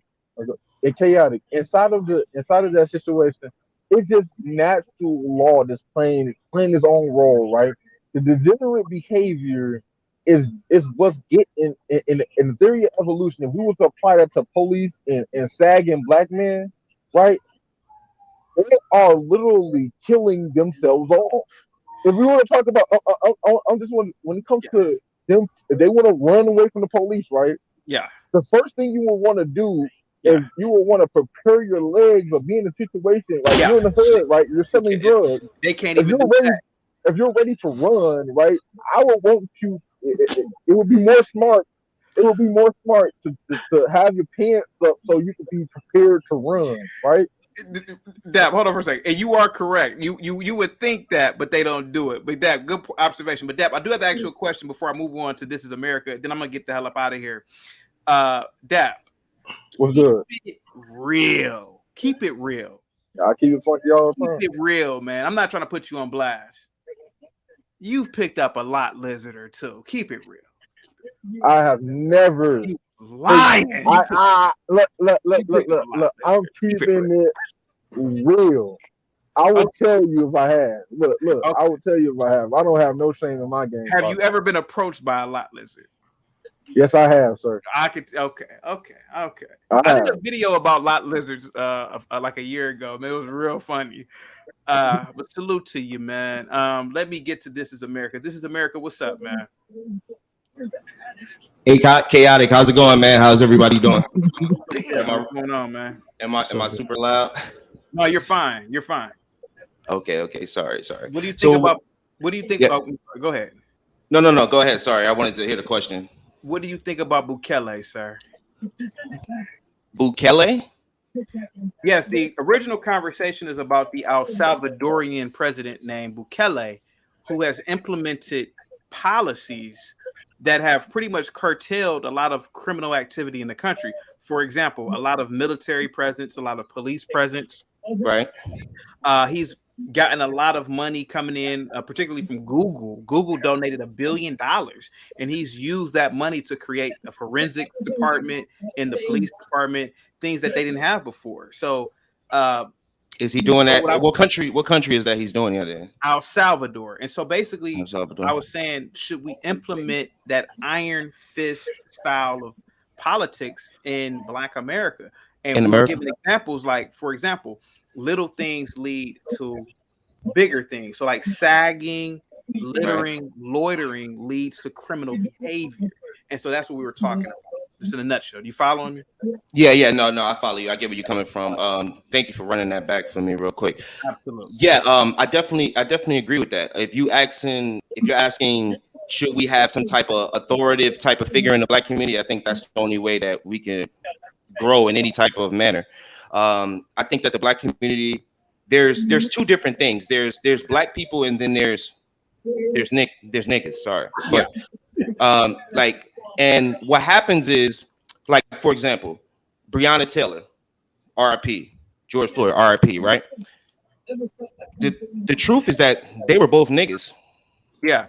But what happened was that their skin color is why we get, connected to them. Oh man, they killed one of ours. The truth is that they didn't. The truth is that they did. But I didn't mean to do that. But what's happening is that we keep letting our emotions get involved, and white people know this. Matter of fact, not even white people. America knows this.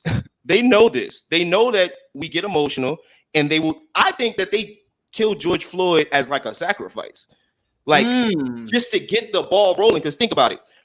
I got a podcast called This Is America, and it talks about like shootings and murders that happen in Black communities that are really, really stupid. And right now, Philly has like hundreds of murders already. They have more murders that have happened than days that have gone by, right? Yeah. And what you see is that like there's no guidance. There's people just are doing what they want, because at this point, like back then before social media, it was a whole different type of mindset where you had more of a concern for the next man, and that concern is gone. So in order I definitely agree with that. I definitely agree that because like our women are not our women. Let me make this they're not our women. Okay. They are niggas. Okay. Niggas walk around with wigs. Niggas walk around with their pants sagging. Like it's primitive culture. It's uncivilized culture. Exactly. Yeah. Uncivilized. Yeah. And uncivilized. Exactly. And that uncivilized culture is hurting us. Yeah, because they look like us, and that's the biggest issue. Like, and I'm so glad that a lot of lighter complected Negroes, such as yourself, Eric, and Marvelous Opinion, aren't afraid to say these things. The other day, I said on my panel, "Hey man, we got to address the problem in the Black community with colorism. Darker skinned Black males are violent." Right. Here goes people, how could you say that? I'm like, what do you mean? How can I say it? I'm a darker skinned man, and I'm telling you, I've seen it growing up. When there's a crime that happens, all you gotta do is close your eyes after you get done reading and say, I wonder what the photo lineup looks like. And sure enough, it's some Blackies. Right. No, true. No, I agree with you. Do you ever ask yourself why? Why is it that Black boy that's always getting in trouble? In my opinion, my good sir, and This Is America, you seem like the kind of person that will listen to somebody's opinion without cutting them off. Of course. I believe that this behavior goes back a millennia. I believe that in the Black race, we did not selectively breed out certain types of Blacks. And we've always had the Tyrones and the Taquishas in our race. It's just that it was always, it was always managed right depending on the culture. So in the 60s, you had Black women who were hoes, but in the 60s, a Black woman couldn't walk outside with a fucking skimpy outfit on because society would say, hey, yo, so you're a prostitute.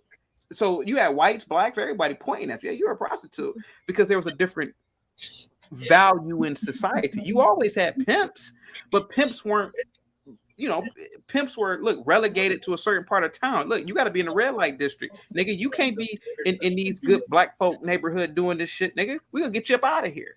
So even the drug dealers, listen, there's always been drug dealing in the black community. How do you think Harlem became what Harlem became? The Harlem Renaissance? You think those niggas became rich out of nowhere? Please, them niggas were selling dope in the 20s and the 30s and running numbers, but they did it with class. So hopefully you're following me on this. So it's just like with behavior. Black people, we were tribalistic in Africa. We never had somebody's echoing. Hold on for a second. It might be Dap. Give me a second, Dap. Let me mute you real quick. Okay. We were tribalistic. We were constantly fighting with each other. We never had a unified language. We never had a unified religion in Africa. We never really had a unified transportation system. So we were never really in unity. That's why gang culture might come naturally to the nigga in America. Oh, I'm in a gang, my nigga. Well, it's the same thing when Igbos in Yoruba. Oh, he's Igbo, he's Yoruba. Come on, Trigger Mike, you know what I'm talking about. So it goes back thousands, tens of thousands of years. Whereas the white man, gotta say this, the Roman, who was probably the more superior white, he looked at these savages, these savage Vikings, these other little savage Scandinavian groups. He exterminated them. And he civilized the Mediterranean. Their antiquity is still there to this day. The Roman went through all the Greeks, the Romans went through all the Mediterranean, exterminating these inferior white groups. And that's probably the difference. The difference is that whites are probably just more unified because they got rid of the dumb whites. And then the plague probably killed them all off too. But whereas the black race, we were separated by vast land, religion, ideology. We never were unified, and there never was a black leader that said, listen, we need to take these resources that we have that we're walking on and develop this continent. But what did the black man do? He took the resources and he wore it around his neck. Man, I'm the king around this motherfucker. Am I lying? Niggas boast about Mansa Musa. I asked, hey nigga, what did Mansa Musa do? Had 1,000 slaves. Mali right now. What in Mali? Because that's where Mansa Musa had 100,000 slaves. What did that nigga do for Mali? Nothing. Nothing exists in Mali from that nigga's day when he was when he had all that gold around his damn neck. He was a fucking fool. He went into Egypt. He went into Egypt and he made the Arabs aware that we had all this gold. That's why the Arabs came into Africa. But see, they don't tell you that in the history books. The history books in school, you gotta go to college to figure that one out. So that's what the problem is. So all this violence that we have now comes from them dumb niggas back in the day that everybody loves to say ancestors. No, they fucked up. Yes, that's why I believe in futurism. That's why I believe in Afrofuturism. I did a show on that the other day. I had people emailing me, man. What you mean Afrofuturism? What about the ancestors? What ancestors? You mean the same ancestors that built this country for you, or you mean the same ancestors that left you behind? What are you talking about? Or gave you up? Yeah, so that's why I believe. You notice how every single black leader we get that talks some damn sense gets killed because it's a crab in the barrel mentality, and a lot. I think Malcolm X went down to a black man. He went down to a black man. So every time you see blacks like, I want to bring it into these times, you see blacks like us that want to think for ourselves or get outside the black hive cocoon that they're sitting in, right? When you try to jump out their tribalistic ideology, then they automatically attack you. They go into a tribal mindset almost naturally. Yeah, I understand what you're saying, but that more so happens in a sense of activism, right? So because I noticed what really happens is, right, so I'm a conservative, and one thing I know, especially being black, is that black people respond to the amount of resources you have. Hold on for a second. Trigger Mike, Yeah. give me a second. I gotta cut you off. I'm sorry. Just hold your thought. Now listen to what KGY Yeatman says. He said, "Better hope us infantry niggas aren't on the other side, chaotic."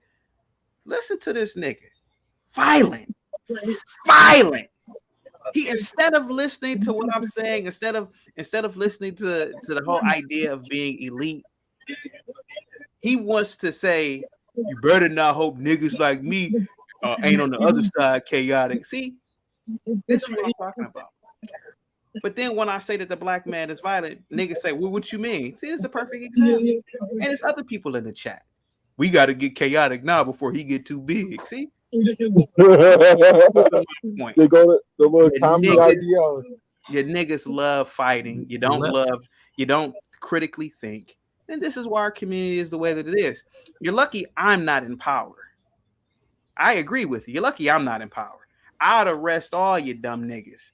You're littering, you get arrested. You loiter, you get arrested. Your 16-year-old in school talking about he's in gangs, I'm reporting his black ass to the fucking police. Getting arrested. Because you black asses are destroying fucking cities.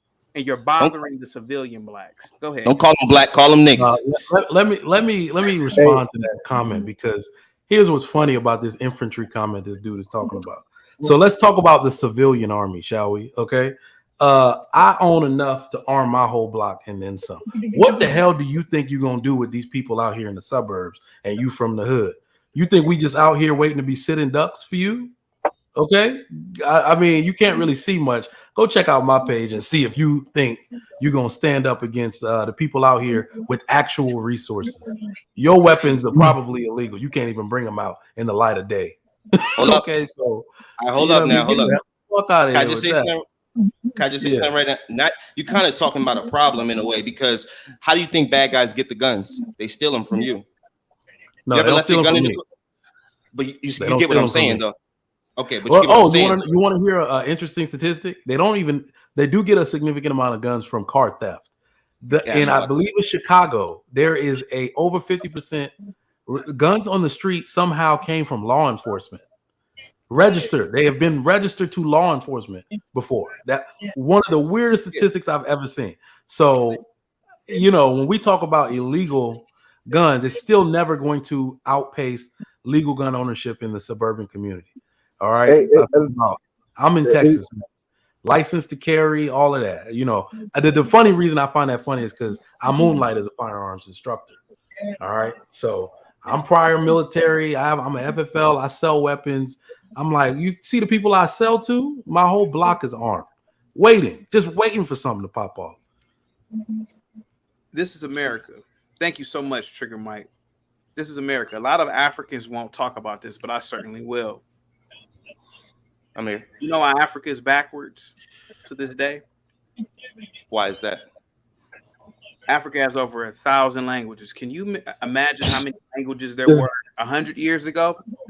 Probably was 3,000. Can you imagine how many languages it was 400 years ago? Probably 10,000. It just shows you how backwards these people were. It was give me a second, that man. The ancestors.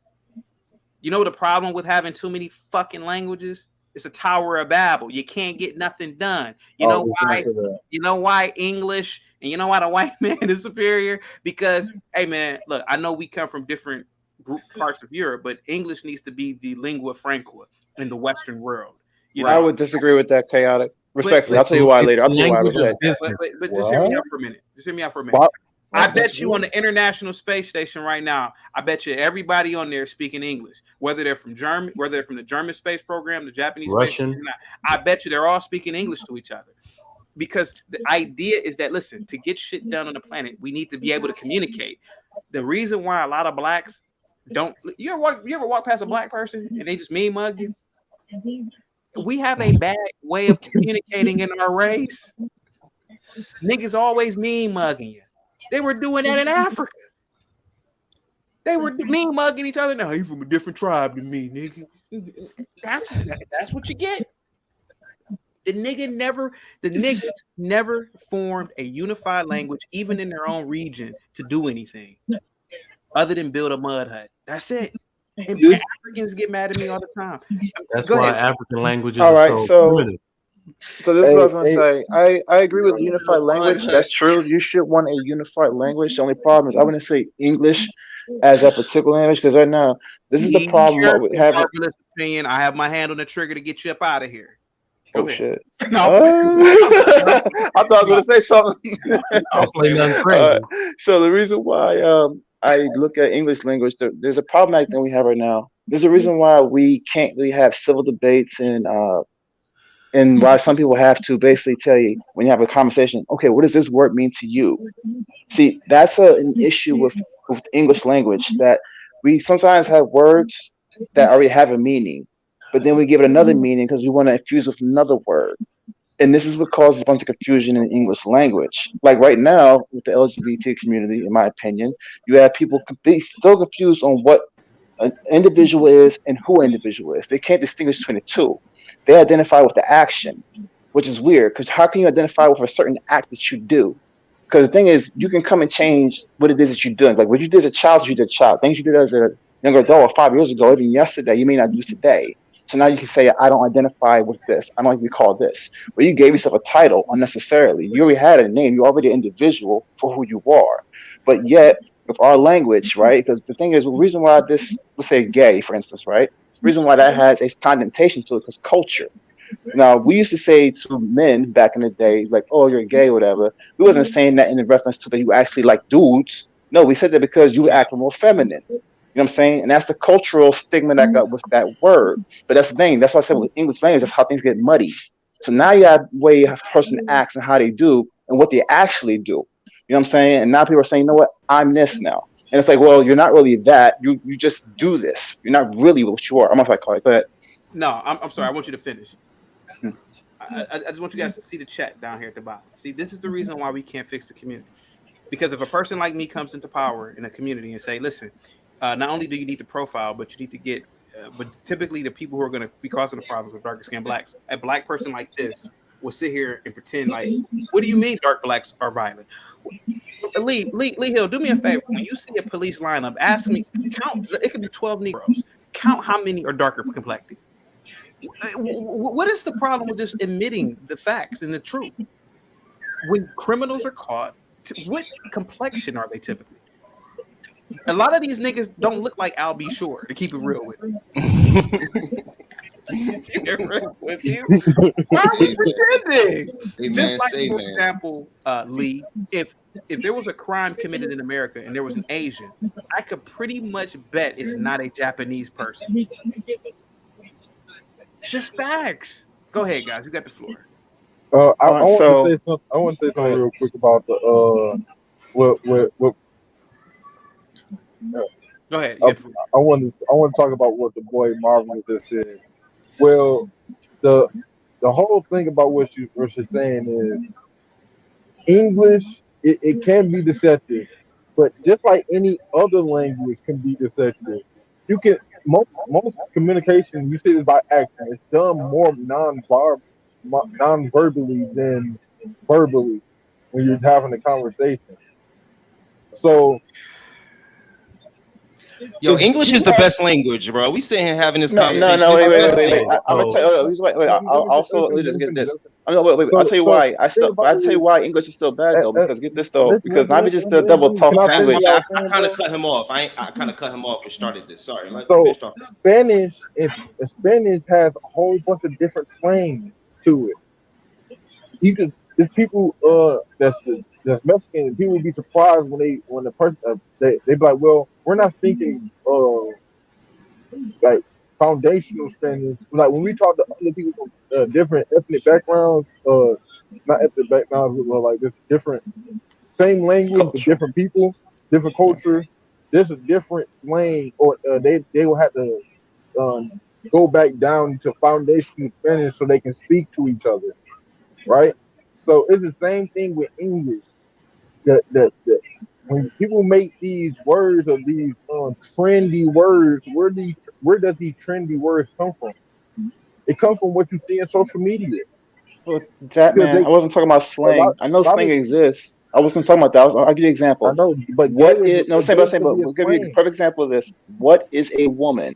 Is a thing that's happened for the last couple of months, and to me, it is kind of weird that was talking about what a fucking woman is.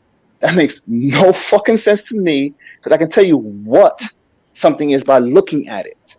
Now, who you are as an individual is another thing, but that's the thing that I tell you. We're conflating who and what something is, as if it's one same thing. Like who and what are the same thing. That's the problem I'm having right now with English language. That's why we can't even have a simple discussion about what a woman is to me. That's crazy. No, we can't have a simple conversation about that because we have these sorcerers walking around wearing all this makeup, this stuff, all this makeup and things that they're wearing on their face, where you can't even tell the difference. Sometimes you can't even tell the difference between a woman and a man that is dressed up like a woman. Marvelous opinion. Was that a dog? Yes, that's my dog. Oh, okay. Wait a minute, hold on a second, guys. There are people in it. Normally, I don't look at the chat. Normally, the chat doesn't affect me, but the chat is actually pissing me off. Not all the chat. It's like a few people. They're mad at me because I am saying things that are true. Mike, why do you think black people move around white people, Mike? In what content? I mean, what context? Content. Why do black people move to white neighborhoods? Maybe it's a nice house. I mean, there are nice houses in the hood, but I'll tell you something, Mike. You know why blacks move to white neighborhoods, Mike, and around white people? For peace. Because black people hate niggas just as much as whites hate niggas. Now, of course, people in the chat, I'm being Uncle Ruckus. Black people have correction, chaotic. Go ahead, Trigger Mike. I think black people hate niggas more.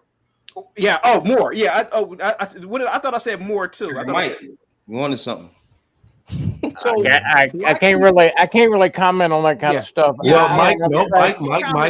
Wait, Mike. This is the reason why we have a comparison. Okay. Yeah. I believe that well-to-do white people really hate white trash. Yep. That that relationship is not just on the black people and N-word side. It is the same relationship.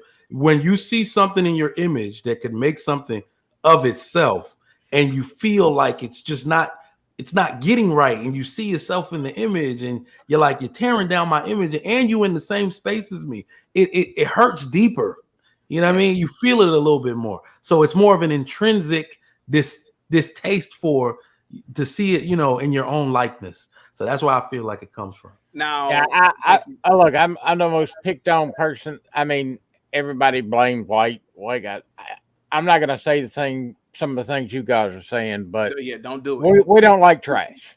Now, if you're a troublemaker, I call them troublemakers.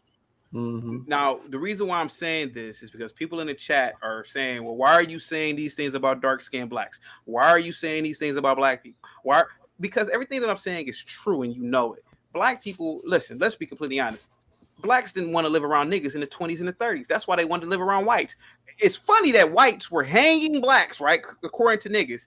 But why would blacks want to live around these people? It's because niggas were doing the same dumb tie-roach things that they're doing now that they were doing 100 years ago, and nobody wants to admit it. But I will. I'll admit it about Africans. I'll admit it about Caribbeans. I'll admit it about Black Americans.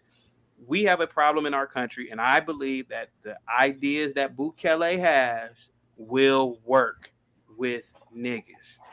You got to purge, too. You got to purge, too. Yep.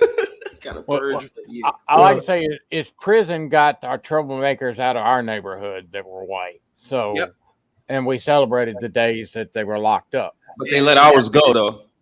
And that's the difference between whites and blacks. Whites will celebrate their degeneracy going to prison. Let me just say something real quick, right? The game foul, okay?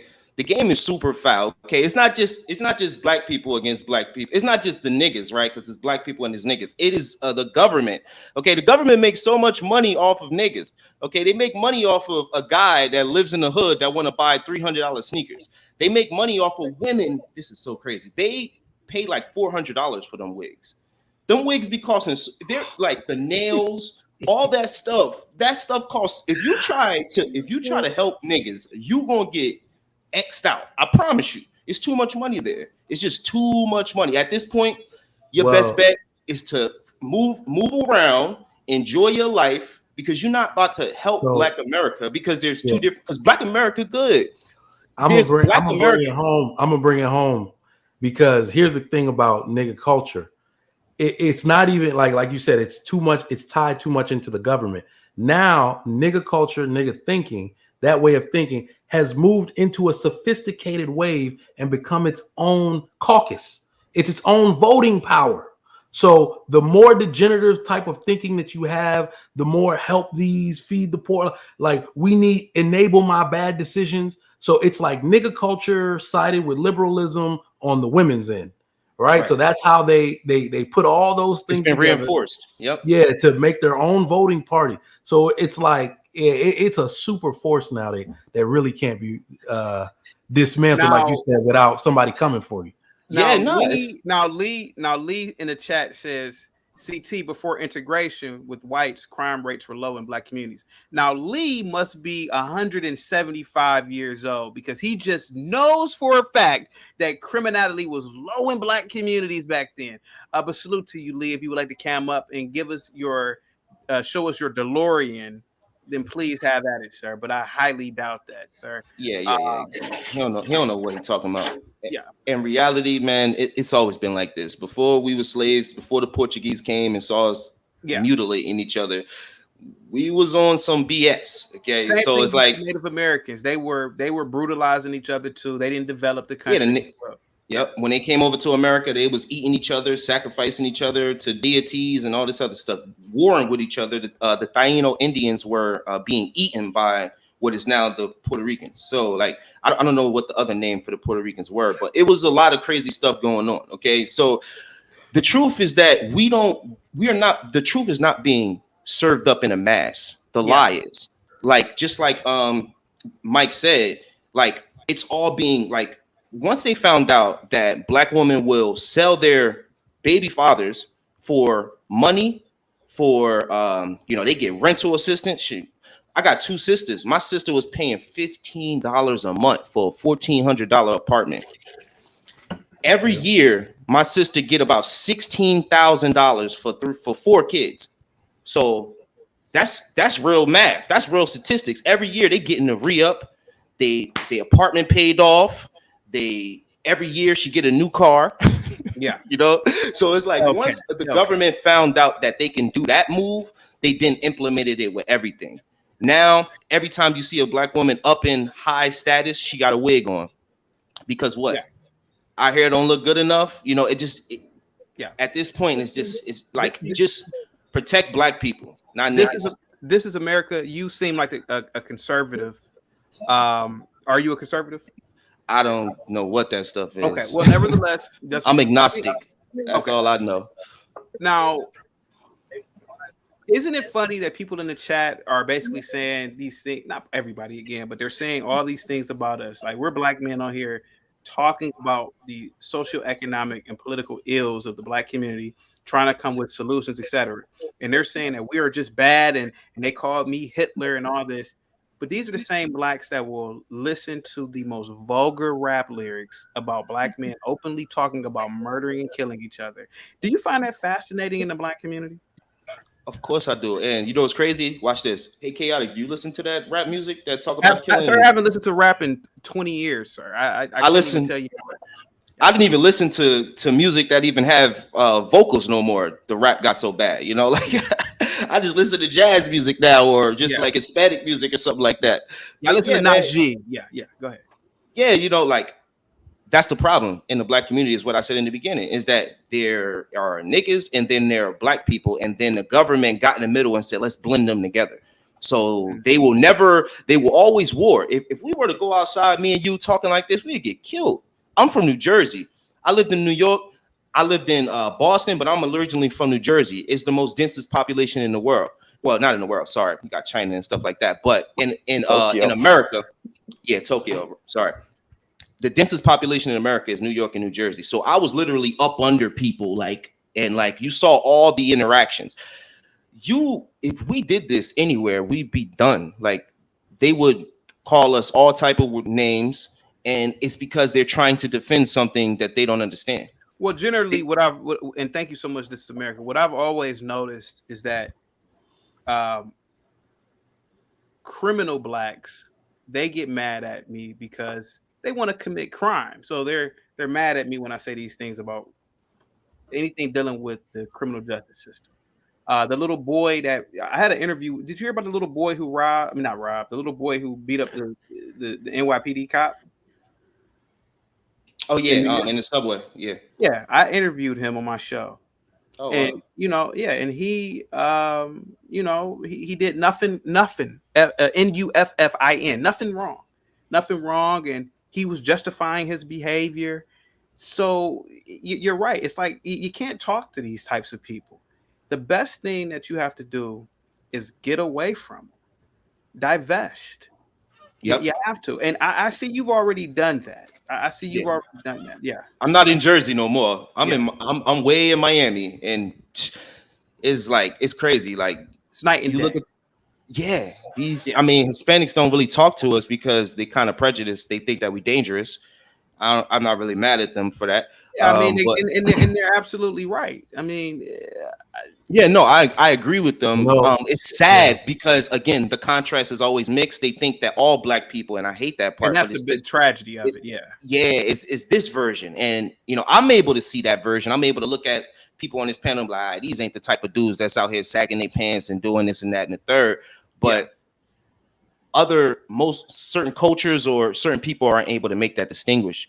And that's what kind of hurts us. Well, the problem is that we have a lot of I really believe in genetics, right? And I believe that certain groups of people have reached a certain stage of evolution. Like I think that the Japanese have. I think that they have reached a certain level of biological evolution. I think that if you take away nuclear families, even if you put them under a certain level of stress within society, I think that they will still have a level of peace to them.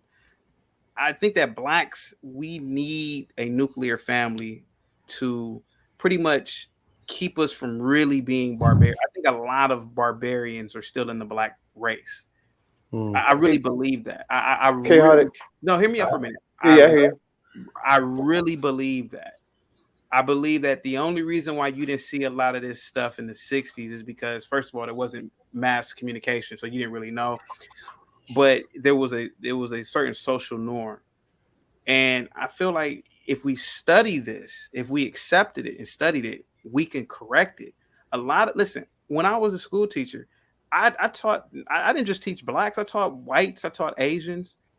The Asian kids, it was like being in heaven teaching these kids. It was like, wow, these kids, if you left the classroom, they just did their work, they were quiet. But not the blacks. They were acting a fool. And we have to stop pretending. Like, why do they act like this? And I really believe it's genetic. They can't help themselves. They gotta just be. Nah, hold up. Yeah, I was going to say, I can correct you a little bit. I'm actually in Japan right now, so I could tell you exactly what it is and why they're acting the way they act. So for the most part, you're in Japan right now? Yeah, I'm in Japan right now. Yeah, I am. Oh, really? And I'm gonna chime in after you. No, I mean, yes and no. Yes, it is in a lot of areas, because for the most part, the reason why they have stability and order, to tell you the truth, because yes, they do have a culture, they do have a way of life, and going through the processes of what they went through with different dynasties, they were able to fine tune themselves, as you're pretty much saying, in evolution, right? Yeah. Very true. And nothing is, you understand, this is an island. You know what I'm saying? And it's overpopulated. And a lot of resources come in, but they produce a lot of things come out. That's why even in the 90s, they produced so many cars and shit. It was economic boom. It was up at least 300%. You know what I'm saying? The things that they do here is special because this island is actually pretty much cursed. You have a volcano that can activate time, earthquakes happen all the time. You have 2 tsunamis. These people understand we only got each other here on this island. So they're more in tune, they're more incentivized to look out for each other in that manner. With us, like you say, in Africa, the reason why we work not so much with that is because, again, we can just spread out and move away from each other. We don't got to deal with each other. We just go out and do our own thing. Yeah. So it was like we didn't have that type of effect to actually put us in that mindset that we can look out for each other in that way. We could say, I can move on to the next place. I ain't got to live here in this place. Fuck that. I ain't got to do this bullshit because we have options. Certain people in certain areas, they didn't have no choice but to kind of adapt to each other. And that's nothing too. They have a culture, a way of life. We don't really have that necessarily in the Black community, where I say like we hold ourselves accountable towards that way of life. We have different means, different ways of cooking, celebrating, all stuff like that. Cool, but we can't really hold another person accountable when they don't act the way you act and do the things you do. Let me cut you off real quick, because I've been agreeing with you, and I don't necessarily disagree with what you're saying now. The African was the most blessed human being ever. Our ancestors walked on gold, diamond, cobalt, iron ore in the mountains in South Africa. Our ancestors had wood in abundance. You would have thought, with all these sir, Marvin's opinion, would you believe me if I told you I have a baccalaureate degree in African studies? I would have to believe it. I have no reason to doubt you. All types of little bullshit bachelor's degrees. This is America. I have a whole bunch of bachelor's degrees. I have one in African studies. All right. I used to be like Dr. Umar. I used to wear my dashiki, beating on drums, walking to class with the little hippie little black bitches, you know. Oh yeah, man, you know. Then I came to the realization, wait a minute.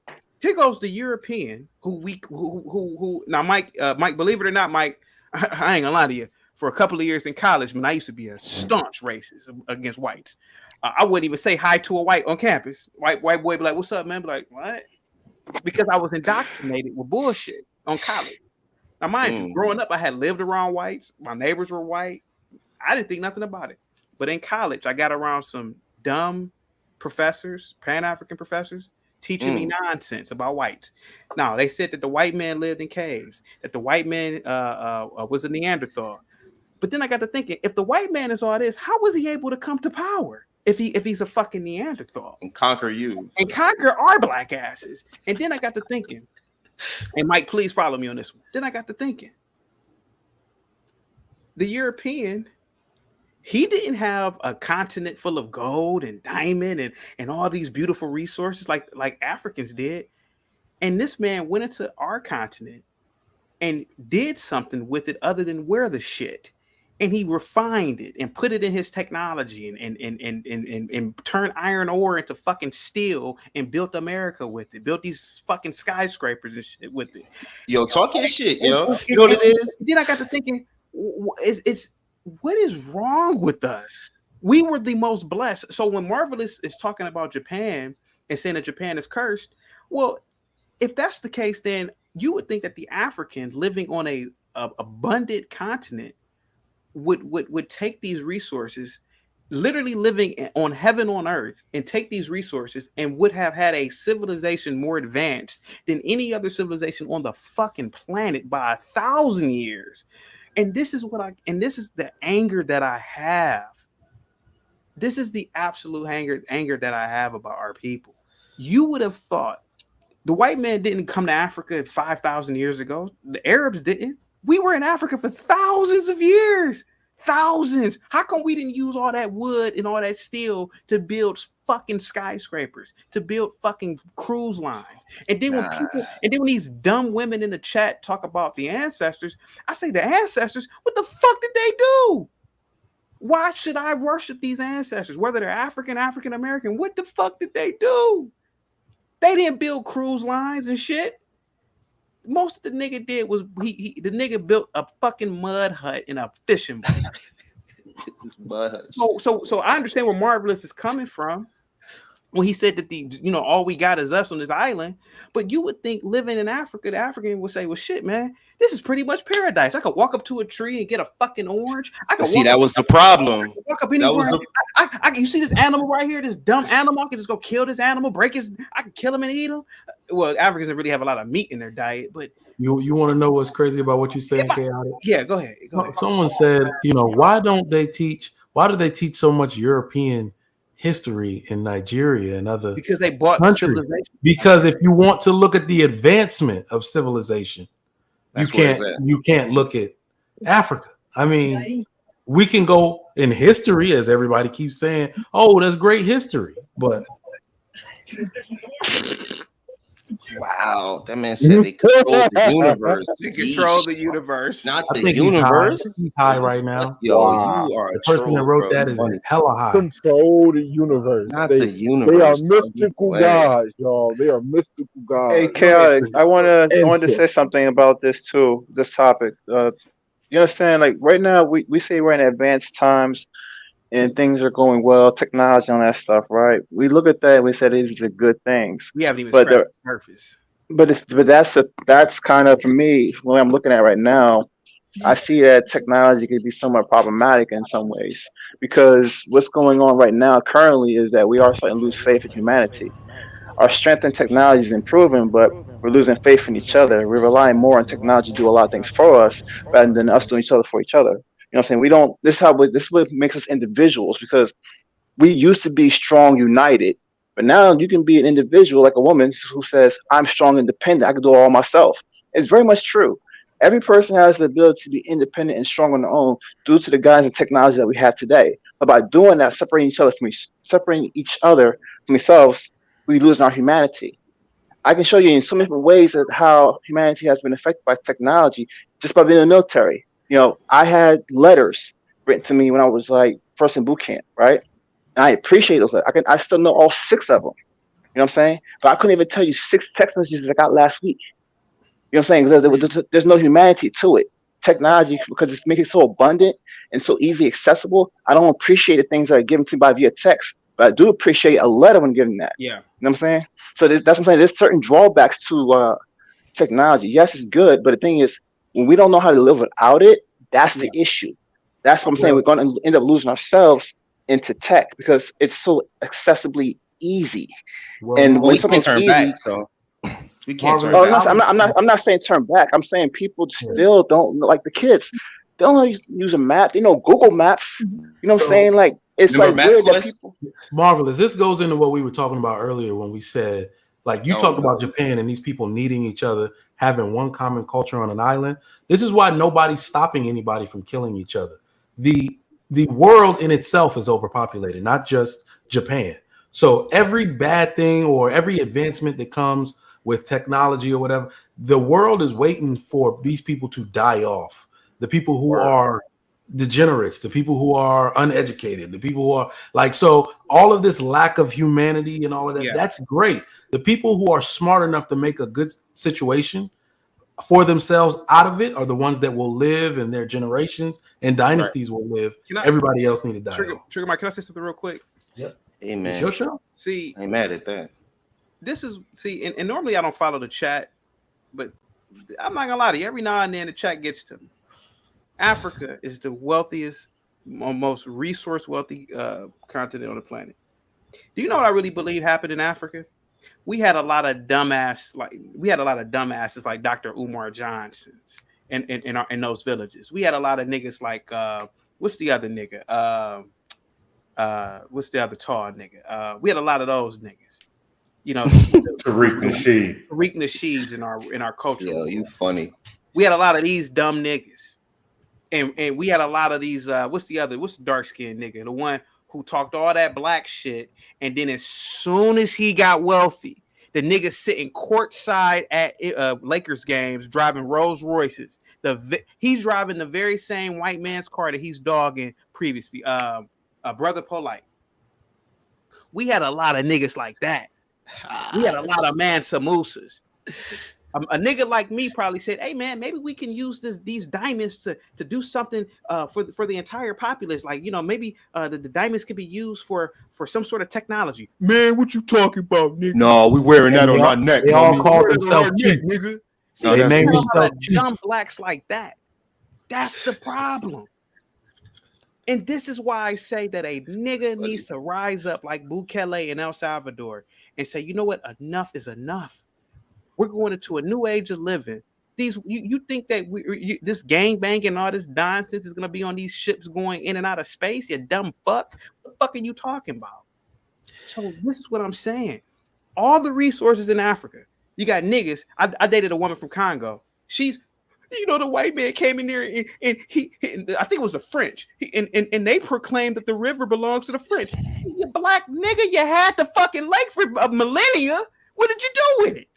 Yo, facts. Hey, CT. If I could jump in, hold on a second. You okay. niggas had listen, I have a lot of Congolese friends. They're so proud to speak Lingala. I said you niggas had rubber in Congo for a millennia, for millions of years. Bruh. You niggas didn't do nothing with the rubber. And the white man came over there and he did something with the rubber and transformed Western society within 100 years. That's why we need a leader like Bukele, somebody who will come in there and say, you know what, this is what's gonna happen, you niggas. Go ahead, guys. You got the floor. Well, I was just gonna say, I'm blacking out over here. That's hilarious. You said you didn't do nothing with the rubber, man. You know me, chaotic, man. You know I'm gonna push back against you, man. God, here's the deal, man. We American, bro. We ain't got nothing to do with Africa, man. We've been here from jump, chaotic. And here's the problem. If you want to say that we let folks come in here and take it, yeah, we let people come in here and actually convince us that our history comes from Africa and we didn't build this place. Right. Yes, we built it. No, we didn't. No, we didn't. Stop. I don't want to hear that we built this shit. No, guys. This is America. Hold up. People gave you the architect and you followed instructions. You didn't build nothing. This is America. Hold on for a second. I know what's going on here. Trey, how much of the live stream have you been listening to? Bro, I've been listening the whole time. I've been in it, just ghost watching and listening. So let's get back to the original topic about Bukele. Mm-hmm. Do you believe that the black culture needs a Bukele? No. Black culture just needs a reset. Black culture just needs to go away as it is. I mean, it's unfortunate, but let me get you out of here. Like I said, that man, you know me. You're too extreme now. That's too extreme. We need a reset. Okay. You need to get it. Come on. Now. Okay, come on. Okay, I'm playing. Trey, I'm playing. Go ahead. Really? All right. So you say it. The words you put it in. Yeah, I'm just gonna keep it a buck. A reset. Whether that y'all the ones said a culling earlier. I've been listening the whole time. I just said a reset, and that reset can come in many forms. You can follow the Marcus Garvey route. All y'all original Americans can go over, join the cargo cult on Vanuatu Island or something like that. Go over there, go to Liberia, institute white supremacy over there like you did before. Black Americans get a little spot in Wakanda, Kansas. Out there it's empty. Can do that if they want to be governed by themselves. However, we have a culture. Our culture is American. Our culture ain't no in Africa. It ain't in no South America, in Ireland, anywhere else. Our culture is right here. It's been recorded history for over 500 years. Our culture is right here. Now, here's the problem. That lefty politics, liberals, Marxists, all of that convince black folks that, all your grievances are against Mike down there. Yep, every one of your problems, black Americans, is Mike's fault. Mike is the evil guy. And then I hate to say it, chaotic, but grifters come in from places like Nigeria and try to convince cats, all us dark-skinned people are the same. No, we ain't. Let's get you the fuck out of here. Chaotic. You know, chaotic. Yo, you a fool for that. Ain't nobody chaotic. Ain't nobody more controversial than I am up here, man. And bro, that was so are you sure? Bro, you can't compete with me on the controversial level. Sir. Man, I'm so shadow banned. I don't know about that one. Go ahead. I got a question for you, MBD. Trey, man. The closest, to be realistic, to be the most realistic, closest thing that we'll ever get to a reset in these modern times is taking away all, and I do mean all, subsidies from the government to black people. Oh, what? The only thing we will get, the closest we'll get to a reset, right? With all these incentive structures that's inside our neighborhoods now, right? The only thing that will make us, closest to a reset in modern times right now is taking away all welfare, all subsidies, all programs away from black folk and and it's going to incentivize black people to stop sitting on their ass and going out there and actually doing something about something. No, I you guess, close. talk your shit, You Dad. close, Dap. You Talk close. your shit, Dap, Dad. you were close. Talk your shit, bro. Bro, Dap, That's you were facts. close, bro. No. But you know what? No, No, black. Hey, chaotic. No, the fellas What's up up, here. Juan? What's up, Juan? How you doing? Can I respond to Dap? I'm doing wonderful. I'm so enjoying the gentleman on the panel, especially Dap Man. Dap Man, please let me just piggyback off what you just said. Man, can I If respond that to were him to real quick? The happen comment. and all the subsidy, all the welfare was removed from so-called black people in America, then you would really truly see the separation. You would really see that we're not all the same. And I've been saying this for years. We are not all the same people. I couldn't relate to George Floyd. I really couldn't. As a human being, no, I don't want anyone to, be treated unfairly. But that's not my world. He doesn't represent me. You understand what I'm saying? The young man in the New York tunnel with the cop and fighting the cop. I don't relate to that. I didn't even feel embarrassed by that. Like the gentleman in Japan was speaking about, we take on each other's traumas and victimhoods and we go, why do they treat us that way? I don't feel that way. Those people aren't me. Exactly. And like Chaotic said, even back in Africa, if you're of that ilk that believes we all came from there, even those people were very tribal. They weren't the same people. They mean mugged each other all day long. They never unified culturally. They never unified in language or religion or in intelligentsia.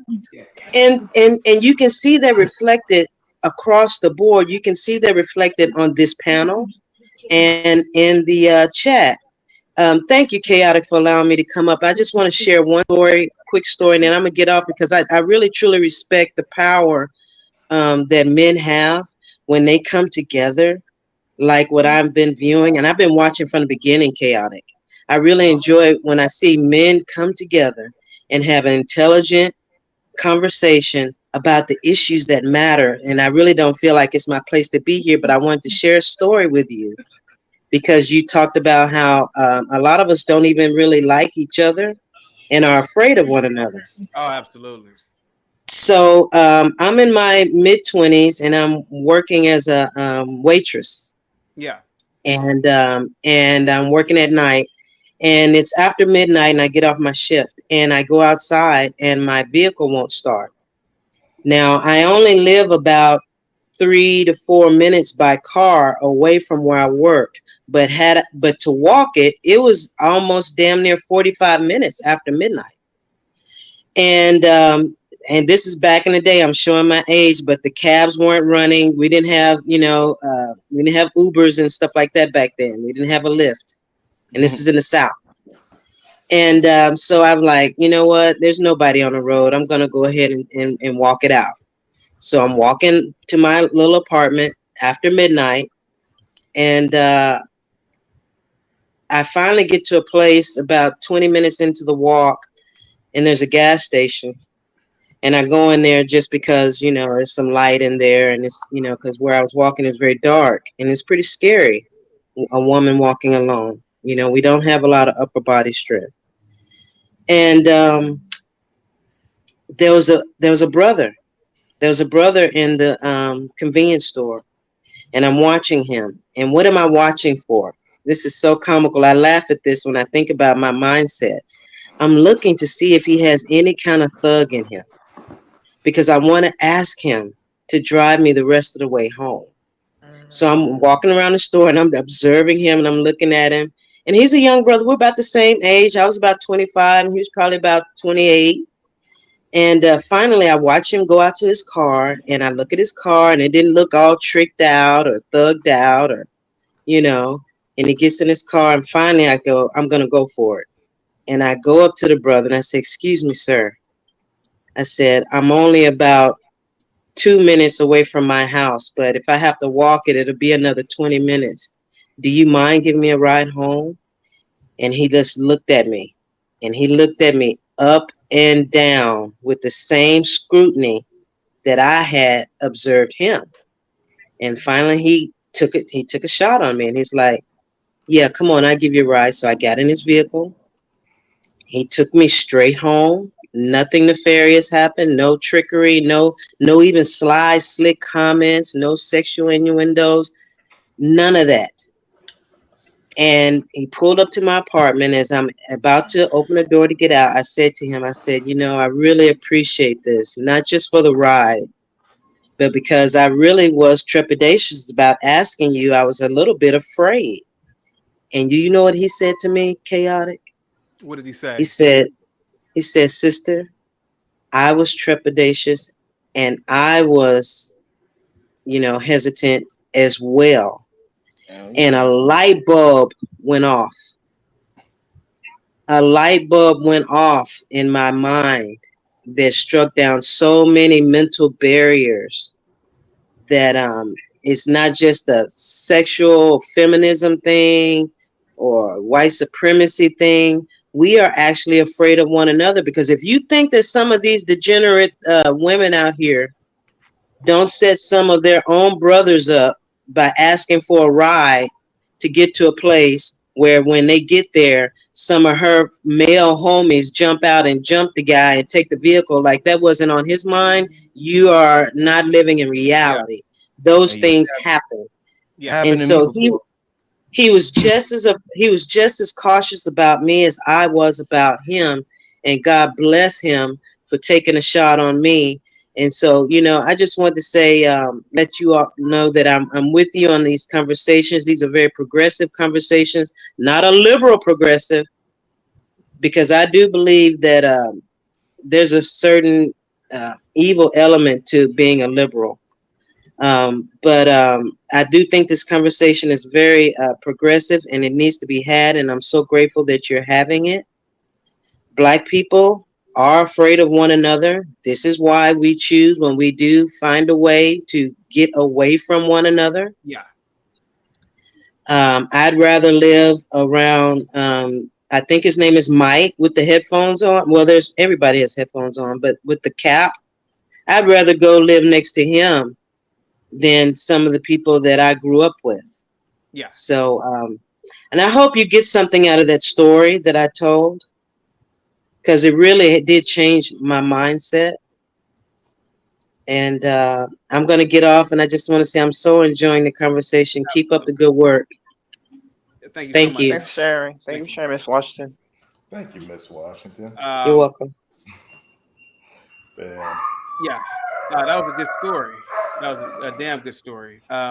This is America. Can I ask you a question, sir? Yes, sir. You don't live around niggas, do you? Nah, I let that go, but I grew up around. But you're in Miami right now, so I got you. Yeah, they far away. Yeah. Okay, I got you. Mike, it sounded like you wanted to say something. What's up, Mike? Yeah, I'm sorry. My internet, I guess somebody turned my internet off when you were talking to me earlier, but my goal is, why I watch these panels from Lapeef. I don't watch any of the other panels of the charlatans. I see some really good men on these panels, but I still think we're separate. And then the day that we can join together and not be a black man or white man and just be men on this panel is when we can go forward. And a lot of that has to happen with, some people are going to say that man was crazy by throwing out, we need to get rid of all this welfare and stuff. But you can go back through history and there were classes of people that stuck together, and they were white, black, Indians. Look at the signers of the Cumberland Compact. You had here in recent Tennessee history, there were all kinds of men that joined together to try to move out and set up something new. So until we get back to that day where we join together as just men and lead, that'll weed out the troublemakers. We can't keep supporting the troublemakers with all this money from the government, but that helps the government keep us separate. So that someday it's going to happen. Let me say something real quick. Chaotic. I think that a lot of people don't want to smite their creators, man. I think a lot of child support babies out here, a lot of people out here that just wasn't brought up into the world with no real direction. Yeah. And that's what's going on in the neighborhoods, is that Black women are having babies the same way they was having babies, the same way they was breeding farms before. They doing that same thing. That's most of the reason why our community be looking crazy. You have a baby, especially a boy, by the time he 10, 11, you know, I can speak for myself. I was a welfare baby. You know what I'm saying? I've argued with my mom about this same situation. I was like, yo, why you have 5 kids and you broke? And what like real talk. She started fighting with me and I don't talk with her. You know what I'm saying? But that's how I know that is true, because they will get so mad. So what that man said is the facts. It is like the truest thing. You got to, and then going back to Africa, the reason why the difference between it's not about black or white, it's about where you were. White people were up there in the fray. Okay, when it's cold and you ain't got nothing, like, first of all, when it's cold, period, anybody that live up in the cold know you got to survive. The survival kit need to be on you at all times. There ain't no playing games. Now, opposed to people who are living in where it's always sun and plants just give fruit and bear fruit and everything like that. That's the reason. So what that man is talking about is the same thing that happened back then, is that we was not sitting there in a situation where we had to make a move, where we had to do something or else. Like, I think Marvelous was the one talking about how in what you say, Japan, I don't want to get it wrong. Yes, or something like Japan, they got tsunamis happening, and they got a mountain that can explode, a volcano that can explode. That got them in order. Like, yo, we got to stick together or else.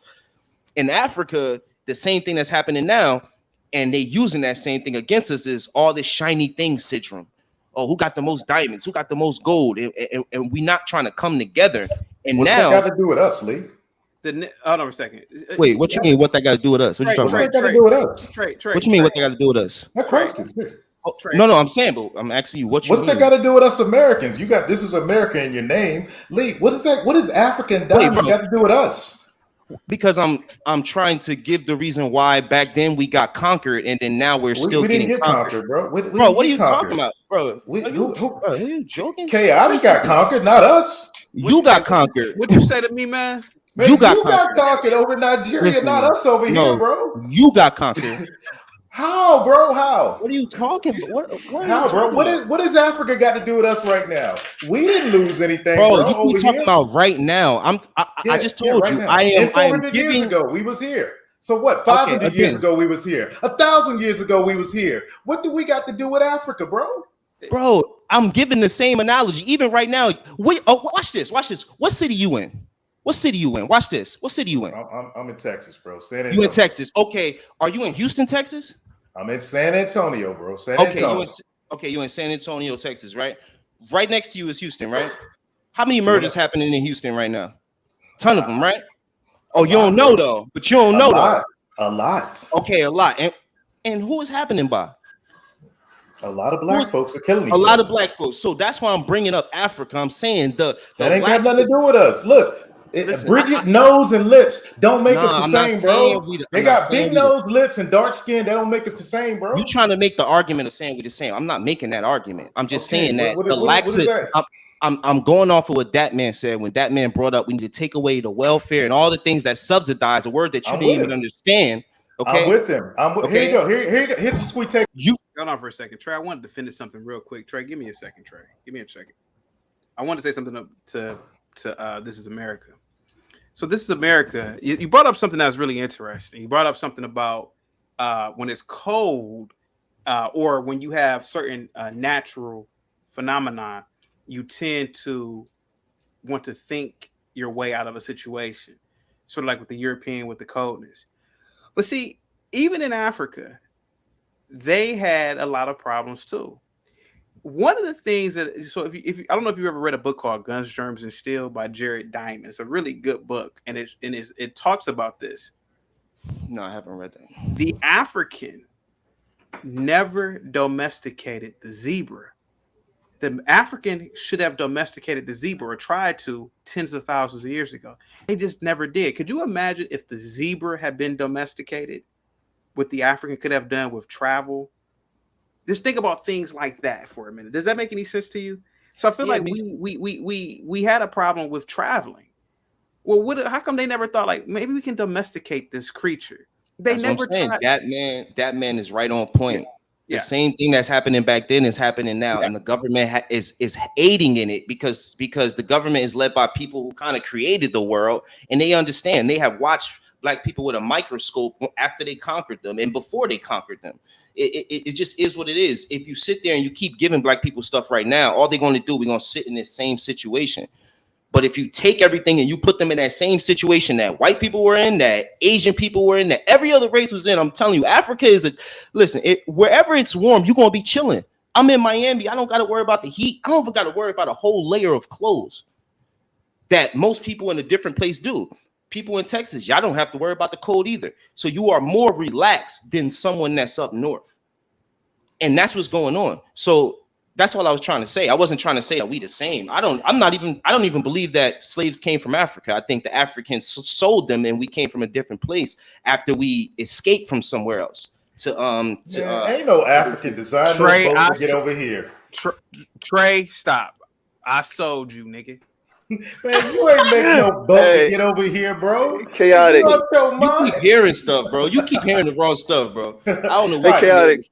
I want to add on to this conversation when y'all talk about the South and warm temperatures. I just want y'all to take peep to this. This is a worldwide phenomenon. If you can explain it to me, that'd be dope. Why is it that in the South specifically, in every country, culture is always held up? In every country you go to the South, the culture of that particular country is most held up. For example, I believe Texas is the most American state there is, in my opinion. Actually, a lot of the southern states are the most American, in my opinion. If you go to Spain, same thing. Southern Spain is all the good food, everything, the language, everything is just intact.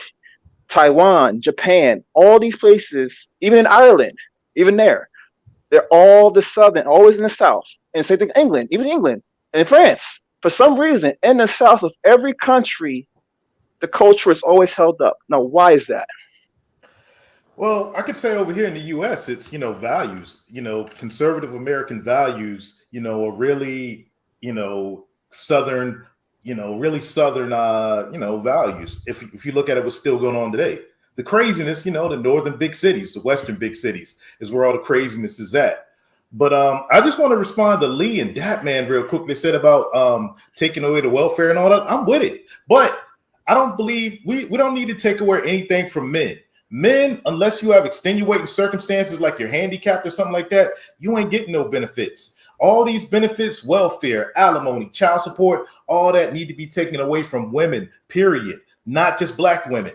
Women, period, and all this goes away. All these people who have that fantasy of the black community from 100 years ago, you'll get it back just like that if you take away all them daggone handouts for women. I guess I'm soft. I guess I'm soft when it comes to the to welfare. I never grew up around it, but I do feel like there should be some sort of social structures for. Nope. Okay. I'm a softie when it comes. I grew up around it. I'm from New Jersey. I've seen it. They used to shop for Social Security numbers. No. Yeah. Okay. They sell. They bro. The reason why black dudes in the hood are going crazy is because of that. I've been approached. Yeah, I know what you mean. I've been approached in stores by people. They say, "Man, I got this car. You give me 50. It's 500 on it." I'm like, "Nigga, what the fuck are you talking about?" No. I'm talking about. You have a kid, chaotic. Okay, let's say me and you are women right now. You have a kid. I don't got a job, so I go, "Hey, let me get your kid's social security number, and I'm going to use it to get 5 bands, and then I'm going to give you 2,500." That's what happened in New Jersey and in New York. Again, the reason why you're able to see so much over there opposed to being in Texas or somewhere is that we are actually outside. What about a mother? Okay, what about a mother? Corners, What about a mother who's been widowed and she's single? What about that kind of? What about welfare and that? So what? Her husband should have got insurance. That's on her. Trey, you're rude. You shouldn't have a kid. You shouldn't have a kid without you being able. You know why? Because a lot of women look at a kid as some type of They don't look at their kid as I'm about to bring something in the world that's going to help out the world. They look at it like, I deserve this. Oh, I'm 33 now. Oh, well, I know the black woman I've been around. I don't know if all women are like this, but I know black women are like this. I'm 32 now. I'm gonna have a kid. Like, for example, my girl. This is a perfect example. My girl, before, no, hell no. My girl, I don't got nothing with white people, but nah, that's not what we doing. You in Miami? I know you got a Maria down there. Don't front. Nah, I don't mess with Spanish people. Spanish people are racist down here. But anyway, man, I just left there, bro. Yeah, but you don't live here. I'm fluent in Spanish though. I'm fluent in Spanish though. I don't know. My peoples are from my Liberty City, bro.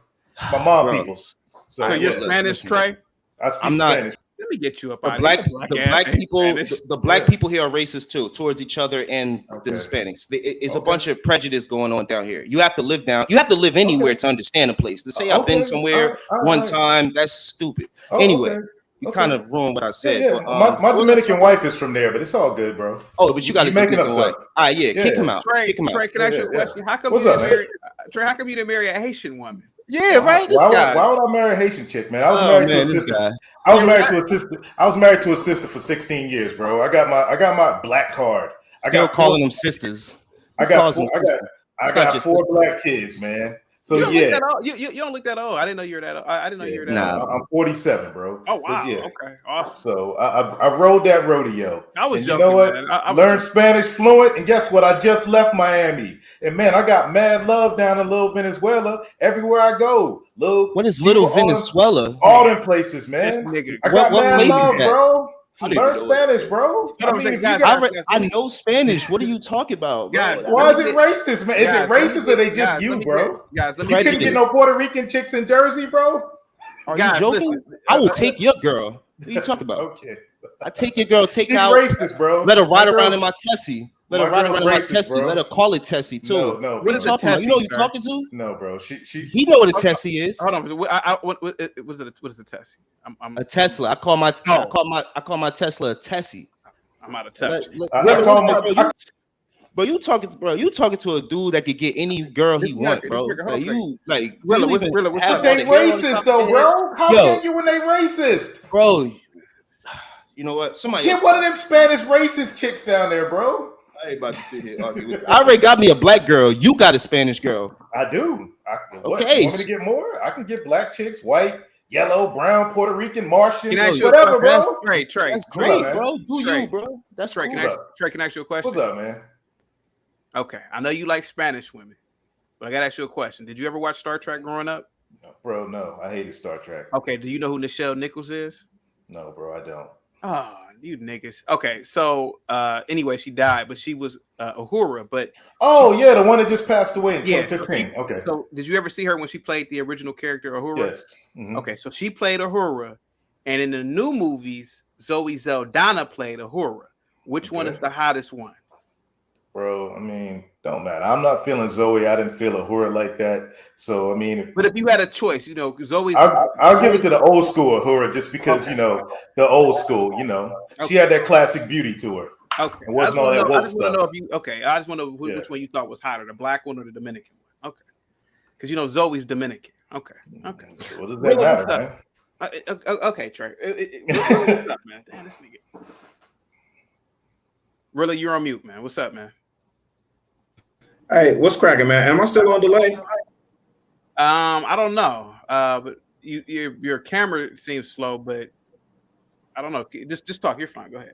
I mean, well, look, the audio is fine. The audio is fine. Yeah.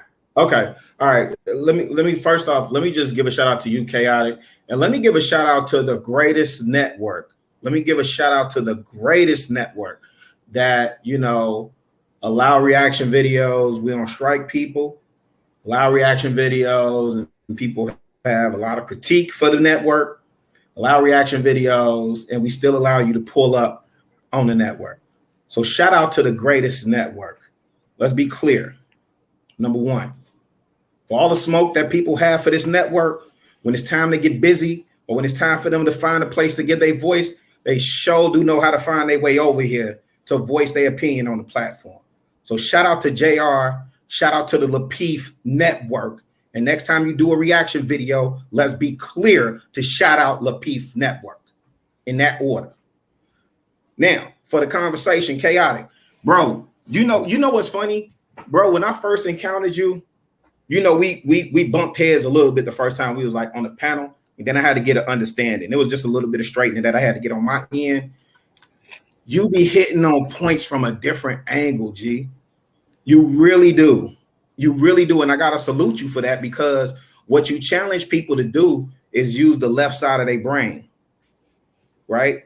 Come at it from a different perspective. Now, with that said, the gentleman's name is, because I'm coming in late. I had some stuff I wanted to say earlier, right? It's Bukele, right? Bukele, yes, the president of El Salvador, yes. Yeah, so with all due respect, I'm not familiar with him. I will research his methods, his tactics, so on and so forth. But I heard you speaking highly of them. And usually, sometimes when you highlight things, because I know you tend to highlight a lot of African dictators, because I think you're well researched in that. So when you highlight people, I just kind of like pay attention and make it a point to, like, I need to research that and figure that out. Here's the thing, though. I don't think that, and what I put in the chat earlier, which you may have missed, and I don't know if you're in Atlanta or not, but if you are, then you should research the efforts that and the track record of Victor Hill, Clayton County Sheriff. The same things that you talk about, what's Bukele, same thing you talk about he does, Victor Hill is doing, but, has been elected, dethroned, reelected multiple times. I think he's still under federal indictment now, right? But he still has support of the community. Wow. Victor Hill is the one that's going to come through. He bought, when they shut Fort McPherson down before Tyler Perry bought it, he bought one of the Army tanks. And what he was known for was rolling through the dope houses with an Army tank. Right. So he put the fear of God in a lot of them dope boys in Clayton County. Right. And so the people love him for that. But here's the thing, for what you're saying that Bukele does, I don't think that works without without support from a patriarchal structure. See, you're saying heavy-handed with the gremlins in the Black community. I agree with you, and then I kind of disagree with you. I told y'all I was driving to the hood, right? I put in the comments like I'm I'm literally at my grandma's house right now, right? On 107. I'm in Roseland right now. And when you drive through the hood where I used to see people playing basketball at Palmer Park, I don't see that right now. There was one kid shooting hoops right now. Why? All the programs, all the elements that they used to have for these young bloods to release their tensions and all that's gone, bro. All of that stuff is gone. And what I think is going to take, and what I was trying to communicate, honestly, I think it's going to take the men to get together and the points that we can agree on. We ain't got to agree on everything, but the basic things that we can agree on, man, let's elevate on that. Let's build on that. Let's coalesce around that, right? So you're for nuclear family. I'm for nuclear family. How do we communicate the message to young bloods that you don't need to be out here pumping and dumping and create more issues for the community by contributing to single motherism, right? How do we create strong families that create neighborhoods, that create communities? That's what I was getting at. I don't think the Bukele approach is going to work, because even when you think about, you mentioned Idi Amin earlier, right? When I think about those types of regimes, there was strong pushback from the people who felt oppressed. And you best believe, if our women have felt or tasted a hint of power and they're not going to relinquish, you best believe these Negroes that'll run out and buy Gucci and Prada and da-da-da-da-da. Boy, listen, try to rule with that iron fist, you're going to see an uprising. They bucking in Chicago now, and they bucking in Atlanta, and they bucking in New York, and they bucking in LA. Hey, one more thing and I'll pipe down, chaotic. Honestly, man. No, you're good. You're good. Hey, man, some of y'all cats got to relax with this Chicago narrative. Y'all have no idea what Chicago look like, what Chicago is, or what's happening in Chicago right now. It's a murder town. Relax. Y'all got to relax. Chicago straight right now, fam. Chicago not even the top 10 for most violent cities, but it's a familiar narrative. Is he joking? Is he really going to sit here and say that? Let Rilla finish. Hold on. Wait. Hold on. No. Wait. Hold on. Nobody else jump in. Chaotic. Let Rilla finish. Hold on. No. Hey, wait. Hey, let Michael J. White get that off. Let him get that off. What you say? Because I'm in Chicago right now. So what are you saying? You are capping. What you just say? Chicago got more murders than days that have gone by as well. What you mean Chicago good, bro? I said Chicago is not in the top 10. I said Chicago is not in the top 10 for violent cities. About, man? Like, yo, this is the problem, bro. We got dudes like you that sit baby here girl, listen, preach BS, bro. You preaching BS right now, son. Baby girl. Listen, I ain't your punkin, bro. Don't call me. I'll knock you out, bro. Well, you sound really emotional right now because it felt like I was talking, and then it seemed like you got really in your feelings right now. You talking BS? Now I'm coming for you, bro. If you was on my face, I'm coming for you as well. Pull your difference. Hey, look, it's no difference. It's real. I just now told you it's more murders that happen in Chicago than days have gone by. No. Put it in the back chat. Listen, put it in the. It's real easy. No problem. You watch put this. yours in the back chat, and I'll put up how many murders happen in Chicago, and watch this guy look like a goofy. I'm gonna turn my mute off. Okay, make me look like a goofy, baby girl. Show respect when you come on this platform, G. I would never show you respect. You calling me baby girl? I didn't say to me. I said show the platform respect when you come over here. I don't need your respect. I already sunned you on your channel. Girl? You would never. He calling. Facts. I did that. Yo, stop muting me. Hold up. No, don't mute him. Chaotic. Don't mute him. Let him go. I remember I was talking. How tall are you? For some reason. Yo, how tall are you, bro? I'll flip you on your head, bro. Okay. Not like real talk. I come to Atlanta and flip. Okay, listen, man. Listen. Hey, let me tell you something, bro. You would never come to Atlanta and do anything. Don't play yourself. Don't play yourself. Hold on, Chaotic. Y'all doing too much. Let me say something, because these be some goofies up here that take this internet stuff way too serious. All you had to do, Chaotic, can I share my screen? Here are the stats of killings in Chicago from January 1st to now. And here's how it matches with the top 10. Because what I said, Chicago not even at the top 10 most violent cities. Matter of fact, Chicago is the number 2 most desirable city to live in. Hey, Rilla. Hey, Rilla. Can I speak real quick? Listen. Don't go off your feelings. All you gotta do is ask me to produce the proof. Hold on. This is the problem, Chaotic, that me and you talked about before. It doesn't matter which city is in the top. That number is ridiculous for any city. Really, it don't matter, this bro. Is what I'm saying, it's bro. Too many I children, hear you. Bro. That's cool. I hear you. And what I'm saying is what it seems like to me. And I've lived in 3 different cities. I don't know how many cities y'all have lived in.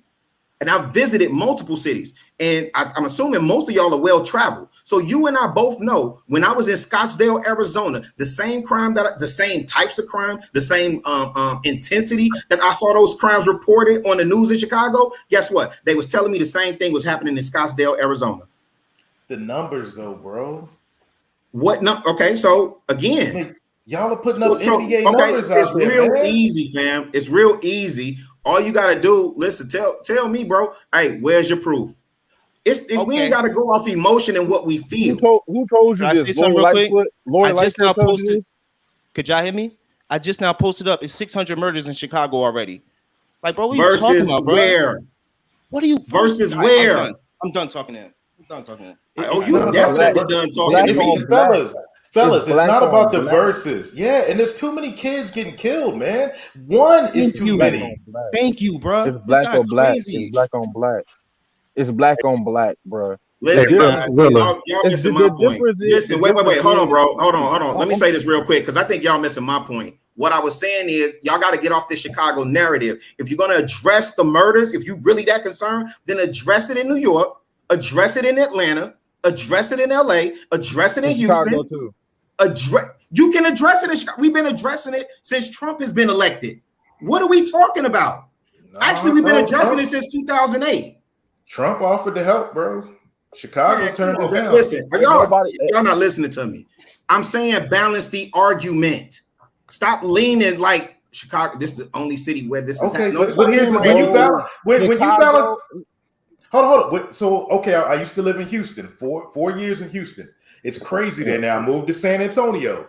So if we balance the argument, it's saying, okay, Chicago got this many, but Baton Rouge got this many, and Houston got this many, so they all competing versus they all fucked up for having that many murders. Okay, listen, bro. Do you not? Okay, let me ask you this: when we're having these conversations, let me see if you can follow this. This is very simple. When we're having these conversations, do you not see? And in Chicago, this is going on, as if Chicago is the poster child. In other words, to me, it's the same. It is the poster child, though, bro. It is. It's not just 1, 2, 3, 4 brothers. No, every other major city in the U.S. is looking at Chicago, Lori Lightfoot, the murders, and going, "Whoa, what the hell?" And then why is we have a former police officer as the mayor of New York. Drill is running stupid in New York right now. Yeah. What are we talking about? I know, bro. Well, I was gonna say, man, what are we talking about? Like, hey, bad, Chicago, bro. look, I'm not saying it's a race or comparison. I'm saying listen, I'm saying, gentlemen, make the argument balanced. And I don't even know why y'all so riled up unless y'all was commenting in the chat. Rilla, I can make it very balanced for you. Chicago, LA, New York City, Atlanta, all these major cities all ran by who? And been ran by who for a long time? The Democrats, right? And over them having the power over these places for the last 50 years, and we're not just singling out this Chicago, right? We're gonna make this multifaceted, right? We go broaden out the distribution so it doesn't feel like Chicago is the only one getting That's blamed, not what right? I'm saying, fam. This is what I'm. All right, no, y'all continue. Okay. Okay. I was trying to put some paintware in, but go ahead, fam. Go ahead. I'm saying, what I'm saying is, we've been under their rule and how they like to run stuff for the last 50 years. Do you think we need to change it in terms of who's the person that is leading it? Why won't we've been loyal to these people for so long? We need to get on and try to move. That's not even the conversation that's not the conversation. I know that's not even the conversation that we have. Chicago, really. See, the thing about it, Chicago, though. I'm saying, listen, gentlemen. What I'm saying is very simple. So even to your point, because if you want to get into the 50-year argument, I could make a definite argument that Atlanta is still the blueprint. Atlanta just started running into these troubles, and Atlanta has its own unique set of problems the same way Chicago has its own unique set of problems. That's a fact. That's a fact. And it's centered around lack of attention, lack of development, lack of investment for our boys. No, bro, it's centered around single moms, bro. That's what it's centered around. Single moms. Take single moms' benefits away. There you go. Oh, wait. The mothers are the problem. Yes, they are. Wait, and all these so the men don't bear any responsibility. It's the mothers who are the problem. There you go. Hey, give the men automatic custody. Don't give the women shit. Take away all their benefits. Give the man that's locked up at 26 in California automatic custody. Well, guess what? Send this kid to a boot camp, bro. Just don't give him to the mother. And that's why I say, like, we try and generalize stuff. So that's why I say, listen, all of the men locked up. I don't want to disrupt your show. I don't want to take us. Just let me say this real quick, because I know y'all been up here for a minute. Let me just say this real quick. Shout out to Scam and shout out to Marvo. Listen, listen. I don't want to disrupt Chaotic Show. I came up here to put a little paint where it ain't to give a little bit of clarity. That's it. The points that we can agree on, gentlemen. Even if y'all say no, Chicago is the poster child. Cool. You know how I like it, and this should be real simple for a lot of people if you understand. And I'll know how old you are based on what I say. This situation with R. Kelly, I have a big problem with. I have no problem with how they tried R. Kelly. I have no problem with him being convicted. I have no problem with him getting 30 years. I have no problem with him coming back to Chicago for another trial and going to Minnesota after that. You know what I have a problem with? It's not consistent across the board. You're going to make him, this is the person you make the poster child for that? Like, all of us have been in high school, Chaotic, taught at a I don't think you taught high school. I don't want to assume. I'm pretty sure all of us saw older dudes pulling up to the high school to pick up younger girls. But this is the person that we decided to make the poster child. That was the thing. Rilla, who sent them girls to R. Kelly? They mamas. No, see you. They mamas, bro. It came out in court, bro. It came out in court. The mama sent them in the transcripts. Listen. gentlemen, I need y'all to exercise a little bit of discipline and grace because y'all been up here for a minute. Okay. Oh man, Scam got the G Unit wife beater. Oh man, it's going down. Dang, Scam. This is my point. My point is what we choose to make the poster child. And it often deflects from the ultimate argument. And I'm cool with that. If y'all want to continue to use Chicago and y'all niggas want to continue to herald Old Block as some type of almighty destination, tourist destination for gang banging when y'all come here, man, more power to you. I hope you get a picture with Chief Keef when you come, right? But the things that we can agree on to fix our community, or for those of us that want to fix our community and make Black families great again and, you know, save our boys, like, can we agree on that part at least? Even if y'all say, hey, man, no, I'm going to continue to Chicago because Chicago Chicago got 600 murders. Okay, tell me how many Tell me how many New York got. Tell me how many Atlanta got. Tell me how many in Miami. Houston. Hey, Rilla, hear me out. The thing about it is the man. Go ahead, man. Lori Lightfoot. When you want to have a real conversation, right? Not too long ago, inside of the media, Lori Lightfoot, she was confronted by a man who was trying to ask her, you know, something called real questions, right? Questions that get to the heart of issues, right? She doesn't like having being questioned. Right. The same with the black sheriff they have there, and a lot of other Black officers. Right. Wait, what Black sheriff? We got Thomas Dart. Okay. I don't know. Wait, and let me help y'all out with Lori Lightfoot, because for some reason y'all think everybody voted for Lori Lightfoot. Do you know the election turnout? Do you know the election turnout? I'm not saying that, man. I'm saying that the people that's inside the office right now. A lot of people not paying attention to these things.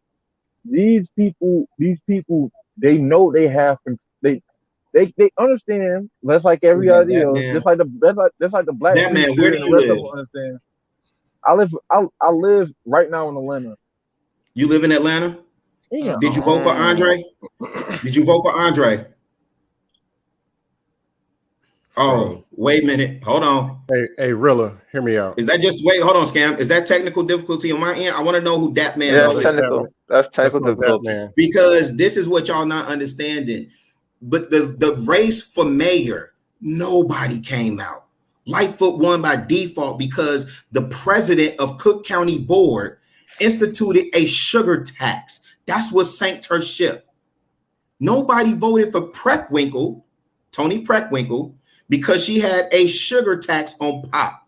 So they said between the lesser two evils, I would rather go, which is what happens in these elections, I would rather go for hope and the unknown than to go for the woman that instituted a sugar tax. It was literally between the same two people. Man, y'all needed a sugar tax, man. You know, the Queen's looking a little thick, man, everywhere. That sugar tax would have been good, man. Hey, where you live at, bro? Rilla. Hold on, wait. Where you live at? I'm in Texas, bro. We need a sugar tax down here. Okay. Y'all got guns down there. Yeah, we got a lot of guns, man. I got a whole lot of guns. That's what I'm saying. I heard you talking about that earlier, fam. Work on the sugar tax. Hey, we need one down here. I want a sugar tax. You seen that swim thick party, man? We need a sugar tax down here. Was that in Texas? Hell yeah. It was in Houston. Man. Oh, man. Bring the sugar tax. My bad, Scam. Go ahead, bro. My bad. Hey, Rilla, my bad, Dustin. Here's the deal. That's why I always call these conversations circular, and I usually just end up trolling. The reason they keep talking about the Black community and we stand by the men. The men can't build and they can't get along. It's the same thing when you get 10 Black men in the same spot. I got more bitches than you do. That's fair, money. That's fair. That's fair. You know what? Fair. I'm gonna pull up in your city and punch you in your teeth. Same thing. Who can work with that? Who can build with that? That's fair. And I'm not just talking. You're right, because when you pulled up in Houston, you did pull up in the drop top, and you wasn't trying to run down on nobody. You did pull up stunting. Here's the thing. I lived in Houston. Actually, my car's old. That car ain't nothing. It's 2010, but it's paid for. Made a deal. Light flex. I lived in Houston. I don't remember. I think it was Rick Perry.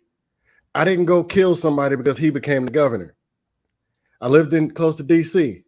Because it was a Democrat, I didn't have to go stab somebody. Oh man, Obama won. Now we got to kill everybody. The same things happen no matter who's in office. It's the same thing. Somebody's getting smoked in New Orleans tonight. Doesn't matter if chaotic is the mate. People are doing what they want to do. What did you say, boy?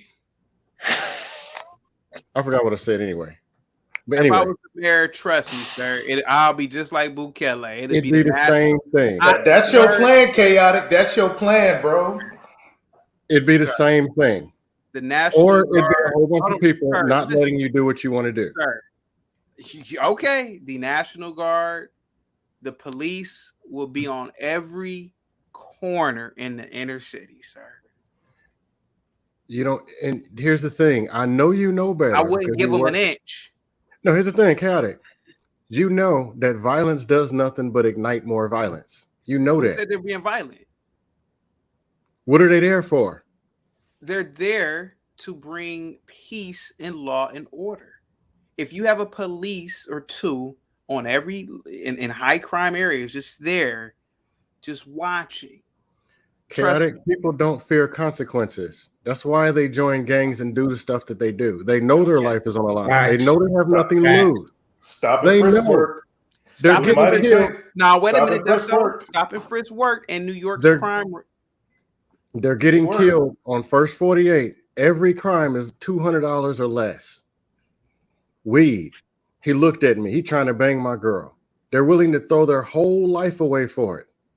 Sir, They don't fear consequences. that's Redirect why did the stop and frisk behavior. work? Why did stop and frisk work in New York?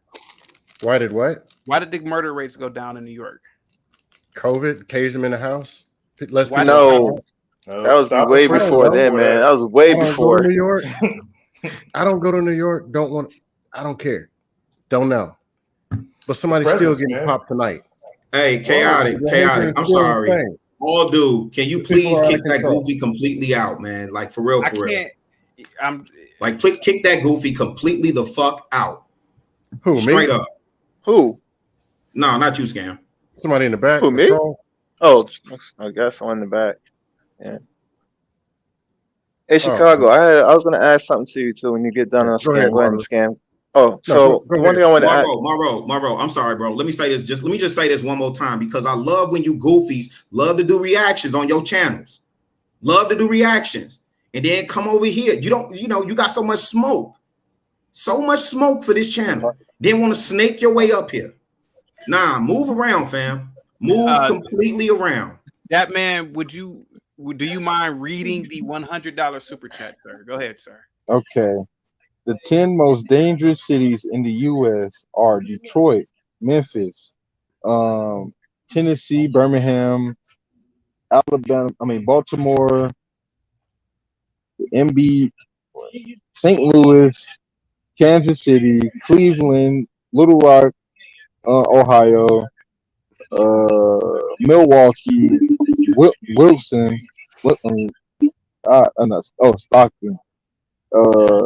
Okay, those are the most dangerous cities: Stockton, Wisconsin, Milwaukee, Arizona. Thank you so much, Ash, for the $100 super chat. Ash, thank you so much. Rilla, thank you so much, that man, for reading that. Rilla, what say you, sir? Dusto, what say you? No, I cannot get off mute quick enough. My bad. This is what I'm saying. Passing the mic to Marvelous opinion. It's not because I know that man was saying like, yo, it's not or maybe I don't know who the other gentleman is. Somebody was saying, and Marvel, I apologize. Please forgive me, bro. I'm not trying to, but my point is we get so linear focused that we don't even realize when we repeating other people talking points. Like if we gonna have a conversation, let's make it genuine. If you genuinely concerned about Chicago, cool. I'll be honest with you. Yeah, I take a certain offense to it because I'm actually boots on the ground up here working. And I know what the city has looked like this summer. Has not looked like what it looked like when I was growing up. When Minister Society and Boys in the Hood and Colors came out. Has not looked what it looked like for the last couple of years. And you know what is turning into Chicago? Atlanta. You know why? Because everybody from Chicago and Detroit and LA is moving, and New York is in Atlanta. Right? So it's easy to repeat other people talking points. It's easy to talk about Lori Lightfoot. Easy. I'm with you. Who's talking points are we repeating? Really? Anytime you tell me that, anytime you tell me about gun violence in Chicago, you repeat somebody else talking points. So if we see news articles of kids losing their lives from local news, then that tells me you have not done the examination that I know chaotic will do. But here's the deal: if it's a child, does it make it any less insignificant? Bro, you conflating two things. No, I'm not. You're missing what I'm saying. Okay, so let me ask you this. So if you see that same news article about the violence that's happening in New York, whether it's the 3 women that ran into that fried restaurant and tore it limb from limb, whether it's the young man who gets rejected by a young woman and bites her face off, whether it's the drill rappers that tell you, I'm at this location, pull up if you want some, and they go shoot up each other. You don't take none of that information into account either. I think Chicago it's all is just still disgusting, your bro. poster child.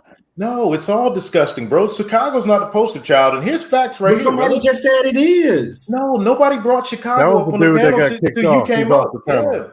Yeah, he off the panel. No, fam. They were talking about it in the chat, and we talked about it on the panel. And matter of fact, that man had a point around it too. I don't want to derail the conversation. Wait, hold on. I'm not calling you out like in a negative sense. What I'm saying is, I know you're not. I'm just saying, let's have a balanced conversation. Cool. Right. Chicago got its issues. Cool. And this is where I get weirded out about this whole black community thing. Like I said, I'm not part of it. I checked out long ago. But is it one community until murders start happening? Is it one community until we compare single mom rates? Is it one community until y'all got more kid murders than us? Then Atlanta, Houston, Baton Rouge, Little Rock, all these places are different. When does it become one community? Wait. Is it one community when R. Kelly gets convicted, but you ignore the lyrics that are right in your face from Jay-Z on Girls, Girls, Girls? Is it one community when you... What does that got to do with kids getting murdered, bro? What does that do? When is it a community? That's what I'm saying. All of it is trash, in my opinion. It's not a community. Cool. That's cool. And what I'm asking you is a balanced conversation. That's all. And if we can't have that, then I understand that too. And that's fine. I'm not tripping on that. I'm really not. Because I don't want to derail the conversation. And I see this is a point where to Scam's point, we're going to continue going down a rabbit hole. So let me ask you this. I can't even see your name, bro. And I apologize. Trey. It's Trey. Trey. Okay, Trey. What is something that we can agree on? So if you say you checked out from the community, I kind of already know. Me and you, like at least with Chaotic, I can concede that his ways are unconventional, but he's admitted openly, like, hey, I'm for the community, right? So I know I can align and work with him on something. If you saying, hey, I checked out, what is something that we can align on community-wise? And then the other question that I would have is then if there's nothing, then why would you be here? Here's the Hey, deal. really, I think when he said he one, checked out of the community, it doesn't mean he checked out from the people. He's checking out. No, what he's saying is this will never be like. Oh, go ahead. Yeah, I'm from VA, man. I grew up in VA 757 P-Town. That's where I'm P-Town. from. Yeah, P-Town, man. Yeah, okay, shout out, man. I graduated from Western Branch, man. I moved when I was in high school. But bet Braves. But man, Lonzo Mourning too. Shout out. But really, I completely agree as far as this welfare structure and everything, it needs to be reformed. And just my opinion, which makes it a balanced conversation, is this. You're for the women. Me, I'm like, hell no. Let them women starve. You're like, Chaotic ain't even extreme. I'm really extreme when it comes to that. And men needs rights. Just like Mike that was on earlier, you know what I'm saying, the hefty white dude that was up here. We all deserve the same rights as Mike, and Mike deserves all the same rights as us. Because we getting screwed as men equally. That is where I say it's a balanced conversation. I know this is Lapeef and y'all rock for the ladies over here. You know what the side of YouTube I come from, we don't. Women over there, they know, look, y'all second-class citizens. It's all about misogyny over there. But over here, I truly understand and respect it's different over here. And that's why I disagree with you on the fact that this is balanced. And as far as the community goes, I left the community because I got shot by a nigga. And that's all it took. I woke up right there. I hear you, bro. And I would never take that experience from you. And I would just agree to disagree. You said we for the women over here. Hey, I got a little different. I explain a little bit different. Here the deal is. Community is when there's men standing in front. Somebody got an echo. Yeah, men standing in front and the people following the strongest men, strongest and most powerful, most influence, most casholine, most physical power, and people are following behind. It just makes common sense. That's what Indians, that's what Hispanic, a lot of them are doing. When they That's talk, what Mike sees people in are his listening. community. People are rewarding the people on the top. That's what they do. Now, this population is a little bit different. Like even on panels, they're going to the people at the top or in the middle, striving where the arrow is pointing up and they have something. They, instead of listening to them, they're telling them what they need to do. You went out there and became successful. You need to go bring all that stuff to us and follow us down here to the gutter where we don't respect you. We don't value your opinion, even your face. We just want your stuff. We want your time, we want your resource and your paycheck. There will never be a community like that. The people that said, we're not going to follow these people, we're going to try to dictate them. The smart ones of those people run. You're not getting my time, my resources, my energy, and you're not getting this wood either. Definitely ain't putting no kids out there. You can't build anything like that. All you can do is build a small network of decent people that you select yourself and run. That's all I got. That's chaotic. chaotic. That's though I agree with you. Rilla, Gary, and Gary, thank you for all the super chats. Gary wants to know, Rilla, what is the community? I'm the community. I'm the community. So okay. And I see people individuals can be in the community, can be a community. Yeah, man, give me a second. You kind of cut me off there. Give me a second, buddy. Hey, and I really do want to make this a productive conversation. I scam, when you said that, I hear you because I know how this stuff can go, man. Yeah. And I really have been chaotic though. Chaotic. I was on my way to work trying to chime in, and my phone was jacked up, and then I, drove back all the way to my grandma's house, and so I'm tapping in with y'all now. I don't want to waste frivolous time, and I don't want to answer trivial questions. I'm documented as being in the community, for the community, mentoring our boys, working closely with the youth, advocating, to rebuild the Black family, all of that. That's community for me. I think Scam said it perfect. I wouldn't add or take away anything that he said. Right now, if you're asking me what is the community currently, then that's a different thing. And I think, with the observable eye, we know what that is. Why are we doing that? Why aren't we so chaotic? Why aren't we problem solving to answer or to come up with solutions for the community? You already know what my answer. Because the people said no. You already know you already know what my solutions is to put a police officer on almost every block and National Guards in high Black neighborhoods. But people in the chat are reacting to the why I left the community response. Trey said because he got shot by a nigga. Another individual, Clue the Community, in the chat says his cousins were shot in 94, 95 by niggas. Now, I never have gotten shot by niggas. I've been around niggas while they're shooting, but I left the community. I'm going to tell you why. I was at work many years ago, and this is when I was a teacher, and one of my coworkers who was a Black, me and him were talking about the distance between Earth and the sun. And I said that the sun is 93 million miles away. The nigga said, that ain't true. They ain't got a ruler that long. That's when I said, I got to get away from these dumb niggas. Anybody else has a story like that? Go ahead. No, I don't have a story like that. I'm sorry. I just wanted is it like mine, or is it, No. I was just going to say in general, when it comes to this whole broad thing of the community, I was going to say that the problem I believe we're starting to have when it comes to dialogue earlier, when I talked about speech and what that means in English, I said English is like a muddy language. Yeah. This is a perfect example of that. When I talk about the word community, right? In my mind, I'm saying community means the people I'm around, those who are actually in my community. I can actually go face to face, talk to people, and I know who's in my neighborhood.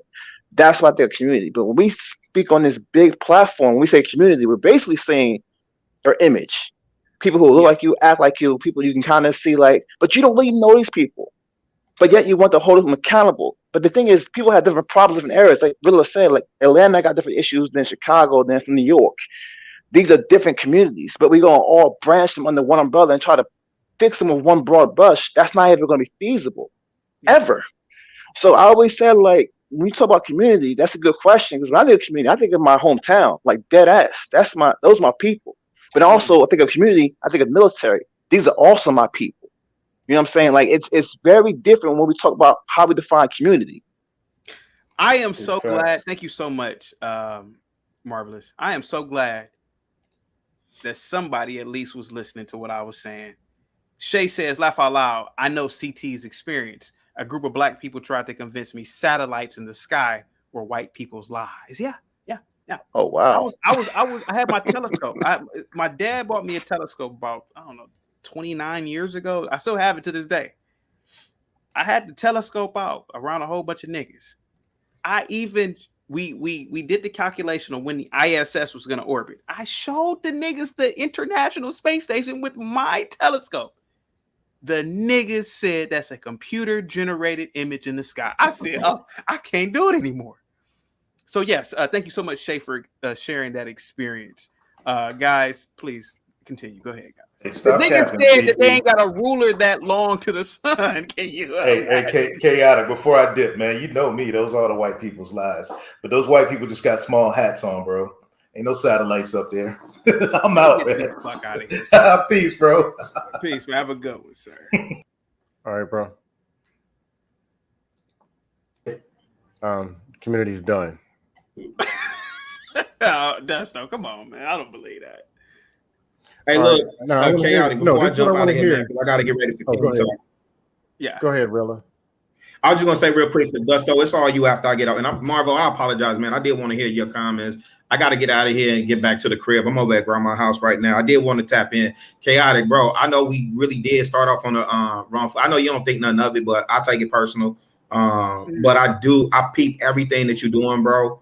I don't always understand it. I do not always agree with it 1000%, but I do hear your heart, and I can use the left side of my brain, even though I may not always articulate everything correctly, right? I can use the left side of my brain to understand that your heart really is in the right place to thank you. Like, I think what you're trying to do is restore order, like regardless of what the community is. I think you're just trying to store order and decorum and restore us back to, you know, honor and greatness. So I do salute that. I appreciate Scam in that G Unit wife beater, and shout out to Marvo, and shout out to all the broken dusty crumbs that like to do reaction videos and come over here. You know, I got to give a pardon shot, chaotic. I'm sorry, bro. Absolutely. Well, that's I'll let y'all later, man. Your freedom of speech. Thank you so much for those kind words, Rilla. Salute to you. JD says exactly. CT has heart, unlike nasty fake people. I don't know the individual that this person's talking about, but salute to you, JD. Guys, we were talking about a lot of different things. Marvelous opinion. Can you believe, sir, that I was at work? Now these are supposedly educated niggas. I said that the sun was 93 million miles away, and a nigga that I'm working with said they ain't even got a ruler that long. I said these niggas are dumb, dude. But Marvin's opinion, nevertheless, though. Before I close out, this has been a great stream. You are a lighter complected male. Here. No, but there's now. Hold on for a second, Desto. Hold on for a second. Now you are a lighter complected male. Your views may be totally different than mine, but let me tell you something, sir. Do you know who Jerry Rollins is? Sounds familiar, but remind me. Jerry Rollins was the president. He just died 2 years ago or 3 years ago. He was the president of Ghana. Okay. His mom was British. His father was a black man, black Ghanaian. I think it was that way around. Educated in Britain, educated at elite schools. I think he became an officer in the Ghanaian army. He had a different mindset than the common Ghanaian. He when he became president, he saw that the Negroes were still cooking on the ground. Can you imagine this? How stupid these people were? And he went in there and said, no, we ain't doing this no more. Another example, sir. The president of El Salvador, the guy that we've been talking about, Bukele. He is not of Latin descent, even though El Salvador is a Latin country. His father, I believe, was born there, but they are Arabs.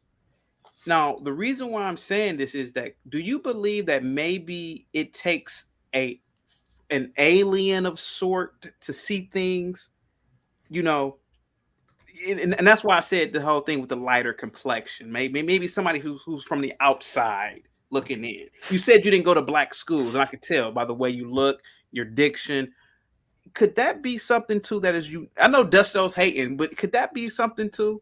The reason why that man is so unique is because he's really not the blood of those people, so he can see something.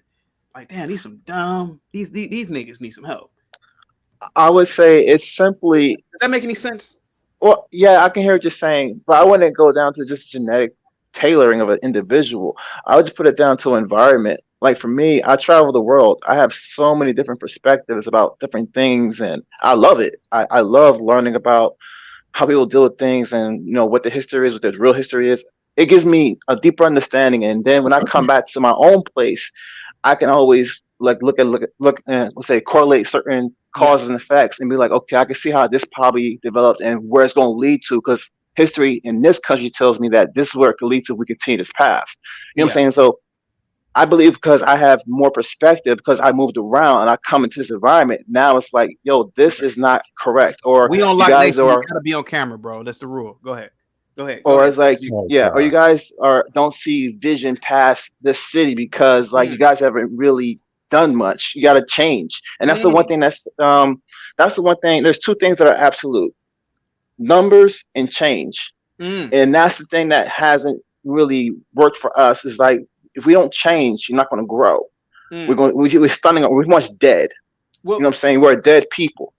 Well, the reason why I asked that question, and you gave a good answer.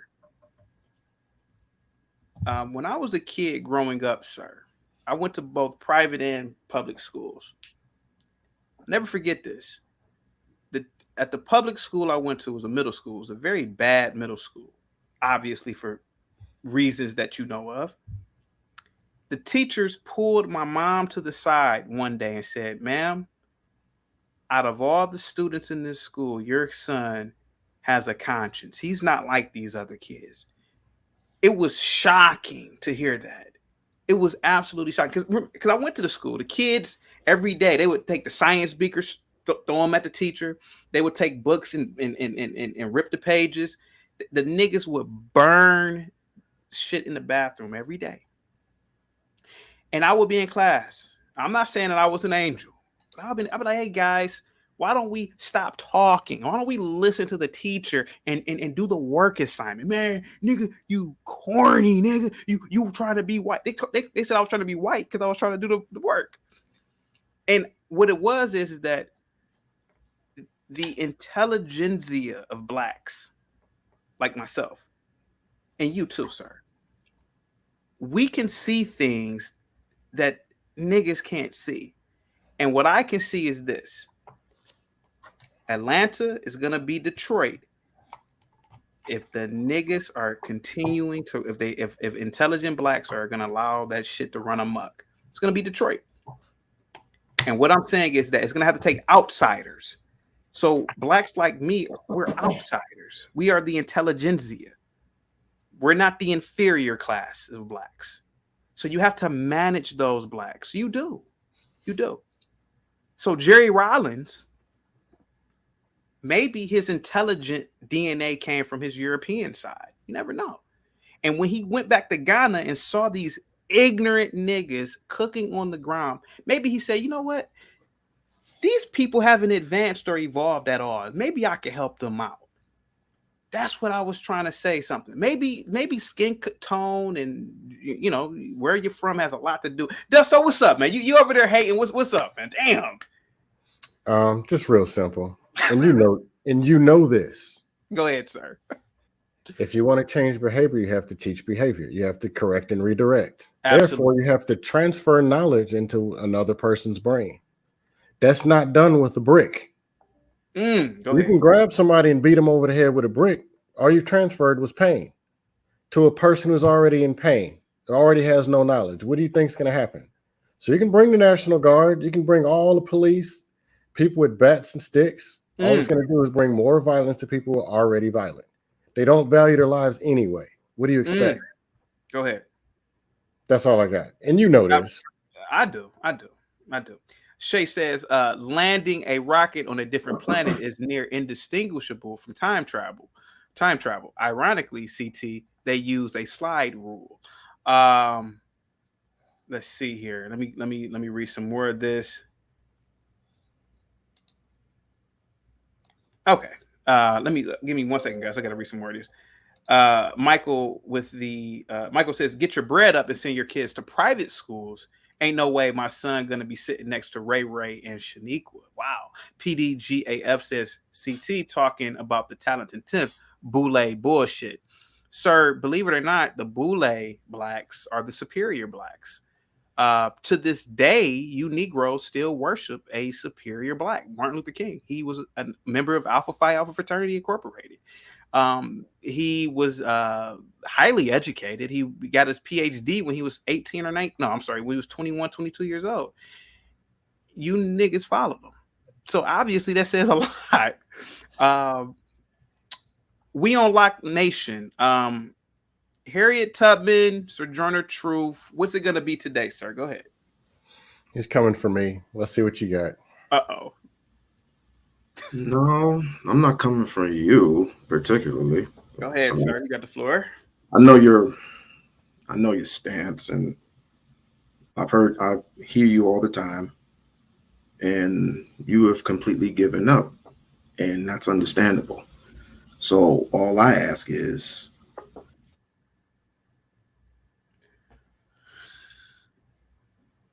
you're muted. Why did you mute? Why did you mute? No, you did. Okay, go ahead, sir. He's unmuted now. Okay. Why don't you leave it to people like us to rebuild our communities from the ground up? And you can go and do whatever you want to do, especially when it comes to our women.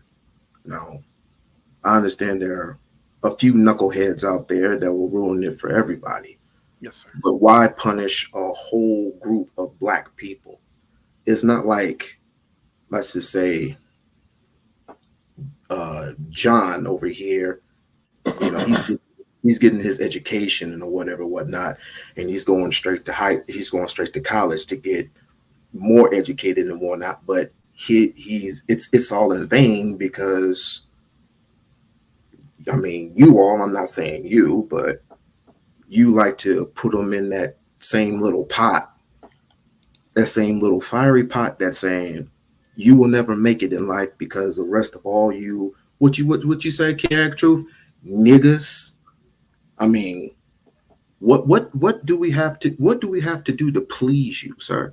What do we have to do to say to you that we can actually make it? We can actually turn this thing around without interference from certain groups or certain individuals who do not want us to turn things around. What will please you?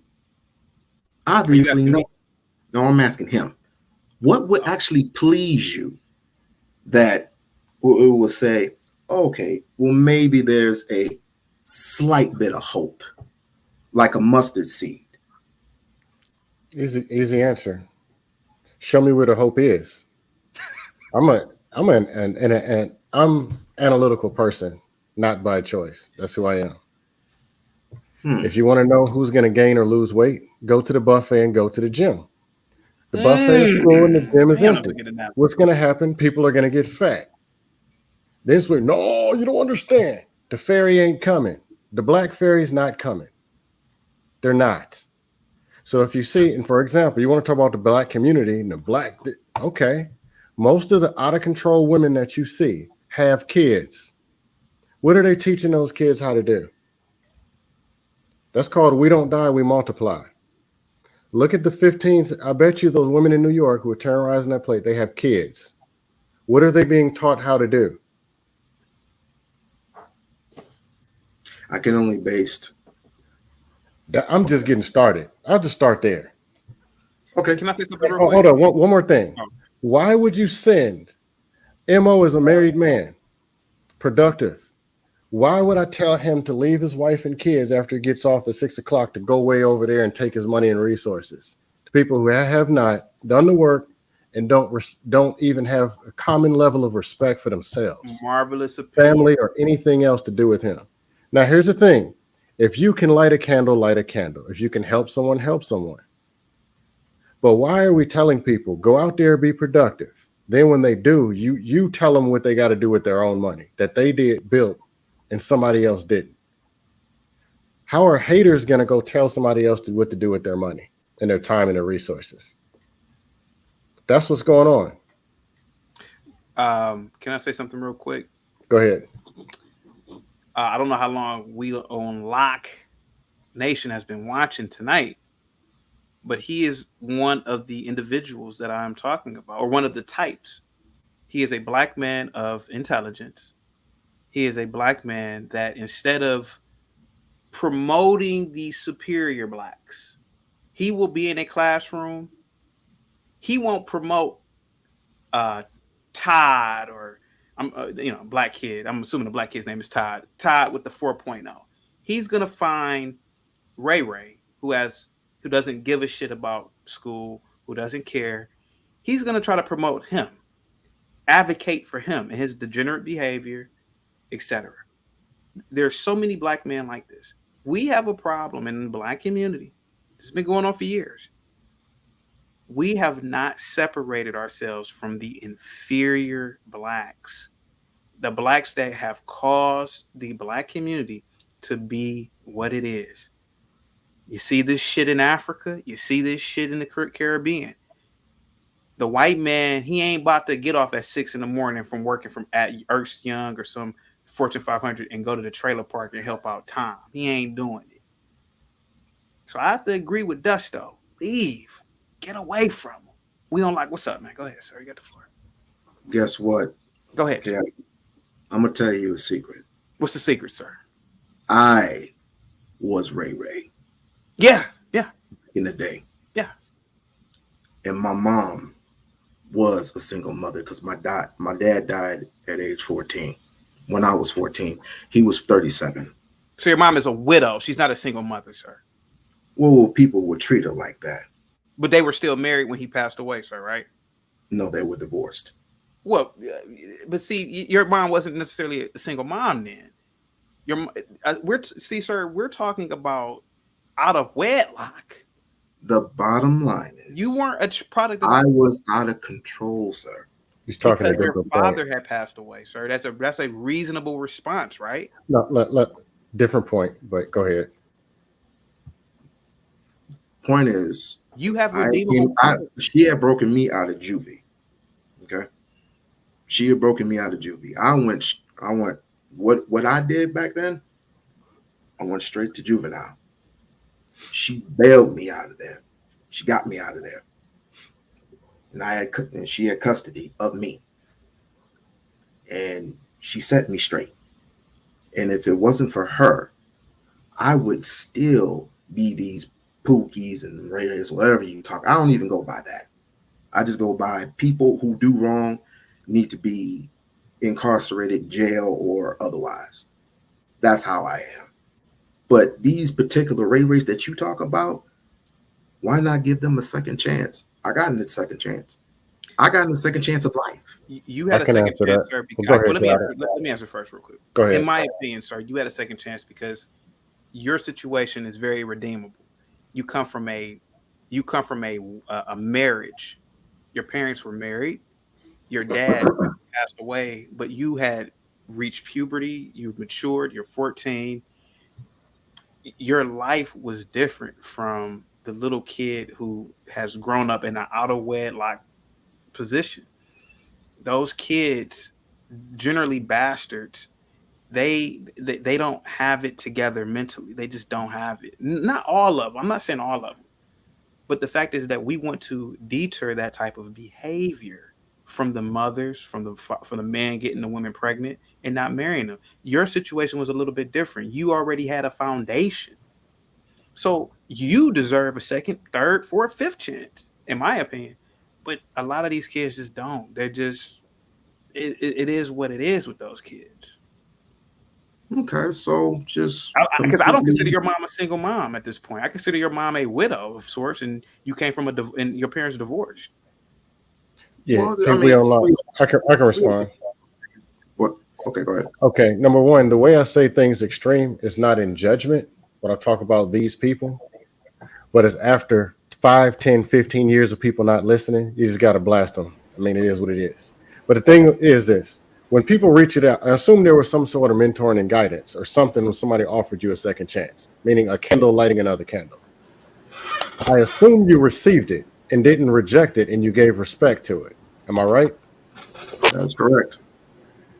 Then there's nothing wrong with that. Those are the people, even Rays, Todds, it doesn't matter. Those are people who can be helped.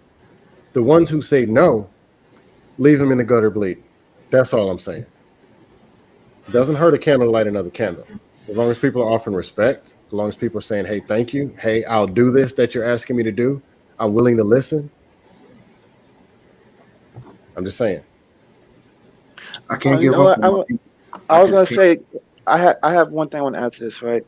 Because I was gonna speak on this on my channel, but I can share it here. So there's a thing about empathy.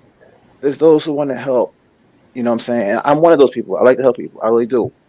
But I still have to have self-control over my own desires. You may be passionate about your people, and that's okay. You like, you desire what you desire. But you still gotta be in control over the things that you desire, because you may not see nothing wrong with having all this empathy. The problem is there are people who, like Scam is saying, who don't want your help. And you don't see it as a problem that you're still trying to help them, even when they don't want your help. You got to see that, yes, there is such things. Too much of a good thing can be bad. That comes in everything. Excessiveness will kill anything. I'm telling you, anything in excessive dosage is going to kill anything.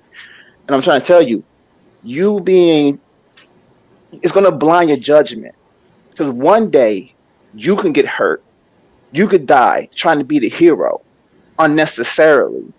It's that heroes are supposed to be called upon. And you're pretty much doing vigilante work, going out and looking for yourself, which is why we don't promote vigilantism. But the thing is, I know because you're passionate, but you still got to have control over that. Use that energy for those who actually need it, and don't waste your time on someone who's saying no, no, no, no. Now, you may feel like, well, I was stubborn, took some time to bump my head. Yes, it may take you time to bump your head, but eventually you had to make the decision to say, I want help. You can't force people to say, I want it. You know what I'm saying? Like, it's not going to happen. Otherwise, like I said, all the time you put into them, you wasted it. You could have put someone else who actually, hey, I want your help. I'll take it. You know what I'm saying? Like, take it that way. But you still got to have self-control of yourself. At the end of the day, I'm not saying don't have no passion, no desires. Have it, but be in control. Because that's the one thing that I believe as Black people in general, we're very expressive. We're very emotional. We are emotional creatures. But the thing is, we still gotta have discernment. We gotta have good judgment. We gotta think of others besides ourselves. See, the thing is, even when you're trying to help someone else, you're actually kind of being selfish in a way, because they're telling you not only to help, but you're telling them, no, I know what's best for you. You gotta put yourself aside of there and say, you know what, I'm gonna stand back, and when this person wants that, I'm gonna come and give it to them. You know what I'm saying? Like, that's just how it has to be. Sounds interesting. Sounds interesting indeed. Guys, there is another show coming on. Dat Man, I don't know why you keep coming in and out. I think it's a signal thing. You got some lot lizards in the truck. Mike, any last words, Mike? You've been smoking all night. What's going on, sir? I just enjoyed listening to the conversation. Some stuff I speak in on, some I don't. Yeah. Mike, can I ask you a question real quick? Yes, sir. You are a white man, sir, so I must ask you, are you holding the black man down? Keep it real. He oppressed me yesterday. He's not under my foot. I just looked, so there's nobody there. Thank you so much, Mike. Any last words, sir? No, just I enjoy great panels. Like I said, listen to the Lapeef Network quite a bit. You know, freaking every day, just its own.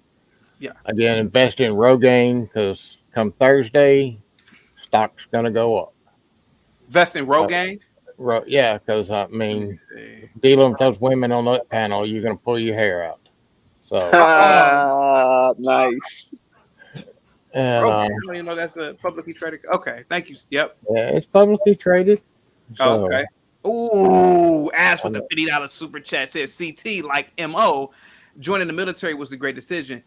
It changed the trajectory of my life. Most veterans are true patriots to some degree, conservative, libertarian, or independent.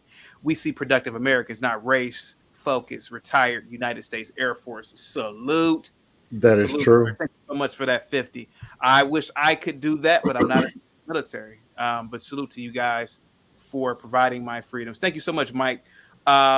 Marvelous opinion. Any last words, sir? I'll just say thanks for having me up. I really appreciate the time. Lapeef Network, I still support you guys strong. And again, just thanks for having me up. It was always an honor and a privilege being here, guys. Much Absolutely. love. Thank you so much, sir. Dusto, any last words, sir? Yeah, I'll make them quick. Yeah.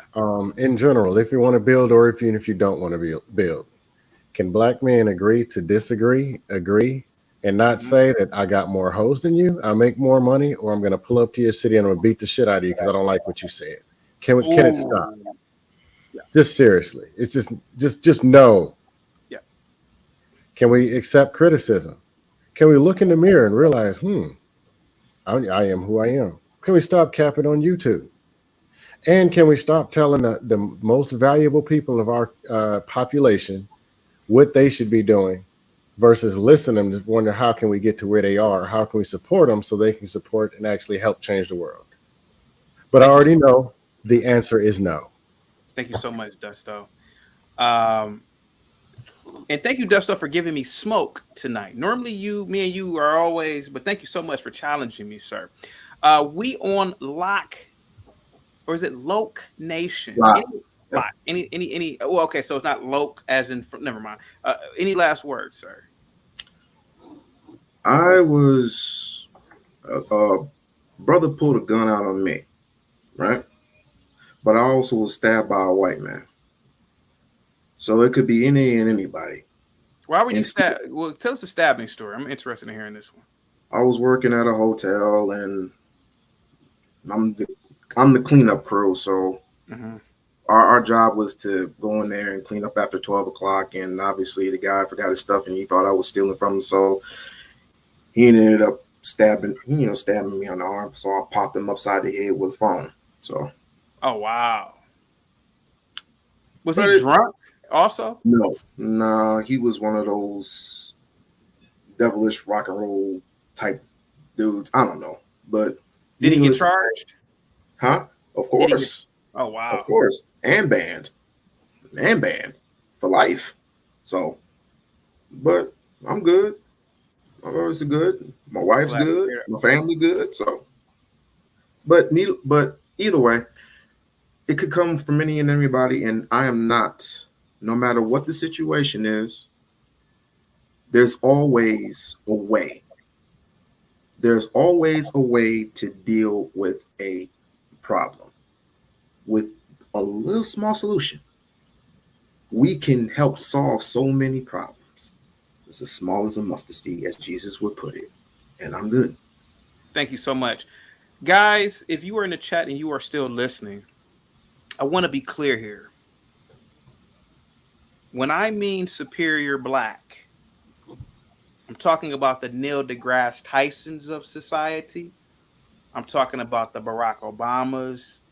I'm talking about the Sylvester James Gates, who's also a physicist. I'm talking about blacks who are the intellectuals, but it could also be the black entrepreneurs who create businesses for the black community, who create jobs for the black community. I'm also talking about the educators, I'm talking about intellectuals, people who do productive things for the community. Those are the superior blacks that I'm talking about. I hope everybody agrees on that, but that's my definition. Marvelous opinion. Do you have do you agree with that or not? No, I agree with that. Those are just some intelligent people. I would also add Thomas Sowell in there as well. Yeah. Dusto, do you believe in the whole definition of superior blacks that I gave out, or the examples? Yes, but I just think I'm better looking than those men, so I'm gonna put myself in that category also. Oh, absolutely. We don't like nation. Do you agree with that definition of word? Was Tommy Sotomayor mentioned in this? No, Thomas Sowell. Thomas Sowell. No. Okay, I was just no. Okay. Yeah. Well, Barack Obama. We'll just agree to disagree. And the rest of the people, I had to look them up. I need more information. You will need more information on Neil deGrasse Tyson. Yes, sir. Okay. Sounds good. Guys, thank you so much for coming to the Lapeef Network. This has been an incredible show. 6 hours. 6 hours. Guys, please hit the like button. Please subscribe if you have not. Guys, I am out of here. Please share this video. Please come back and comment. And to all the haters out there, please comment as well. Salute to the panel, guys. You were incredible tonight. I know we had a little bit of an argument, but that's what happens. You know, men argue. Locker room conversation. But guys, salute to you. Peace. Have a good one.